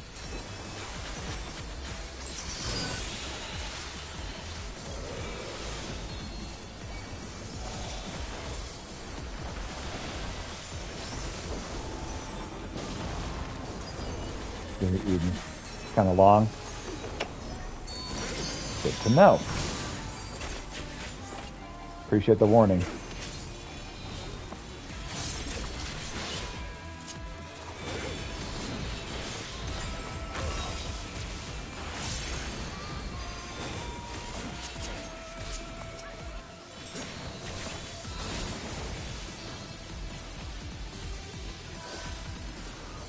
Well, I'll avoid that in the future.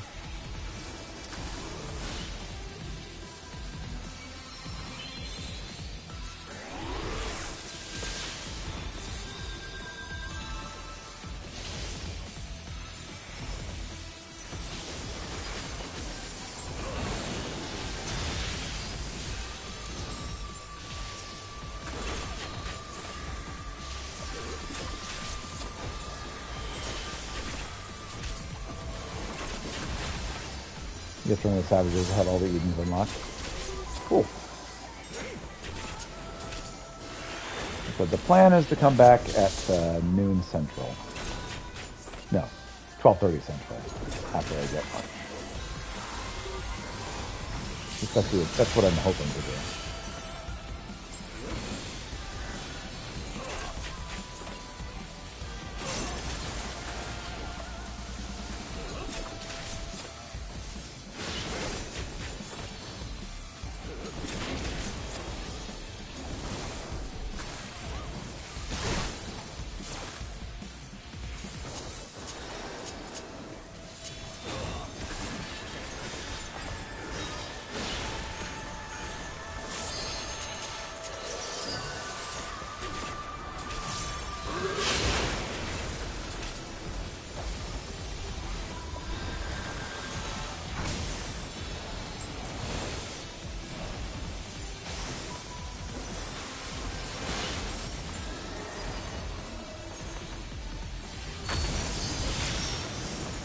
Man, I so rarely am looking at what I'm doing.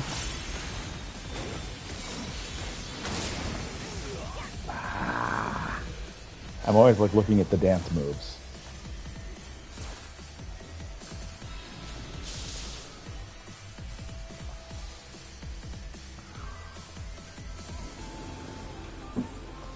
Struck by lightning, Rama is invigorated.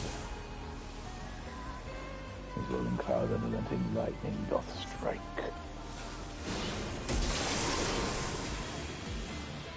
And envelops the battlefield in lightning.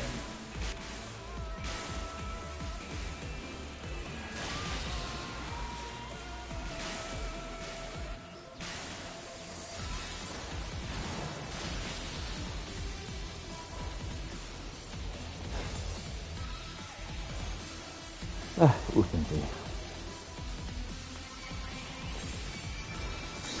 I accept.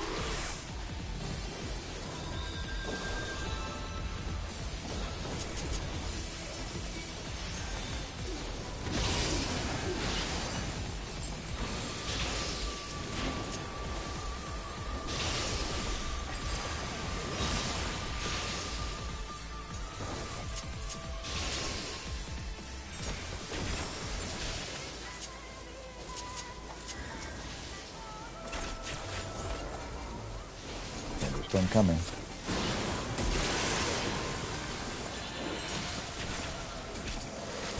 Battlefield is energized with lightning.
So much chaos.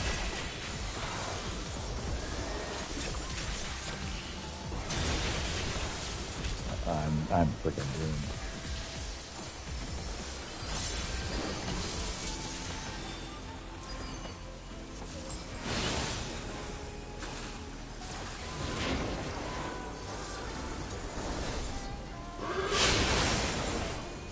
And there we go.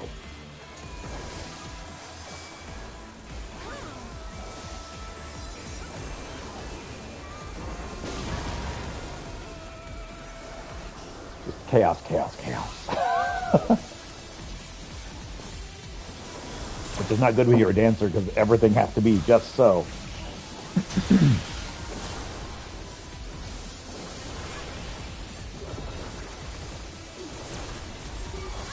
Looks like I have a good movement. So, it's not a problem. It's just...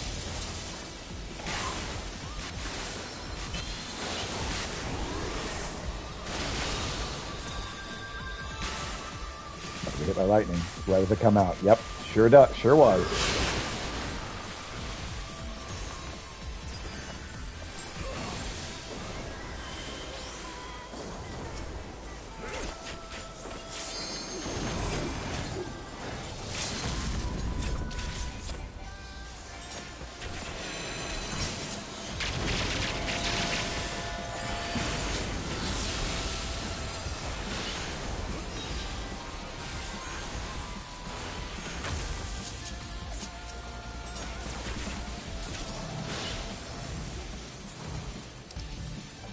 Got him.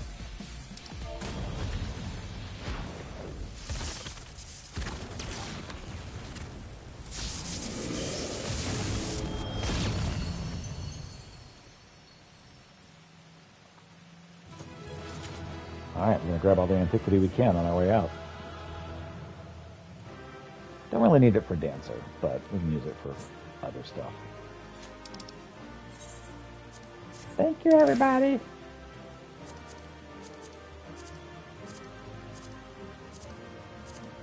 Golden antiquity.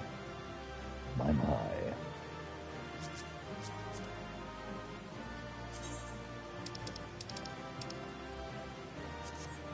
Thank you so much.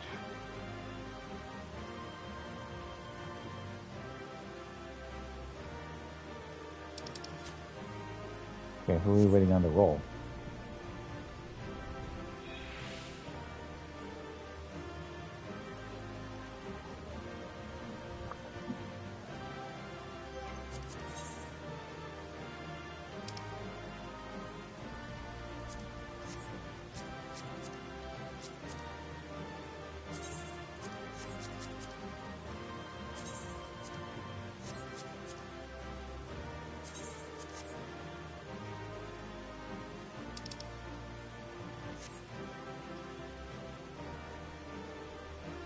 Okay, so what are we waiting on? Ah, there we go.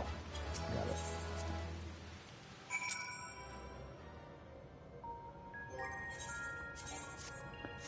So as soon as I get the next one activated, that'll be a good time to break for lunch. Thought I was prepared to expect anything, but I didn't expect Rama to turn out quite like that.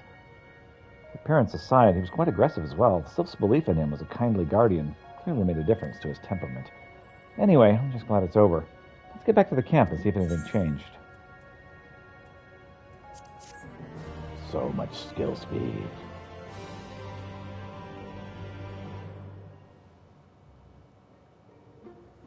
Purples. So what did purple add? I see nothing.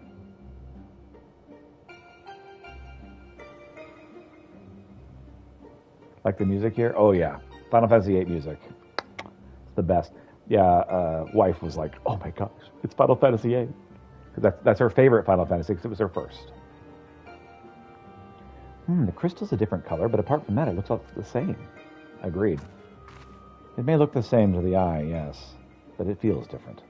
The air's grown slightly more humid, and it does before rain, as it does before rain. I have to say, it's not exactly prepared for wet weather. I see. Nope. Never played any others but 14. Yep.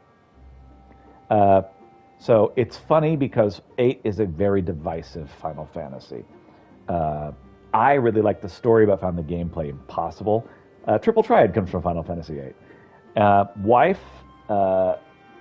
agrees with me on that point. I've met people who are like, "Oh no, the story is nonsense and the gameplay is awesome. It's one of the best Final Fantasies." So it's like, it's very different in both story and gameplay from most other Final Fantasies. It's a love story. I have to say, I was not exactly prepared for wet weather. If Eden can control elements and so on, can't you tell it to send those clouds somewhere else? Speaking of which, I'm not very prepared for so-called powers. If changing yellow crystals to purple is the extent of its abilities, it's no surprise the fairy didn't bother showing up. I wonder if that's whatever's next is more worthwhile. Oh, weather. Lightning controls the weather. Of course it does. Makes sense. Rather than influencing the ground beneath our feet, Eden hath brought change to the firmament above. Right. And yet 'tis clear that a more dynamic element is required for the natural cycle of precipitation and evaporation to be complete. Ice. So we need movement. Would wind do the trick? Wind would do the trick. Most certainly. Seems we have a plan. Let's not dwell too much on the effects of each individual element and instead focus on seeing them all restored. The power of an oracle. Not to be sniffed at, it seems. But all my life, you were a constant companion, your voice ever seeping into my mind. Why, then, of all times, did you abandon me?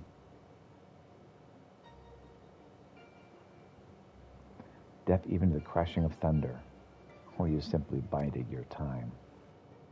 Biding your time? Biding your time.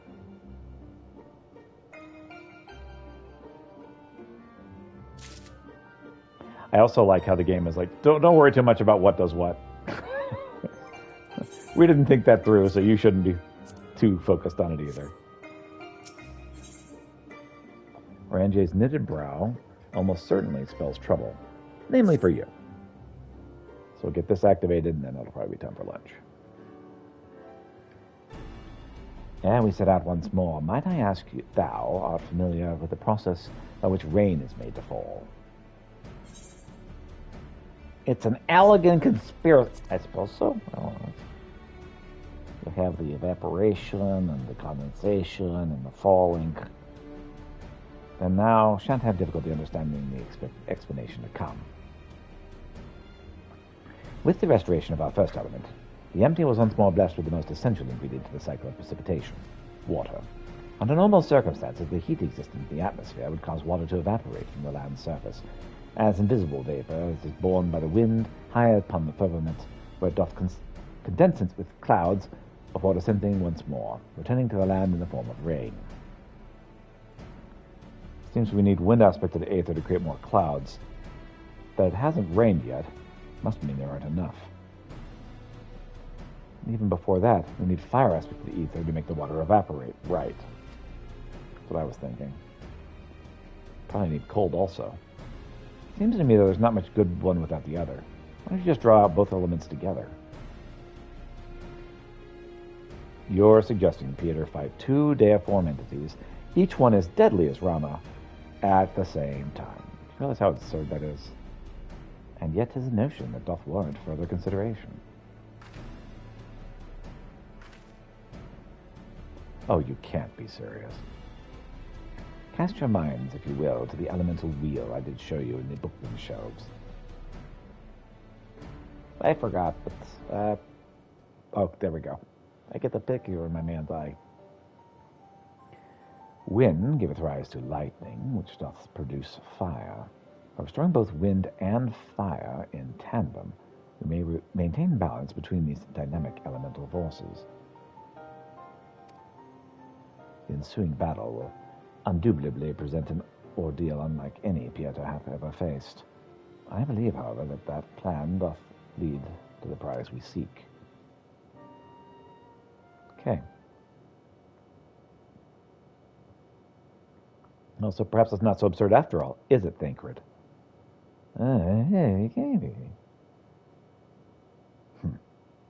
I wouldn't dream of questioning Urianje's grasp on the science behind it. My concern is for the burden that this would not only place upon Pieter, but Rin as well. What do you both make of the plan? If Urianje thinks it'll work, I'm willing to give it a try. I can punch anything you put at me. As long as you know what you're getting yourselves in for. You're going to need all of your strength, so see that you get plenty of rest. Sure. Gaia?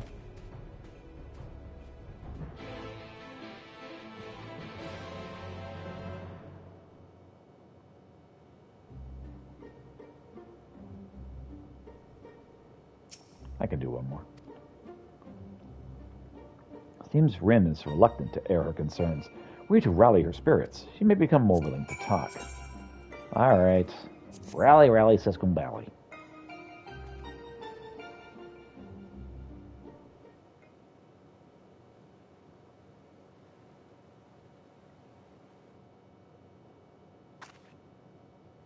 Yes, you're right. There's no use in trying to pilot Eden when I've got other things on my mind.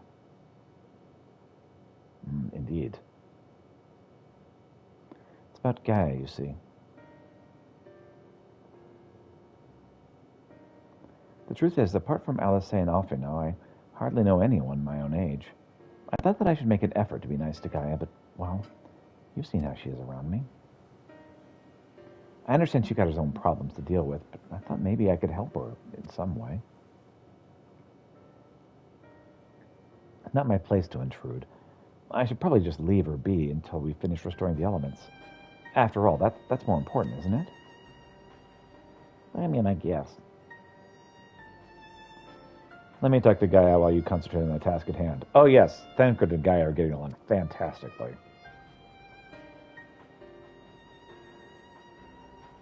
That's what I would have said once upon a time. It seems to me you're the best qualified to take care of this little problem. I know she can be a bit prickly, to put it mildly, but if anyone can get through to her, it's you. Although we've only known her a short while, we're all she's got. I think she realizes that. Just let her know she's not alone, and she'll come around. Eventually.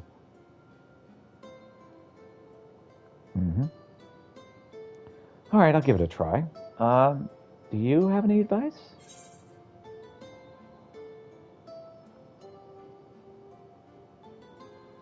Urianje can talk the hind legs off of a behemoth. Why not ask him?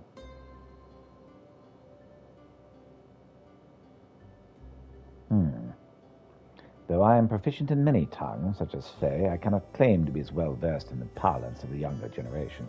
Their predilections and inclinations are a mystery I have yet to unravel. I don't know much about it either, but I believe I have a plan.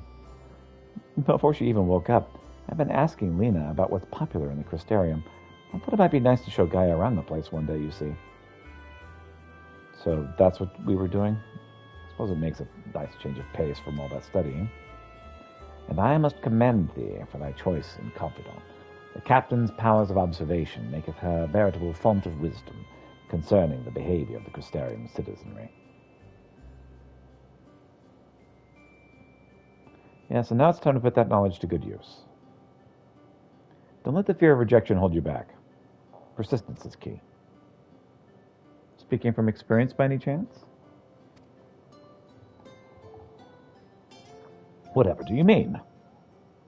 Lessons learned from days spent in pursuit of ladies fair, one might suspect. You could not help yourself, could you? It's all right, Thancred. Your secret's safe with me. Ahem, might I remind you, the reason we're here is to create a better future for everyone in the First. That includes you and Gaia. It might not be the same scale as bringing back life to the empty. If you're able to befriend her, then that's another way of contributing to a better tomorrow. So, go on. She's waiting for you. All right. Wish me luck. Rin is ready to approach the decidedly unapproachable Gaia. You'd best observe the conversation from within earshot.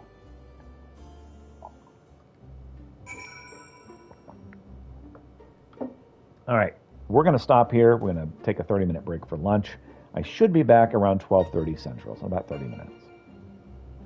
All right. Thank you so much for watching. If I don't see you again, have a wonderful day. I will be back. Stutter, stutter, stutter.